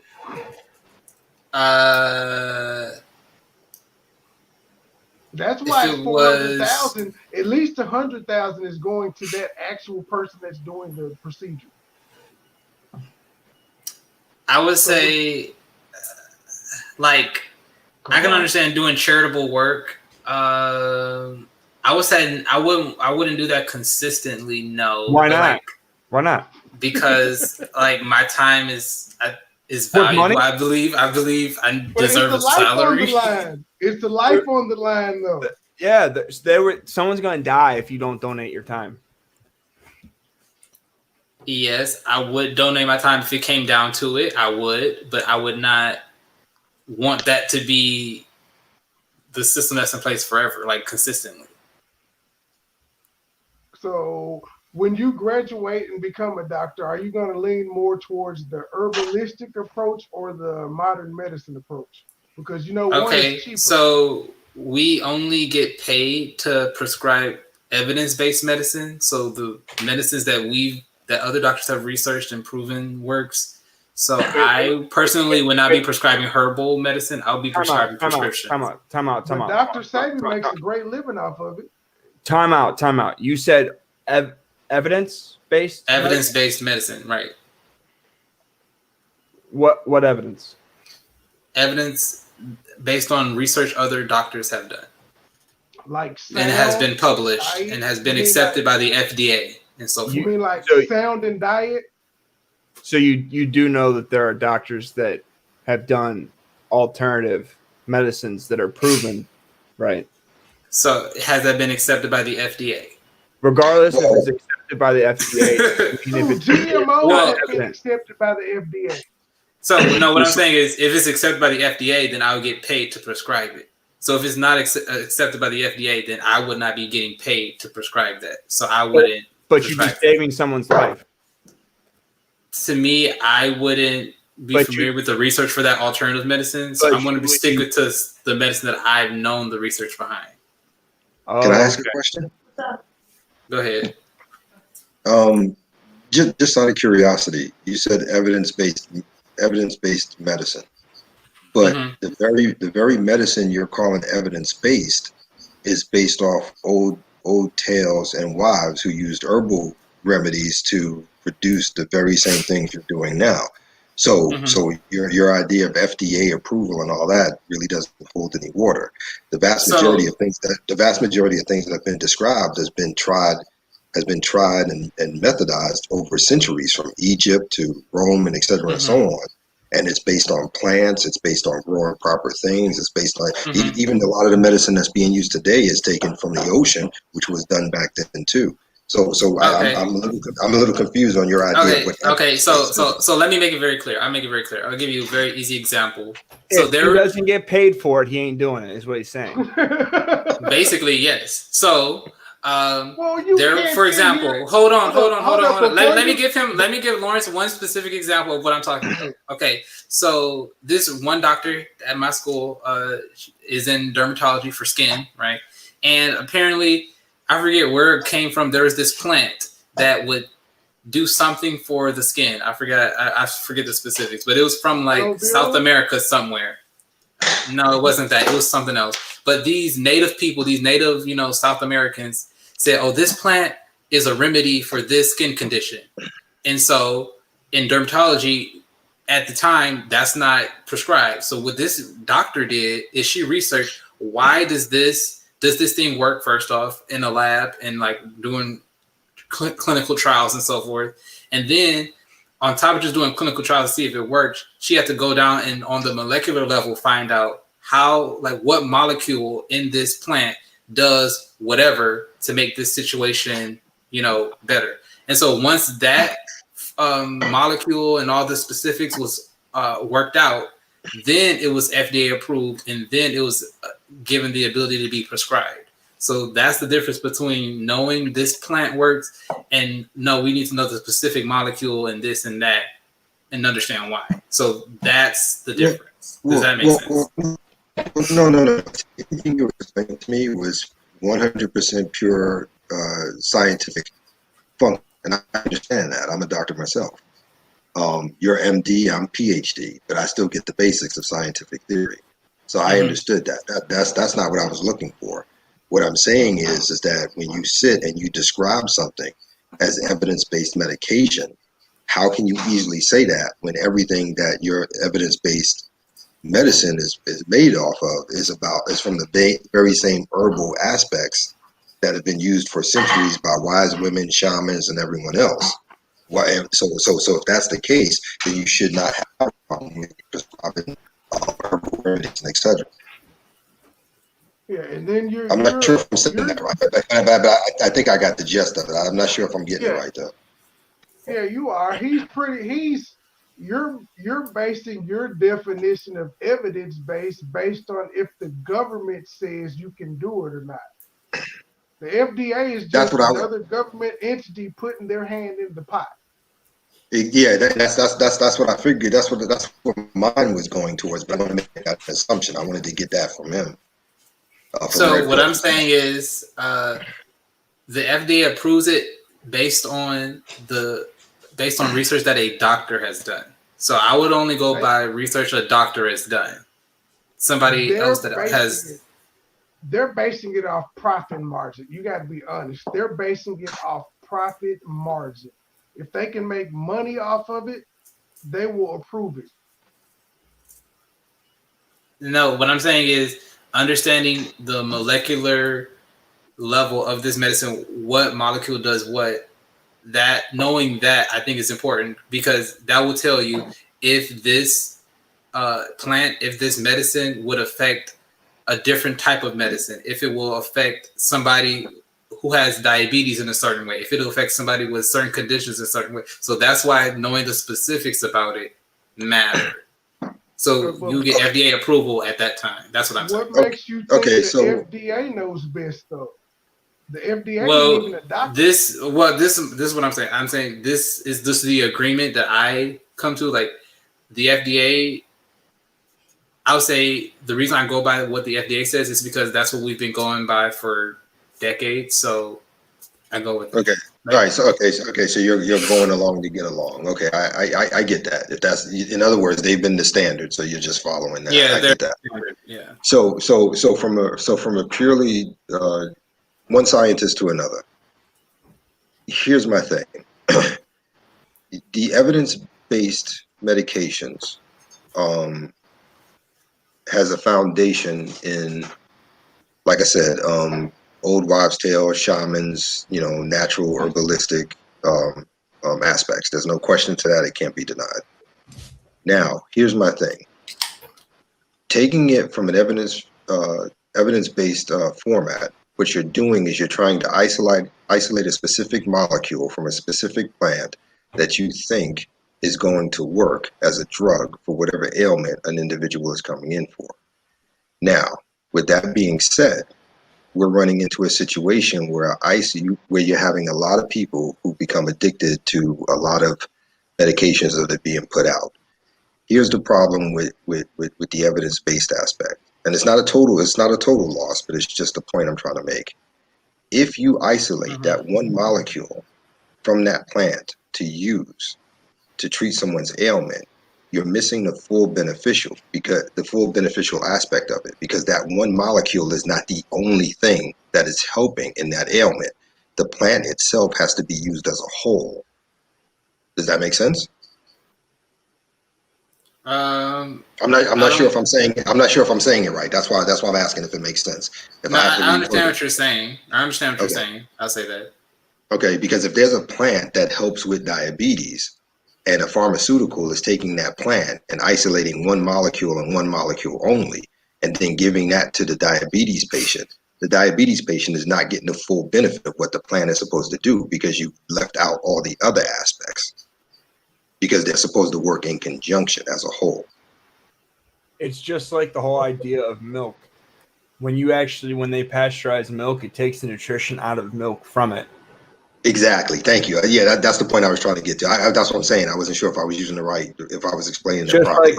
Just like when you look at marijuana, when they made marijuana in pill form through the pharmaceutical company, you don't get the same benefits from the fake weed pill that the pharmaceutical company makes compared to the weed that you smoke, or the THC or CBD that you take.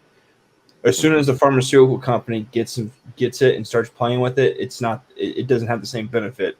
But they can patent it and they can make money off of it. That's the difference. Right. Prime example would be when they're trying to push never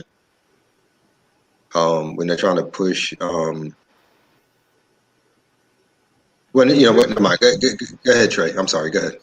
Oh, I think I was just saying that I think when they manipulate it, sometimes it becomes better. I like dispensary weed better than the shit that I get on the street.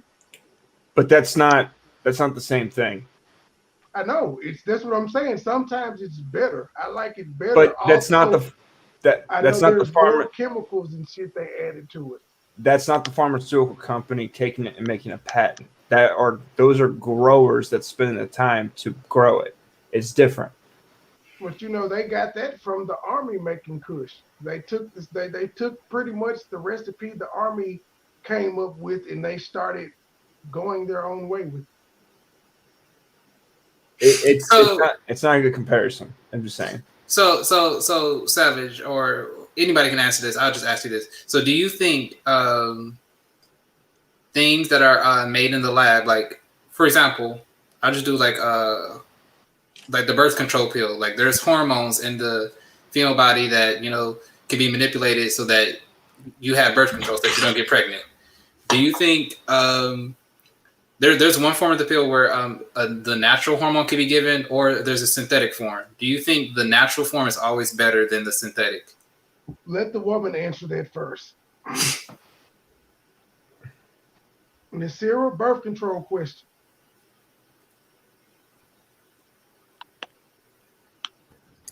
I'm sorry, I was just getting started. What was the question? So the question is basically like, for example, for a birth control pill, there's hormones in the female body that can be manipulated so that she doesn't get pregnant. Do you think the natural form of the hormone is always better than like the synthetic form? Or yeah, a birth control?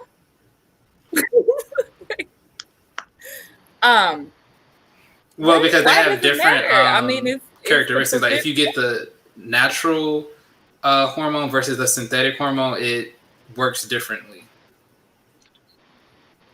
Yeah. Do it work though? That's my question. Yeah, not to Both the of them work? same quality though. When you say natural and a synthetic birth control, what is a natural form of birth control? Okay, so progesterone is a hormone in the female body that if you have progesterone for extended periods of time, you won't be able to get pregnant, right? So you can get progesterone that's made by another animal, which is like natural, or you can get. Well, I mean, that's what the pill is. Millions of women take it all the time. Here's your problem. Or the progesterone that's made synthetically. But here's your problem. You said one is more effective than the other, but birth control pills as a whole aren't that effective. They're not. What do you mean they aren't that effective? How many people do you know that still got pregnant on a birth control pill? I know someone that has 4 kids that was on the birth control pill every single time. She lied. Well, bro. what I'm saying is 90% they're not my kids, so I don't give a fuck if she lied or not. But the fact the premise that's what I'm saying. The premise was that there are plenty of people that have kids on birth control. Like it doesn't, if it's more effective or not, doesn't mean anything. Like no, my basic question was, okay, so do you think the synthetic is ever better than the natural? It's possible. Like you would need a specific thing like that. That's an open-ended question to ask. Yeah, so my example with the birth control was going to say basically the reason why the synthetic form of progesterone is better than the natural one is because the synthetic one lasts longer because your body breaks down the natural one faster. But what are the side effects to that? But guess what? Not getting pregnant, that's the side effect. Yeah, but what you don't realize is taking that hormone and taking birth control pills gives women a higher risk of strokes. It also gives them a higher risk of breast cancer, uterus cancer. There's all sorts of cancers that happen. But it decreases their risk for ovarian cancer. It does. Okay. Here's why it does. Well, okay. So the ovary, it releases an egg every month. The reason women get ovarian cancer is because their body has to repair that lining of the ovary. No. If you are not ovulating, if you're not releasing an egg, if you're not having a period, you are less likely to have to repair that ovary, right? So you're less likely to get cancer. That doesn't make sense. Yes, it makes perfect sense. It doesn't make sense. Okay, just because something doesn't make sense to you doesn't mean it's not true. No, because it has no logic. It has no logic.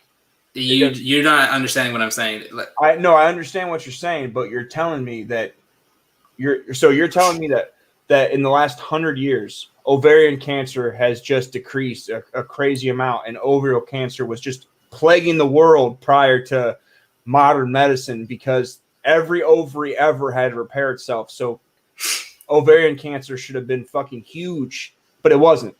Okay, you're taking what I'm saying to the very extreme, and that's not what I'm saying. I'm not taking it to extreme. You're saying that you're going to have a less likely chance of having cancer in your ovaries if they don't have to repair themselves, which is their natural thing to do.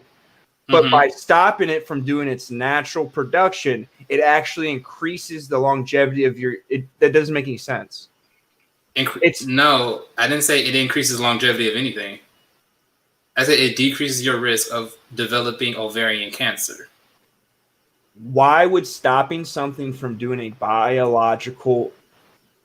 It was okay. I'll break it down. Okay, so cancer. Stop. A woman's body is naturally made to go through a period and release an egg. It's been since time. How are you going to tell me by stopping it from doing that, which would be unhealthy? Like when a woman Not true. No, again, when a woman doesn't weigh enough, they lose their period. Correct? Yes. Or if they have too much. Yes, bad nutrition, right? Correct. Okay, so if they're unhealthy and they're not having a period, why would it be healthy for them not to have periods for years? That doesn't make any sense. What I'm saying is having a period, not having a period because you're on birth control does not negatively affect your health. That's what I'm saying. If you went 5 years straight of taking an oral contraceptive because you didn't want to have a period, that would not lead you to that's not unhealthy. Red pill, was that an FDA approved statement or was that a scientifically backed statement? This is a statement that came from an OBGYN from class that I had. So an official doctor said this. Are you studying to be a gynecologist? In medical school, they teach you all specialties. So yes, I guess. Yeah, they don't teach us specific specialties. They teach us everything. So how does a man prevent prostate cancer? You can't. You just have to get checked up. No. There is something they tell you to help lower the risk. There's something that they tell you to do to help lower your risk of getting prostate cancer. What is that thing? I don't even know. Do you tell your girl to eat a dick? What?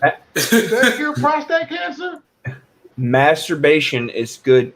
Masturbating on a daily basis is good. It's good to prevent prostate cancer. So why is it? Yes. So why is it that my masturbating on a regular basis?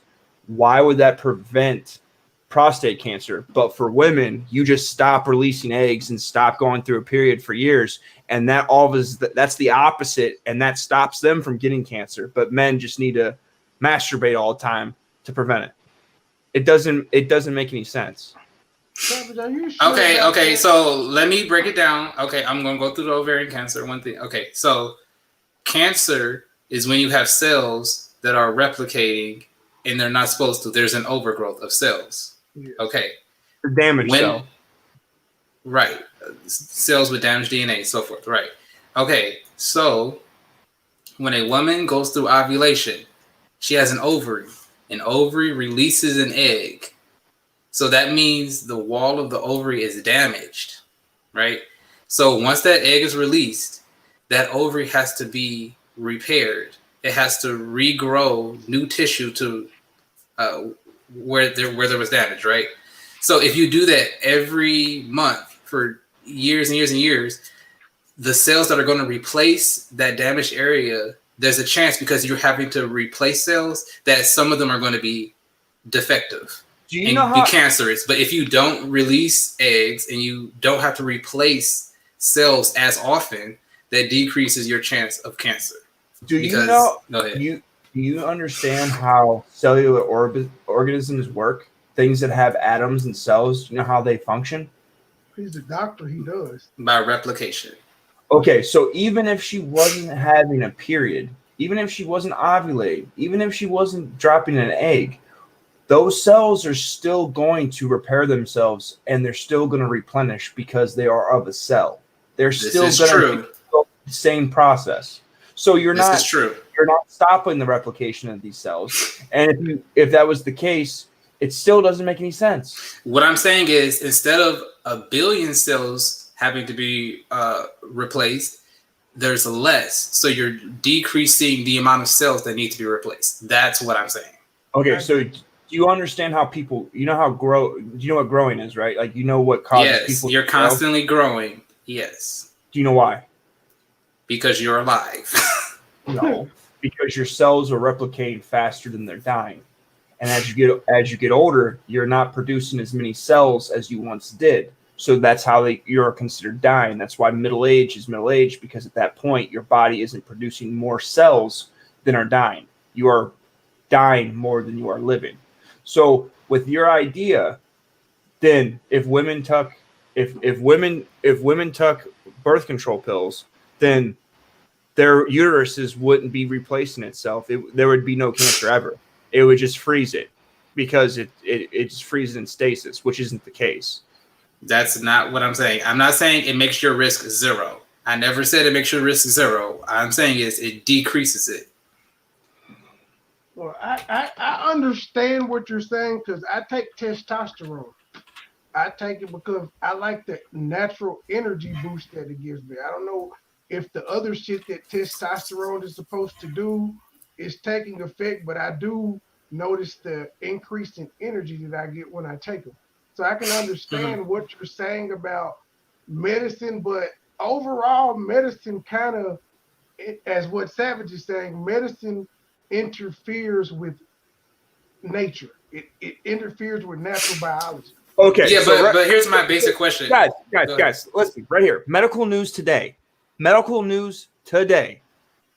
Long-term effects. Using birth control pills may increase the risk of long-term health problems. I just said that. Heart problems, cancer risk. Female hormones that occur naturally, such as estrogen, are thought to affect the chances of women developing some types of cancer. Yes, like breast cancer. Yes. Ovarian cancer, breast cancer, liver cancer, and also cervical cancer. Yes, and I did not say estrogen. I specifically said progesterone. Progesterone and estrogen are not the same thing. I agree. You can take birth control that's progesterone only. Progesterone only. That is not the same as estrogen. Estrogen increases your risk of breast cancer. Yes, those other. Yes. Estrogen. Yes, we know that. Yeah, I agree with both of y'all. I couldn't take a hard stance on it either way. But Moneyboy, I'll ask you this, because you're saying like the natural. So this is what I'm asking you. Do you think natural is always better?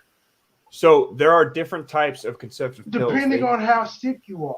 They contain in what I'm reading, it talks about estrogen and progesterone, which you were talking about. Mm-hmm. It says in the article that I'm reading from Medical News Today, it lists both of those hormones, and then underneath it says side effects. And then you go down, and then it gets to cancer. And that story posted today. This was posted. It was a joke because it's called Medical News Today. It was a joke. It's from 2018. It was a joke. Okay, go ahead. Just saying.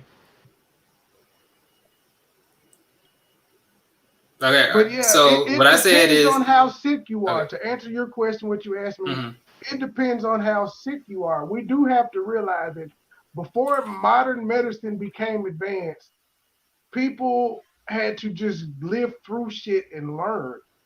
At all times, we didn't have medicine, and people were living. If you believe in the Bible, people were living thousands of years, and they had no medicine or anything like that. Yeah.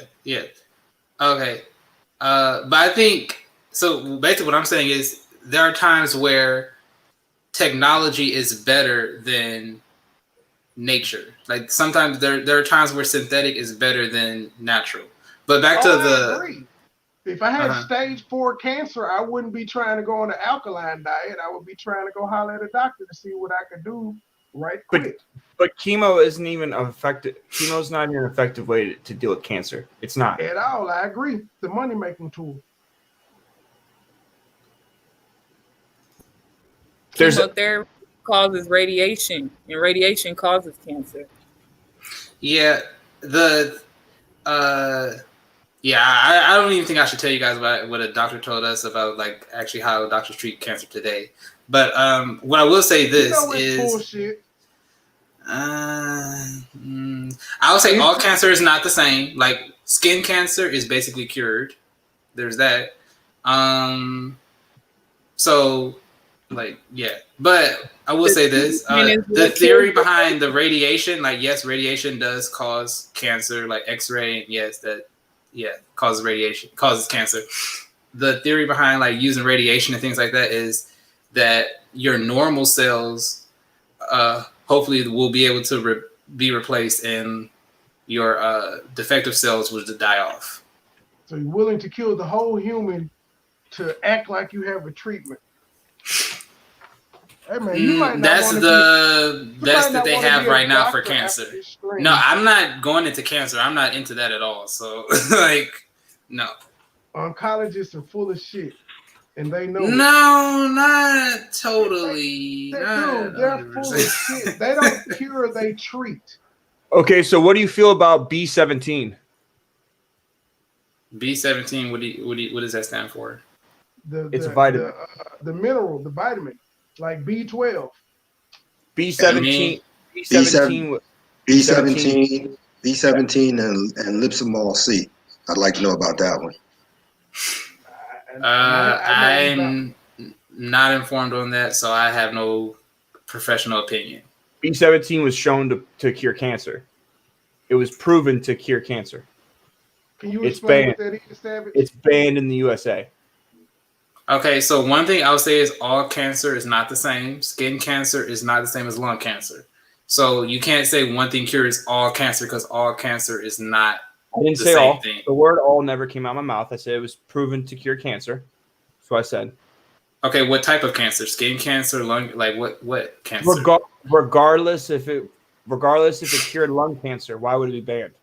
Regardless if it cured penis cancer, why would it be banned? Regardless if it cured hair cancer, why would it be banned? It doesn't matter what cancer it would cure. It cured a cancer and it is banned.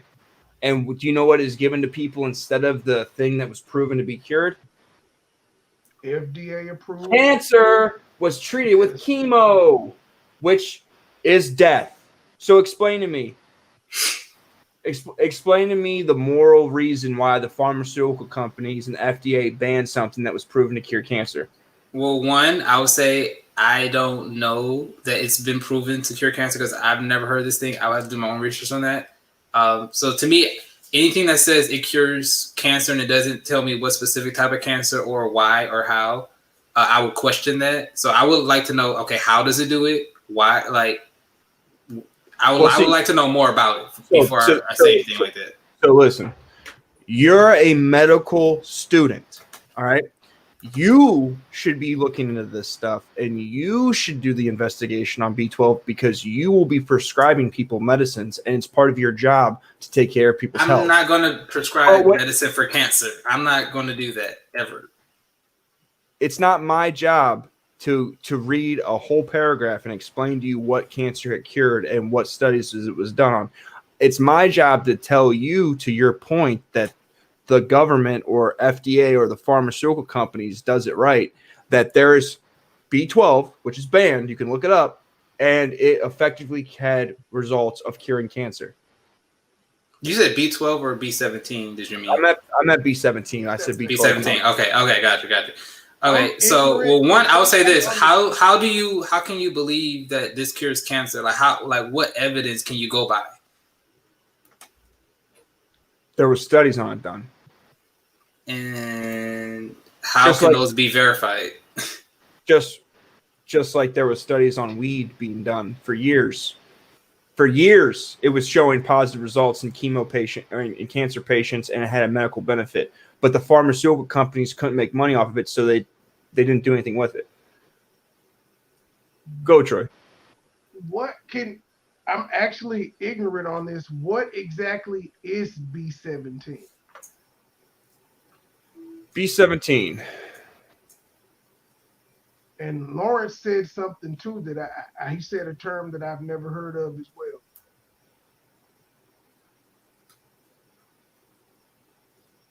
But yes, Red Pill, this is what they won't teach you in medical school. I'm asking questions that hopefully this will trigger something in you to go look up this stuff as well.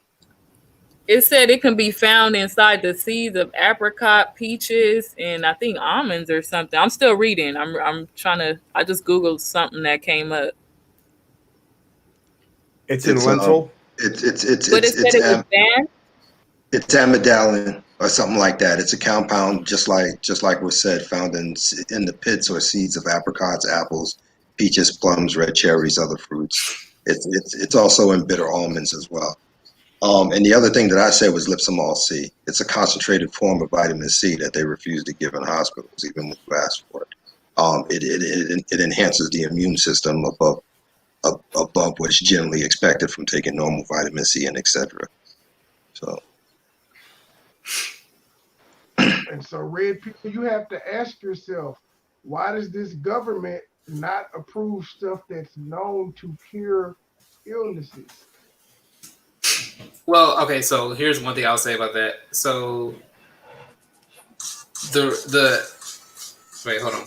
So diseases have been cured before, like polio. Nobody's dying of polio. So the medical system does desire to cure disease and not treat it. That's not true. Polio is cured, yes. No, it's not. Last year there were 2 or 3 people that popped up with polio, and it had been seen in decades. Were they vaccinated, or were these anti-vaxxers? That, to be honest with you, that is the stupidest fucking question I've ever heard in my life. Yeah. If you say it's cured, then it doesn't matter. Nobody should have it.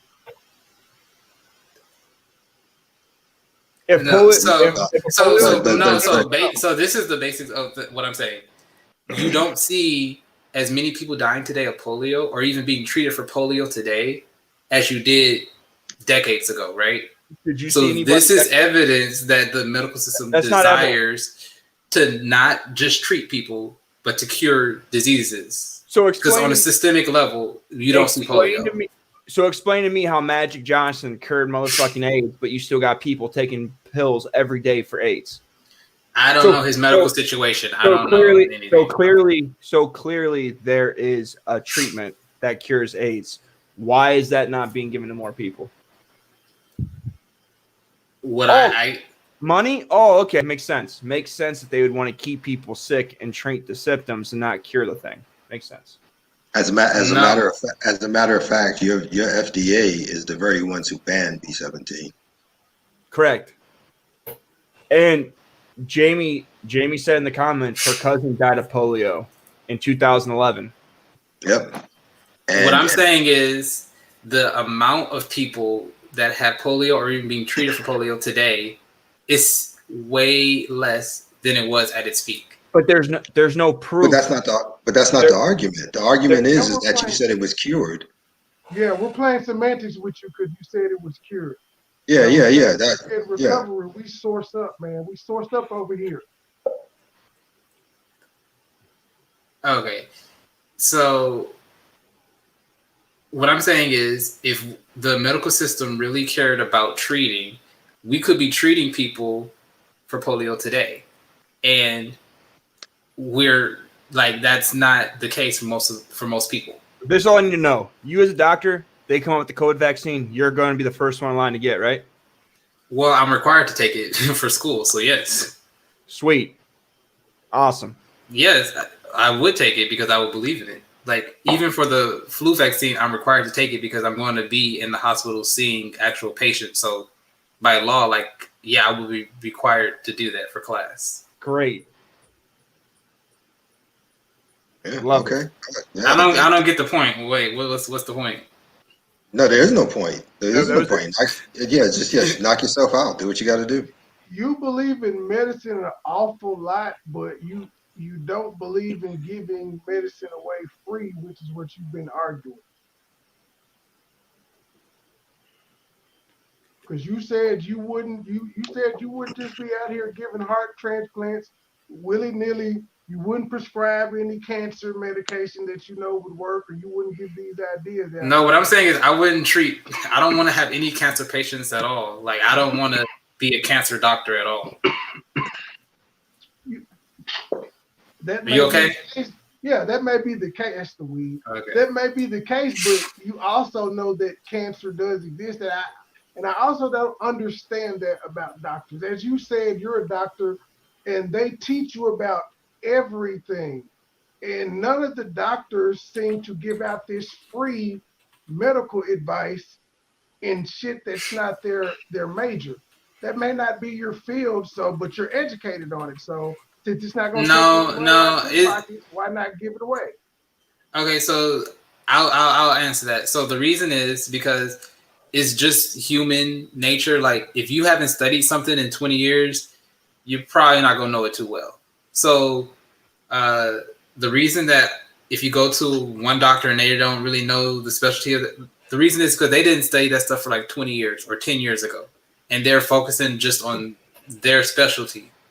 So even though they did learn it, they don't have to know it for what they're doing on a day-to-day basis. So most doctors are going to know mostly what they do on a day-to-day basis. What they're doing every day, they're going to know that the most. They're not really going to know the intricate details of all the other specialties at all. So, question: what about all those doctors that came out and said that HVC or HRC was working across the world, and they were getting shut down by the media, and they were also getting shut down by the FDA and the association with the license for doctors? I'm not informed about this situation, so I can't speak on it. You don't watch the news? No, not really, because I don't really watch it. Because you know they already have something that prevents and cures COVID, right?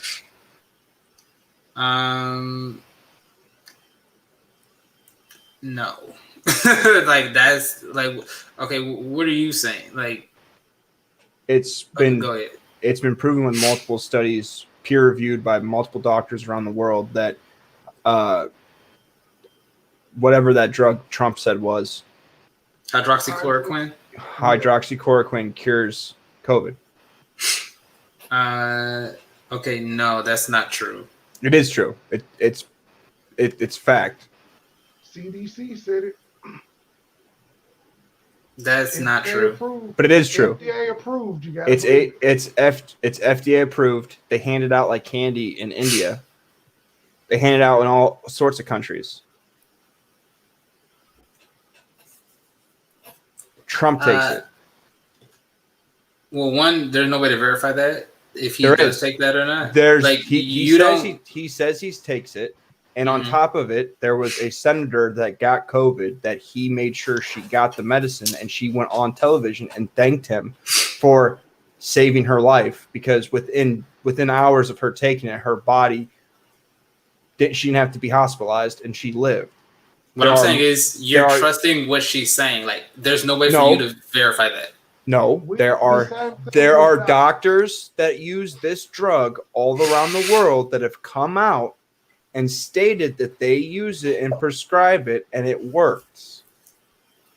Okay, so what I'm saying is, let's go to that one person you said, because I think that actually was my congressperson. Like you said, there was a woman in Congress. She took the hydroxychloroquine and she got better. Okay, so this is what I'm going to tell you. So based on looking at the numbers of COVID, most people that catch COVID will not die. Most people, even the people that are hospitalized, most of them will come out and not die. So the fact that you took that, your chances of coming out alive are still higher than your chances of dying. That's what I'm telling you. So with the pill or without the pill, you're most likely going to come out alive. Okay. And with that being said, they've been prescribing this around the world, and there's doctors that have done studies with it. Multiple studies have been done with this drug, and they're all coming back and saying that it works. Okay, and so the reason why the school I go to and why we disagree with those doctors, because like I say, science is not like a static thing where all scientists believe one thing. Scientists, we disagree. I understand. So the reason why I'm part of the group that disagrees with that is because the people that are most likely to get corona that are going to die are the ones that are like 65 and up, and so. And the major side effect with hydroxychloroquine is heart problems. That's not true. That is so. We learned about this side effect before corona even happened. So we have to just believe you and take your word. Whoa! But you just believed. Oh, B17 causes the cure to cancer. Like, why do you just believe this, but you don't just believe me, or you just don't believe the FDA? Like, why do you believe one and not the other? Oh, I got you. I'm just pointing out that the same thing that you said about believing the hydrochloroquine is the same thing that could be applied to your information in your universities. You totally discounted her and those doctors and said, well, no. We know better, and we have to just take your word for it. So, like, you're being totally biased. No, I disagree. To be biased. No, I disagree. So the reason why I'm saying this is because when you look at research papers, there are research papers that say some say positive, some say negative. It's a mix. So you have to look at both and determine which one you're going to go with. So the one that had slight benefit with hydroxychloroquine was a very, very small sample size. So that's why I'm not going with that one. The one that showed basically no benefit had a larger sample size. So that's why I'm going with the one that says that there's no significant difference. The study early on, though, during the COVID, where there was question. Are you talking about the medical study that watched the medical study that people died while taking that medicine? No, I'm talking about the one that was in the New England Journal of Medicine. That was done with veterans? No, they weren't veterans. That wasn't the population. When was it? Because one of the studies that originally came out when COVID happened has been disproven. As the information changed and evolved. And for you to tell me that it causes a side effect with heart problems, the medicine's been around for 60 years. It wasn't until COVID happened that you now start saying it had heart problems. No, literally, when we learned about this drug before any of this happened, that was the side effect that we knew about that. This medicine's been being used for 60 years for malaria. It never was listed with heart problems when it was curing malaria. It's only when COVID's evolved, it now has heart problems and we need a vaccine.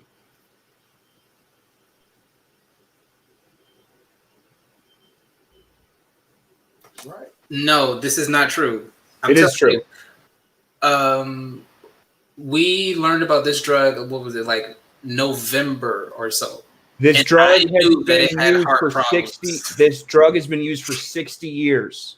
This drug didn't just pop up on the market in November. It's been used for malaria for 60 years. It's been approved by the FDA.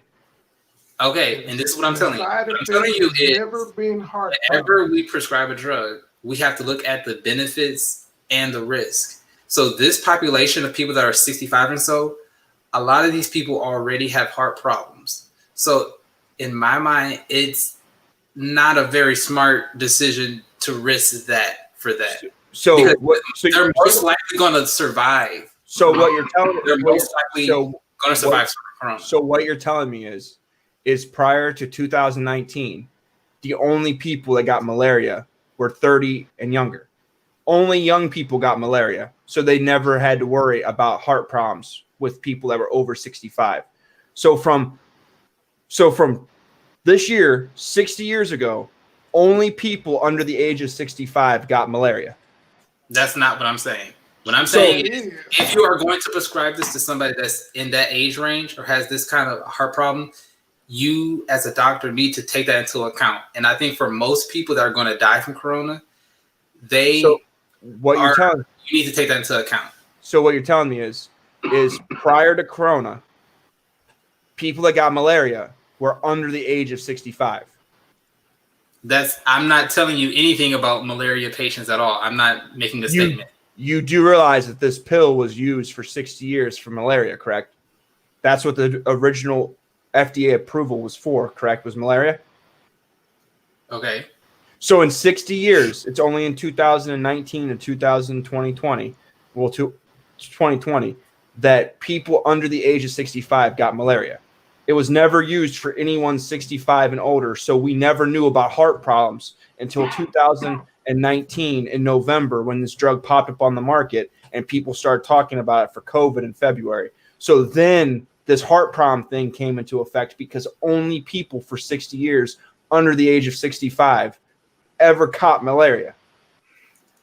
Okay, you're putting a lot of things in my mouth that I'm not saying. I'm not saying when the heart problem thing was discovered. I don't know. I didn't know about this drug until I got into school. So if you ask me, did we know about this heart problem 3 years ago?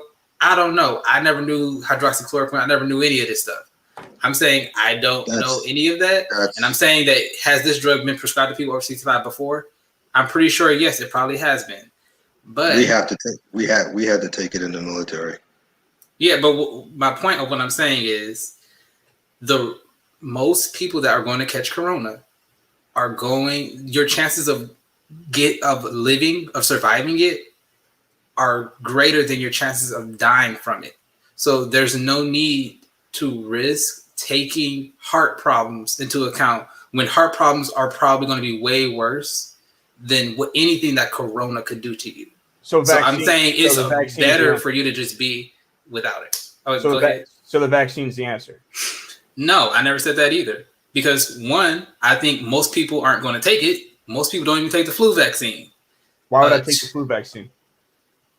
I mean, I would recommend it. But I mean, if you don't want to do it, you're free to do whatever you want. It's your life. That's correct. Flu vaccine is trash. That's correct. That's the great thing about free will. I get to choose what goes into my body or what doesn't go into my body. Right. That's what's awesome. Right. Anti-vaxxer. Okay, the government makes me vaccinate my daughter. It tries to make me vaccinate myself, but they actually can't prove if I do it or not, but they make me vaccinate my daughter. Okay. I lost my train of thought. So like what I'm saying is your chances of surviving corona are greater than your chances of dying from it. So I don't think it's necessary to risk heart problems, which are very high in people that are 65 and up. I don't think it's necessary to risk that because they have a greater chance of surviving corona than dying from corona. That's basically what I'm saying. Corona is not very deadly. What's the average? Well, I don't disagree. Oh, I'm sorry. What's the average life of the people that die from corona? What's the average death age? I don't have access to that information. I wish they would release the average age of the death. They did. Oh, they did? Oh, what is it? Yeah, 78. Yeah, they did. I thought it would be like, so basically close to the life expectancy of everybody. To dead, yeah. Yeah. So basically the average death age of everybody. Correct. Mm-hmm. Yeah. Because based on those numbers, then that could have just easily been COVID, or it could have just easily been pneumonia, or it could just been any wide variety of things. Because at that age, you're more susceptible to everything. Yeah, you could have died of heart disease. You could have died of, strokes that you had. Yeah, exactly. But I guess for me, my concern is that, with everything that you said, what's interesting is that when you finish school and you become a doctor, or probably even during that time frame, when they come out and they tell people that they have to take this vaccine and force them to, you're going to be one of the people who assist with that. So no, we in medicine, we believe in free will. So you have the ability to refuse if you want to. Stop that bullshit. Stop that bullshit. No. Stop that bullshit. Stop that bullshit. I recommend that you do take it though. But you can do whatever you want if you don't want to. That's what he just said you're going to do. You're going to be part. You cut that bullshit out because you immediately, when we mentioned vaccines, said you made a derogatory statement to anti-vaxxers. I did not. What did I say? You said most people don't even take the flu vaccine. Anti-vaxxers. That's not insulting. That's a fact. Most people don't take the flu vaccine. That's a fact. Lawrence was correct. When you become a doctor, you will be part of the machine pushing to take it. Yes, they have free will, but you're going to say, I recommend that you take this vaccine. You have no, free will. Actually, no, I'm going farther than that. Because as a doctor, and the doctor who's and it's his imperative to do the right thing based on what FDA and everybody else tells them. If they pass legislation that says that everybody has to take it, that means it's a forced thing, not free will, which means that him being a doctor, he's going to be required by law to force me to take something that I already told him he didn't. Now I'm taking it all away. And just like I told you, the American Medical Association tells us if we have to choose between legality and morality, choose morality. So if I was ever forced by law to do something, to force treatment on a patient, I would not do so.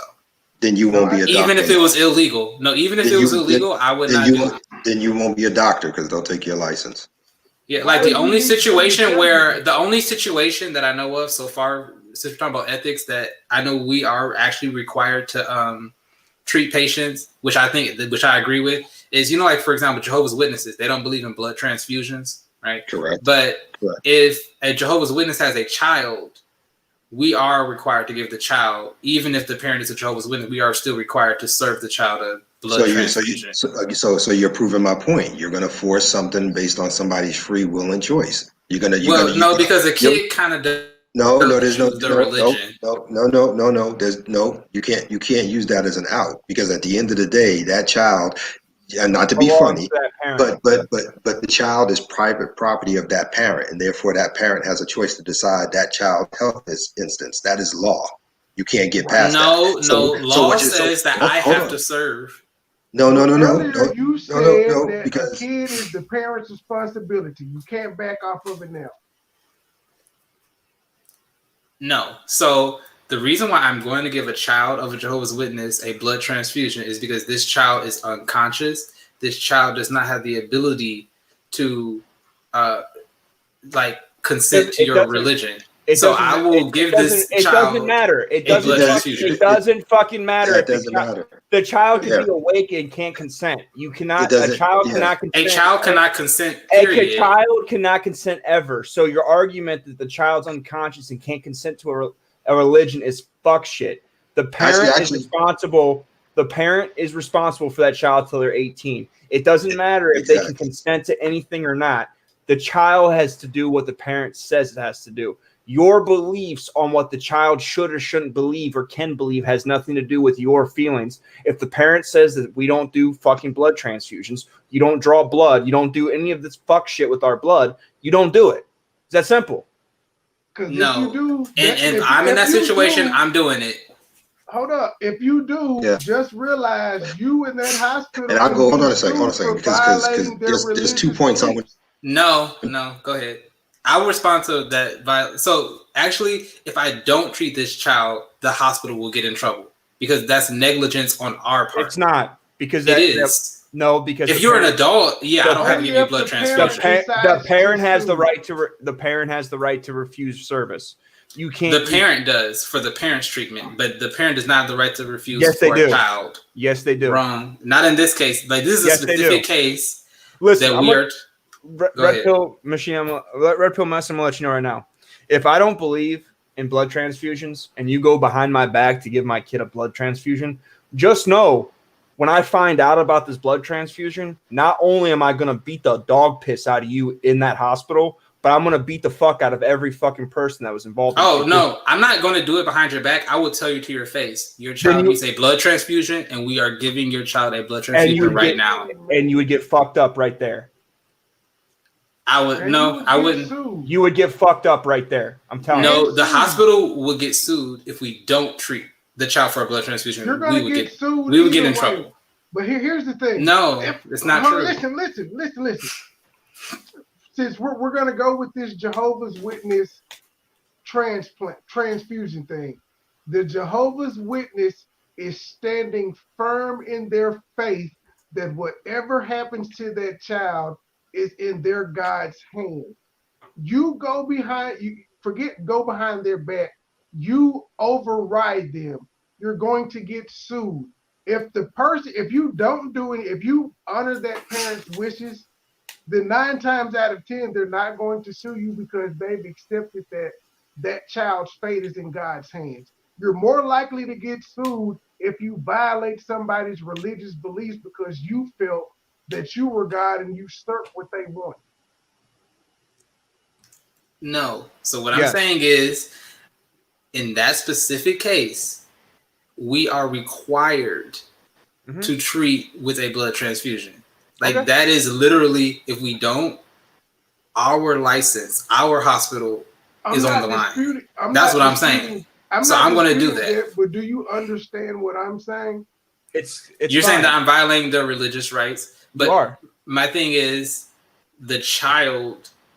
Like, to me, I'm okay with that because, then that's great. But to those parents, you made yourself bigger than God to them. So this is what I'm going to do. This is what I'm going to do. I'm going to become a Jehovah's Witness, and I swear to God, if I ever come into a hospital and a guy like you tells me that you're going to oversee my motherfucking religious right, and you tell me you're going to do a blood transfusion, I'm then going to stab the fuck out of you and make you get a blood transfusion. I'm going to assert my rights. This is a standard of practice in the entire country. That's great. So doesn't make it moral. If you go into the healthcare system, it doesn't make it moral. You are agreeing to our terms of service. If you don't agree to our terms, you don't come into our healthcare system. That's not how it works, because I can refuse service at any point. That means if your child listen, bro, don't talk over me. If I can refuse service anytime I want, you can't tell me I have to go by your fucking rule. That's the whole point of denying service, correct? Correct? That's what free will is, right? You can get up and walk out the hospital anytime you want to. Correct. Y'all can't keep us there. We can get up and say, you know what? Fuck off. What the hell with all of this? Yes, that is possible. But in the case of children, this is the one exception to the rule. No, you don't have rights. It is. You don't have rights over my kid. You don't. I do. Sorry. I'm telling you what the law is. This is what this is the standard of care. This is what I am required to do. That's great. I understand what you're saying. We're just saying that it's. And as a parent, I'm required to beat the dog piss out of you when you do fuck shit.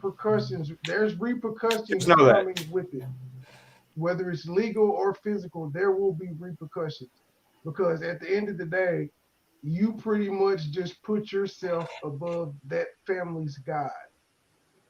And you pretty much told me that as a parent, what I want for my kid ain't shit, and you know better. Okay. So, Savage, let me just ask you this. Okay, so I believe in the First Amendment, freedom of religion, and all that. Great, whatever. Okay, but let me ask you this. Okay, so if I am in a religion and I believe in sacrificing to the gods, I'm going to kill my firstborn child and sacrifice them. Do you believe I should be allowed to practice my religion in this country? That's murder. Yeah, but it's my religion. First Amendment right? It's murder. Right. So you're saying no, this is what you don't get. Nobody has the right to use their rights over someone else's rights. That's my point. Shut the fuck up. Quit talking over me. I can't use my rights to kill you. I can use my parental rights to stop service for my child. That is my right. That's not killing my child. I'm not sacrificing my child. I'm denying you a service. I'm saying, no, I don't want to do that. Just like if my kid broke its arm and you wanted to do surgery, I can say, no, I don't want surgery. I want you to put it in a cast. I have the ability to not agree with what you say and to do something else or go to another doctor. You do not have the right to oversee my rights. There's a difference. Sacrificing in First Amendment is murder. You can't use your rights to overstep someone else's rights. Just like you can't go and censor someone else with your free speech. And so what I'm saying is you are sacrificing your child in that specific I'm case not. because you are saying my right to religious freedom is more No. important than my child's right to life. No. You can live without a blood transfusion. In some cases, that might not be the case. That's not every case. Yeah, and that might not be the case. But when you tell me without the circumstances that you're going to oversee my rights, just know I'm going to fuck you up. Like, you're going to get fucked up. And if I have to kill 2 cops to get to you, then I'm going to kill 2 cops to get to you to prove a point. Because when you come out here and you talk about the greater good for everyone else and all this bullshit, and you get up on this poppet of you having a moral high ground, but then you say some dumb fuck shit about how you're only going to prescribe shit that makes you money, and you're not going to do your work for free, and you're going to overexceed my rights because of what you think, you're just being a pompous douchebag is at the end of the day. You don't agree with any of the shit that you're saying. You're only agreeing with what the fucking association or the hospital says with you. You don't have any actual moral stance. Your back is fucking flexible, whatever they tell you to do. And you're just regurgitating brainwashed bullshit, trying to make an illogical argument to a logical stance. That's not true. To make matters worse, to me, this is how I saw it. I'm sorry, I dropped out Wi-Fi. But here's my thing. You have a Jehovah's Witness parent come in and you want to give the child a blood transfusion.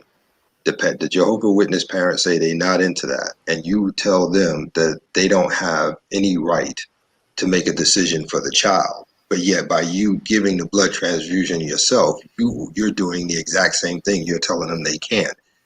You know what I'm saying? You're literally trying to make the child do something without the child's consent, the same way you're arguing that the parent can't do that. The only thing that matters here, and I hate using the term property when it comes to children, but the reason I use that is because as a parent, when you have a child, to some degree, that child is property, because whatever that child does within a certain age frame from 0 to 18, you are responsible for. If they crash a car into a neighbor's house and damage that property, that child being your property, you're responsible for paying that neighbor's property damage. So I know it's a weird analogy, but that's what I'm saying. But at the end of the day, that's one of the main problems I have with doctors. They have this theory in their head. It's that God complex theory, where they think they can override anything anybody says because they think it's for the greater good. But at the end of the day, your idea of greater good doesn't serve everybody else's, and you're diminishing and dismissing a person's God-given right to make a decision, whether it's for themselves personally, whether it's for their spouse, whether it's for their child, whatever it is. You guys do that all the time. That's why a lot of people don't like you. That's why a lot of people don't want to go to hospitals, because you do stuff like that.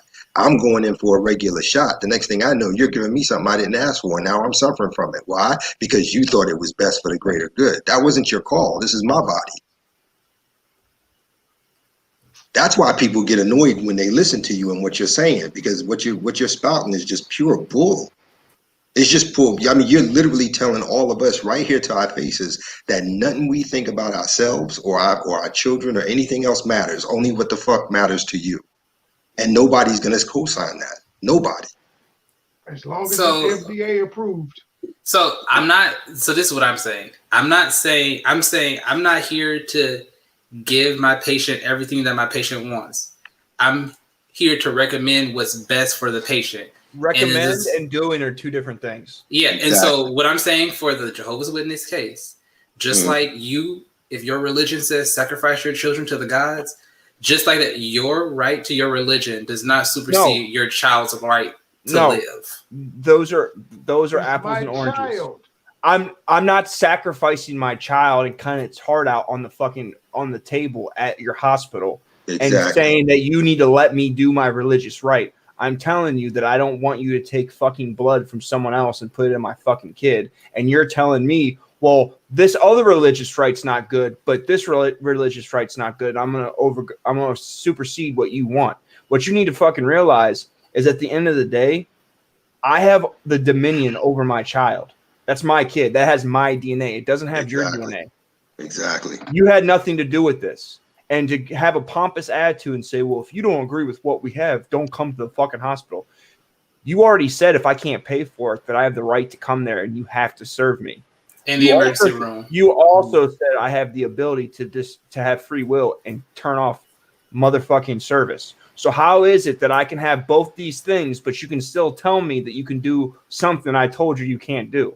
Yep. Because, like I told you, this is the one exception to the rule. Blood transfusions for minors. Okay, that is the exception to the rule. So if I was a Muslim and had a heart attack and you had to do a triple bypass, you would make sure that you didn't use a pig's heart. You didn't give me pig vows, or would you say fuck your religious freedom is for the greater good, and I wake up with 3 fucking pig vows in my heart? So I would say because I'm gonna tell you right now, your religious values. If you're gonna if you're not gonna understand my religious values as a fucking Muslim, but then say fuck the Jehovah's Witness. You can't say fuck one and not the other. Well, for one, like specifically with the heart valves, there's like mechanical ones you can use. There's metal ones, but anyway, I'm telling you, the blood transfusion. This is the only exception to the rule. Like you can deny service for getting heart valves at all if you wanted to, and I would say, okay, this is your choice. I would recommend getting them, but if you don't want them, okay, this is your choice. I think doctors have moved to number 1 on my list past lawyers of people that I don't like. Well, this is what I'm going to say. Like, doctors are not here to just tell you what you want to hear. Like, we're here to tell you what we believe is best. No. See, you're full of shit again. You're full of shit. You're full of shit again. What you need to understand is none of us are asking you to tell us what we want to hear. You're telling us you're gonna do what the fuck you want. Is what you? There's difference. If I tell a woman I want to have sex with her, that's different than me going and shoving my dick in her without her permission. That's a different thing. Shove the dick. If I walked up to a woman in the street and said, "Hey, I think you're beautiful and I want to fuck you," she can either be happy or she can be turned off. Those are the 2 options that she has. But when I just walk up and grab her from behind and rape her, there's no chick that's going to be excited about being raped by a stranger. So you're not going to tell me that you're giving me the hard truth or the red pill, because you're not. You're literally doing something against my will. Where does our right of refusal stop? Like, at what point can we say, you know what, we good? At the point of a blood transfusion for a minor, that's where it stops. So if I say I'm not going to go through the blood transfusion and I get ready to pick my child up, what does the doctor do at this point? They're not going to let you have your kid. They're going to separate you, and they're going to do it regardless because they're a pompous asshole and they think that they can do what they want. You can hear how pompous he is when he speaks. His self grandeur is quite high. He's going by the code, though. That's by the code. He's saying he's going to do what the book tells him. But I'm asking to stop a lawsuit. But that's going to get them sued even worse, in my opinion. But guess what? Actually, no, it won't, because they've done it. They've done it for the last 5 years. They've taken children. This is the best part. Wow. He said when he's a doctor, they tell you if you have to choose between legality or moral, you're going to choose moral. But in this instance, he just straight told you, fuck morals, I'm going to do legality. So you can't listen to a goddamn thing these doctors say because they're full of shit. Or lawyers. That's why I moved them up. Because that's what I'm saying. Like, you did say we have right of refusal, but you're saying you can override our right of refusal, which means we don't have right of refusal. Mm-hmm. No, I'm saying you don't have the right to refuse for your minor child in this case. But I brought my minor child in, and then you told me the only option was something that is against my religious belief, and I said, okay, we're about to leave, and you're saying you can supersede me. That's fucked up.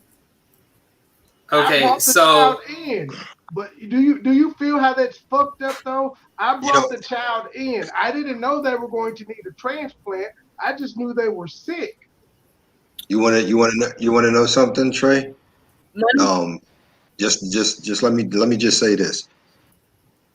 With the medical doctors and stuff, we've seen this before. We see it every day. They just using different tools. Instead of a gun, it's a scalpel. That's police, man. Money Boy, I was gonna say, like, because you were asking about, like, where does it end where it comes to, like, the refusal of, services, and he said, when it comes to the minors, which I thought it was really smart. I'm a victim turned perpetrator, and you're speaking to one. What's smart about that is the reason why he says, I don't really care about the welfare. You're going to keep Medi-Cal, because if you got rid of Medi-Cal, they no longer have power over children to make those type of decisions. But when you have free Medi-Cal and you bring a child, they have certain rights that's going to override yours as a parent. That's why he was smart enough to say from the beginning, yeah, Medi-Cal, Medi-Cal, Medi-Cal, Medi-Cal. And this is what we're going to do. And because they already know. No, so we are going to serve in the emergency room. If you have insurance, if you don't have insurance, if you can pay, if you don't pay. So your rights have nothing to do with your insurance. Red pill. You said yes, it does. Because when it comes to religious rights, this parent said based off their religious rights, they're going to refuse this. But in your hospital and with your free Medi-Cal, you are overriding their religious rights, saying you ain't got no rights. I got rights over this child, and fuck your religion rights. I'm going to do this. You're going to trespass against this person's religious rights. I'm just going to say this. You made the argument that you are taught to always pick moral over legal. And you stood up on this when we lambasted the pharmaceutical industry and doctors, and why they do the shit they do is for money. And you tried to counter that with, no, we're taught to be moral. And you legitimately think that this is moral. In my view, I see this exactly as somebody wanting to sacrifice their child for their religion. I don't believe your religion takes precedent over your child's life. That's my view. Your ethics shape your morals. Yes. So you have no morals. That's all mine. No, I do have morals. Okay, so I'll tell you a different case where I go against the legality. So I'll give you an example. So I don't listen. I don't give a fuck. Morals. I don't give no fucks. When you try to tell me that you're going to do something for my kid that's not your kid, you have no morals. So you're talking to parents here. I'm a parent. I know Savage is a parent. I can't speak further to, but you're talking to parents. Yeah, I'm a hypothetical situation, and it got me heated because it's fucked up. I'm not even religious, and it has me fucked up. I've got 4 daughters, 3 granddaughters, 2 grandsons. I'm telling you right now, I got nothing for you but a lead enema. I'm being straight up honest with you. It's not at you personally, Red Pill. We're talking about the talk about medicine as a whole. Thought of that's what they can do to us. Right. Red Pill, what do you think about this? Like, say I have like say I'm that, what you said, Jehovah Witness or whatever, and it's my child, and I came to you and I refused, and you brought this argument to me. But guess what? Me and you have the same argument. You want to know how? Because I feel like you sacrificing my child by doing the damn blood transfusion. And I know you under the 2, you'll be under the 2 caduceus and the oaths. I got friends that's under, the 1 caduceus. And not only that, I'm a part of some other stuff, some, mystic stuff that, you know what I'm saying? I have other type of knowledge that's different than yours. You see what I'm saying? And I know the truth. I know. So based off what I know and based off, under the 2 caduceus, right? You're looking at it like, yo, that's sacrificing, that child. And I see that as a sacrifice. And I got to protect this child. And I get that. That's how I feel based off my type of knowledge. You see what I'm saying? Based off what I know. I'm looking at you like you're sacrificing my child because I know what I know.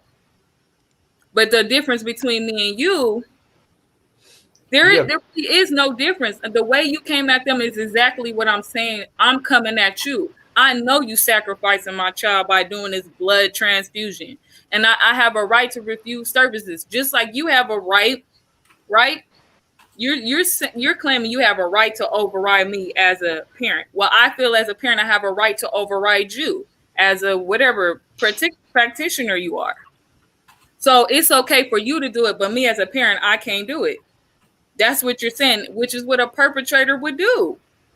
I can do it, but y'all can't do it. And that's all I've heard through just out of everywhere y'all went. And these topics, these past couple of hours, that's what you've been doing. And what if it was your child and you were the Jehovah's Witness? Would you be okay with somebody? Well, I don't know what religion you are, if you're religious at all, but in your particular religious belief, you were against that. And that doctor said, you know what?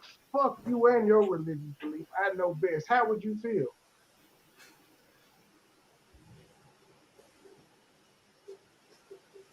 I wouldn't be able to answer that because I don't believe that. So I don't know how a Jehovah's Witness feels about that situation. I would have to ask somebody that is. Everything we're talking about is hypothetical, though, because you saying you may put yourself in that position, you follow the book, but you don't actually know.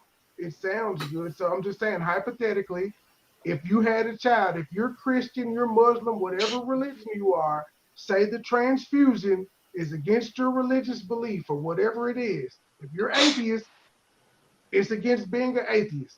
And the doctor said, fuck you.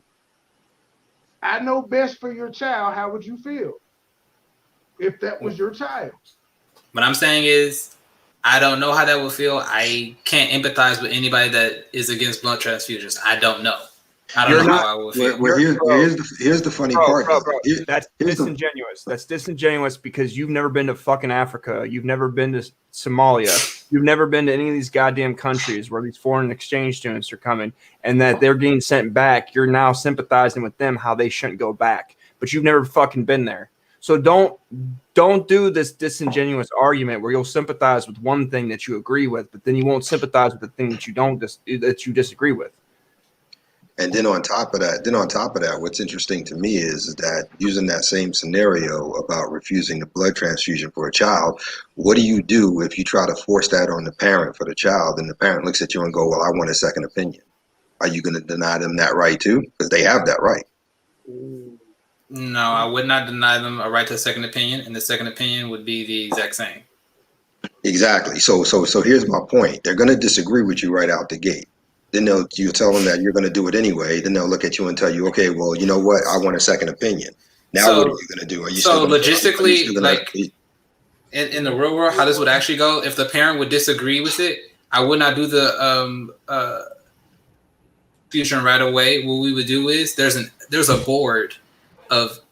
ethics board, a group of people that are doctors, lawyers, psychologists. Like there's a panel of people that deal with legal, like healthcare disputes. So this healthcare dispute panel would say, okay, so what's going on? So we would explain the situation. I would say this minor is going through this, and this. That doesn't count. And the panel would decide what the hospital does. And that's why I'm saying it doesn't count, because the panel is not there for the parents. The panel is there to save the safety and lawsuits for the hospital. They're going to side with you based on what you said. That's their job. Their job is to protect their doctors, because from their point of view, they're not going to let that child leave if you told them he needs a blood transfusion. Because if that child dies en route back home or wherever else it's going to go, that's going to be on them. So don't use the board. The board is not for the patients or the family. The board is for you and the hospital. Period. So you can't use that as an excuse to make a decision. No, this is what I'm saying. So the parent wouldn't fight me. What I'm saying is the parent would. We will be both arguing with the board, and then the board will make their decision, and we are going to go with that decision. And that decision, I know what the decision would be. Yes, I agree. I know what the decision is going to be. In your favor. It's going to be in your favor. All right. So then, what's the point? So at the end of the day, purposes, so that you know that this child is going to get this blood transfusion. So you're still going to override the parent. That's my point. That's my whole point. So even if the parent looks at you and says, I want a second opinion, all you're going to do is run up to the board, stall it, get the board to pick your side, and then they're going to come down and they're going to take away the right of second opinion, and they're going to take a right of making a decision for the child on their child's health, and then you're still going to do what you want anyway. Dude, that is not cool in any capacity. That is not cool in any fucking capacity.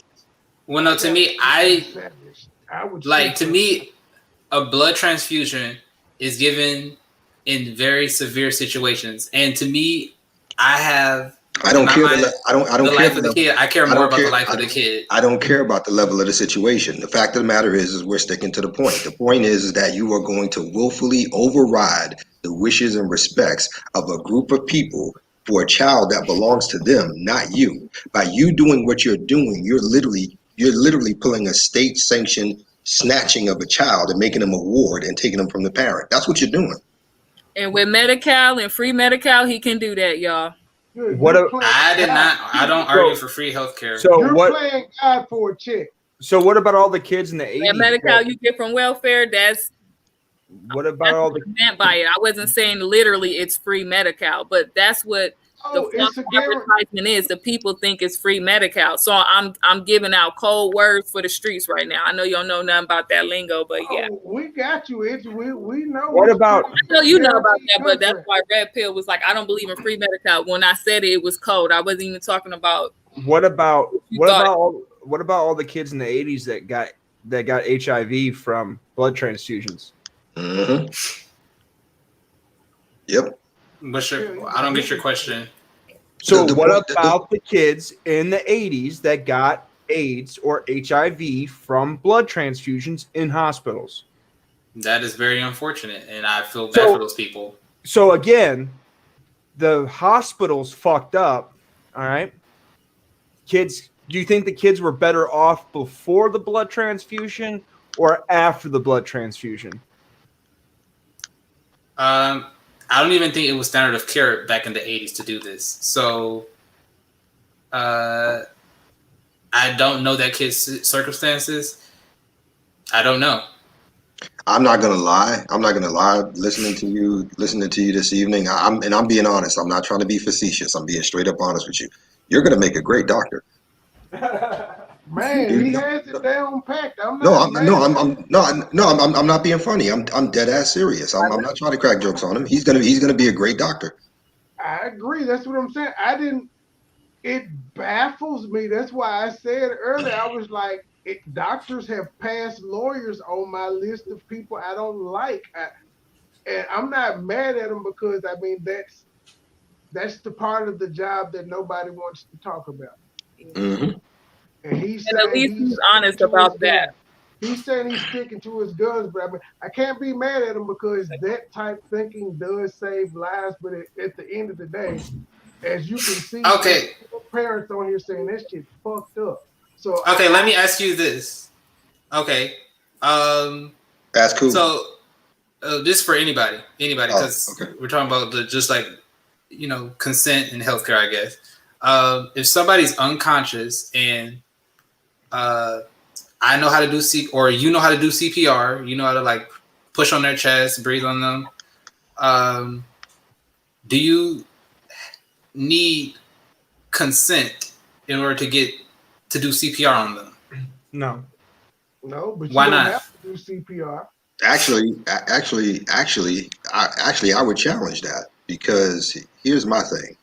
I'm black pill. I don't deal with women in any capacity. And I'm here to tell you that there have been a number of women in the last 7 years who have received CPR in a life or death situation and literally sued the people who saved them for sexual harassment. Yep. I think that's ridiculous. So your question doesn't carry any weight here.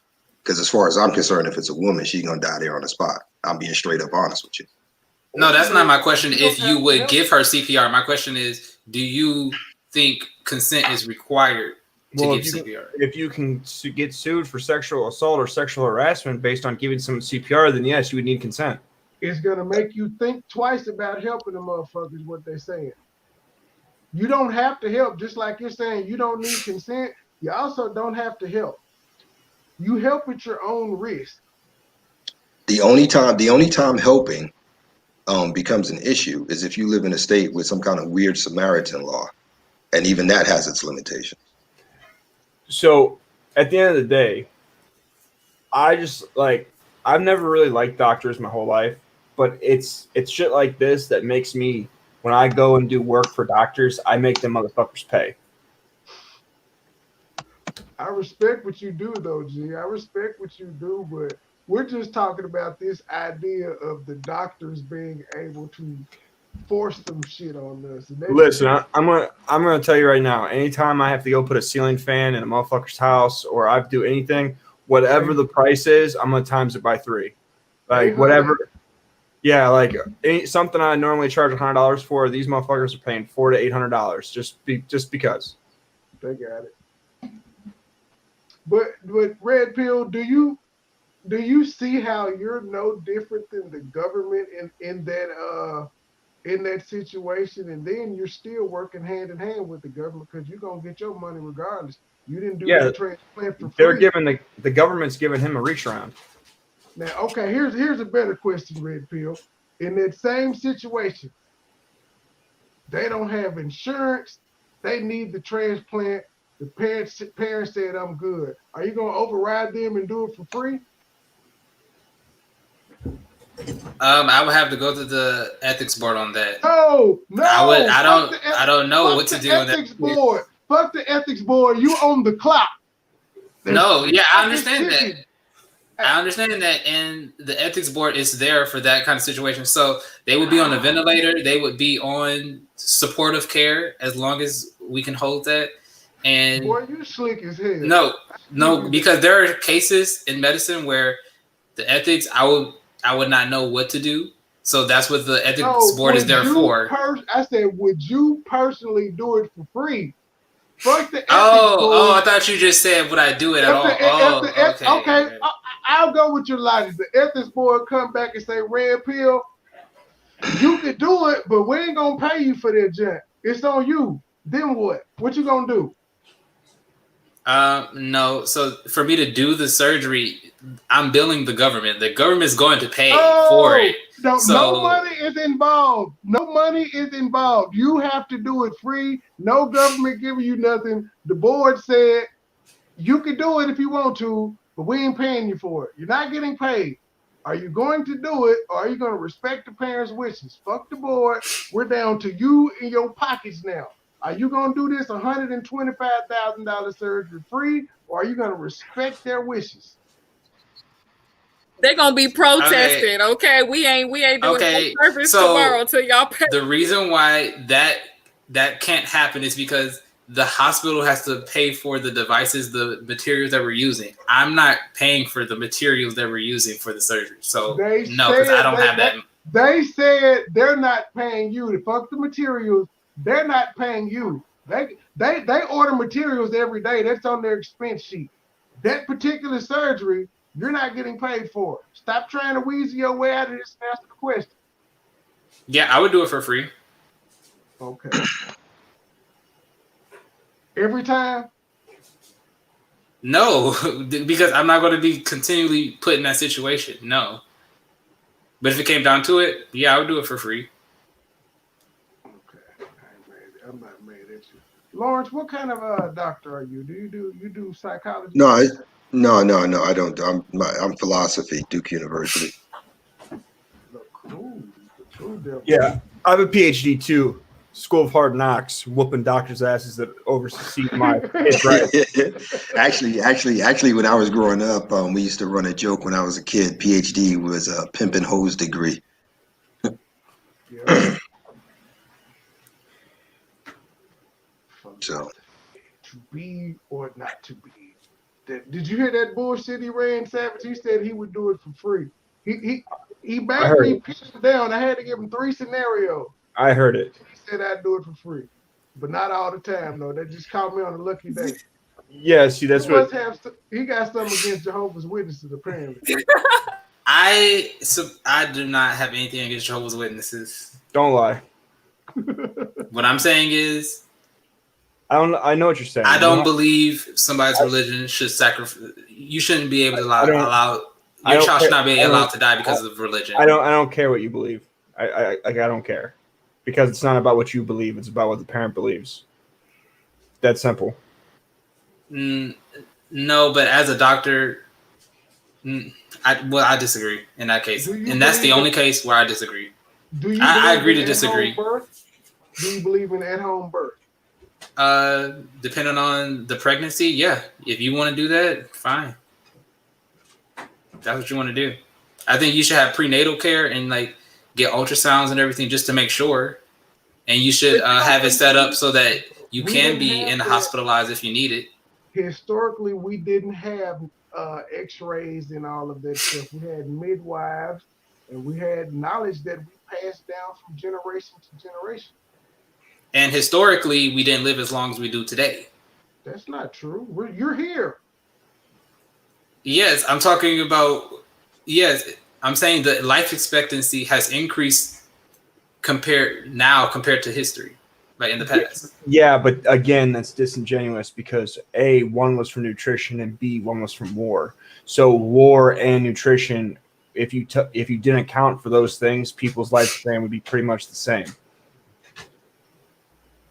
And doctors, these scientists making GMOs and shit and deciding what's best for the kid.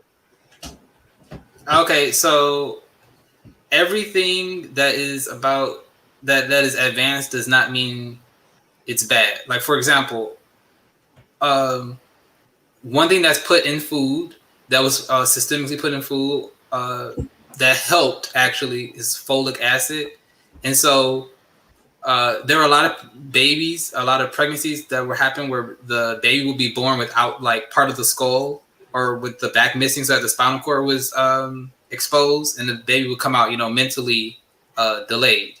So what they found is if they put folic acid in most food that women eat, it decreases the risk for that happening. So like 70% of those cases of babies being born without part of their skull or part of their back went down when this was put in our food. So just because something's advanced and some things that doesn't mean it's bad all the time. Advances are good. That 70% that you said it stopped. What type of lifestyle did they have? Were they natural? Were they normal, healthy babies? Yes, perfectly normal with their skull intact and with their back intact. Yes. So I'm gonna need you to source up on this one. I think you just what did he say? Because my headphones died. I want to hear this shit. But the thing about folic acid though is it really an advancement in technology? You're talking about something that was already naturally occurring in foods. So really what you're talking about is not an advancement in technology, it's getting people to eat properly. I mean, seriously, dude, come on. But what I'm saying is it was added to our food. And that advancement helped decrease the chances of spina bifida and microcephaly. But again, that's not an advancement. That's just teaching people how to eat the proper foods. No, nobody was taught anything. We just put it in people's food. No, but that's what I'm saying. If you taught people how to eat properly, there would be no need to do that. That's what I'm saying. So wait, so let me get this straight. So they just decided to start putting this in the food. They had no evidence of anything, and it just worked out. No, they had evidence on it. They researched it. Yeah, go back. That wasn't in here. Go back to that point where you said. Okay, yeah, make the point so I can hear this bullshit. Okay, so what I said is every advancement does not mean it's not a bad thing. So one thing that was not natural that was added to food was folic acid, and what that did is there were more cases of babies being born like during pregnancy. They wouldn't have their skull or they would have part of their back missing so that their spinal cord would be exposed, and these kids would be born intellectually delayed because of the trauma to the brain and whatever. And by putting a certain amount of folic acid in pretty much all the food that we eat, that decreased the amount of these babies being born by like 70%. So systemically, that has benefited our society by putting it in our food. And my argument, fluoride in the water is good for us too, right? Oh please, let's not even start on the fluoride thing. Let's not even go there. Like we going back to World War II now. Stop playing. Okay, yeah. So no hydro.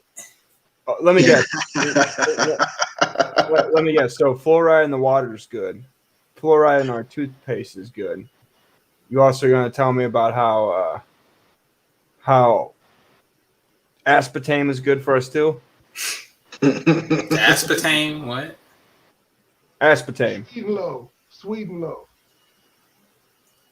Okay. Aspartame's good. That was a medical miracle.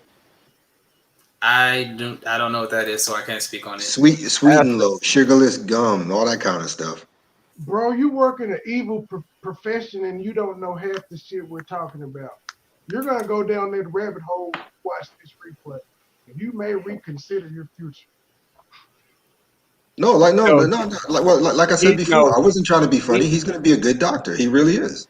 He's in the medical field for the money. That's why he's in the medical field. That's not true. A lot of this stuff because just like I said, I would do that surgery for free if it came down to it.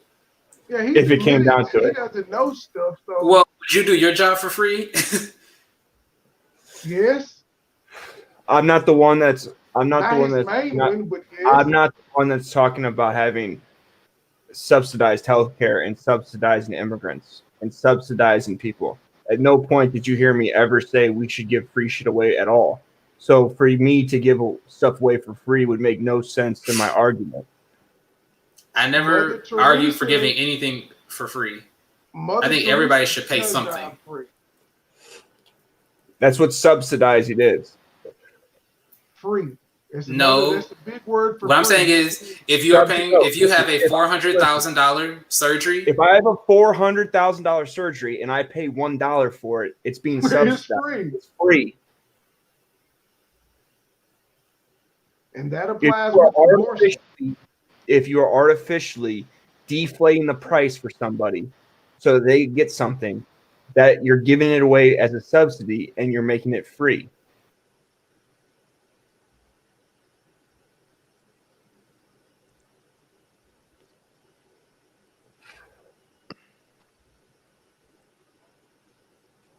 Oh, did we finally stump him, or did his connection go out? No, I'm still here. Yeah. I disagree. I have nothing else to say. I disagree. Yeah. Pretty much it.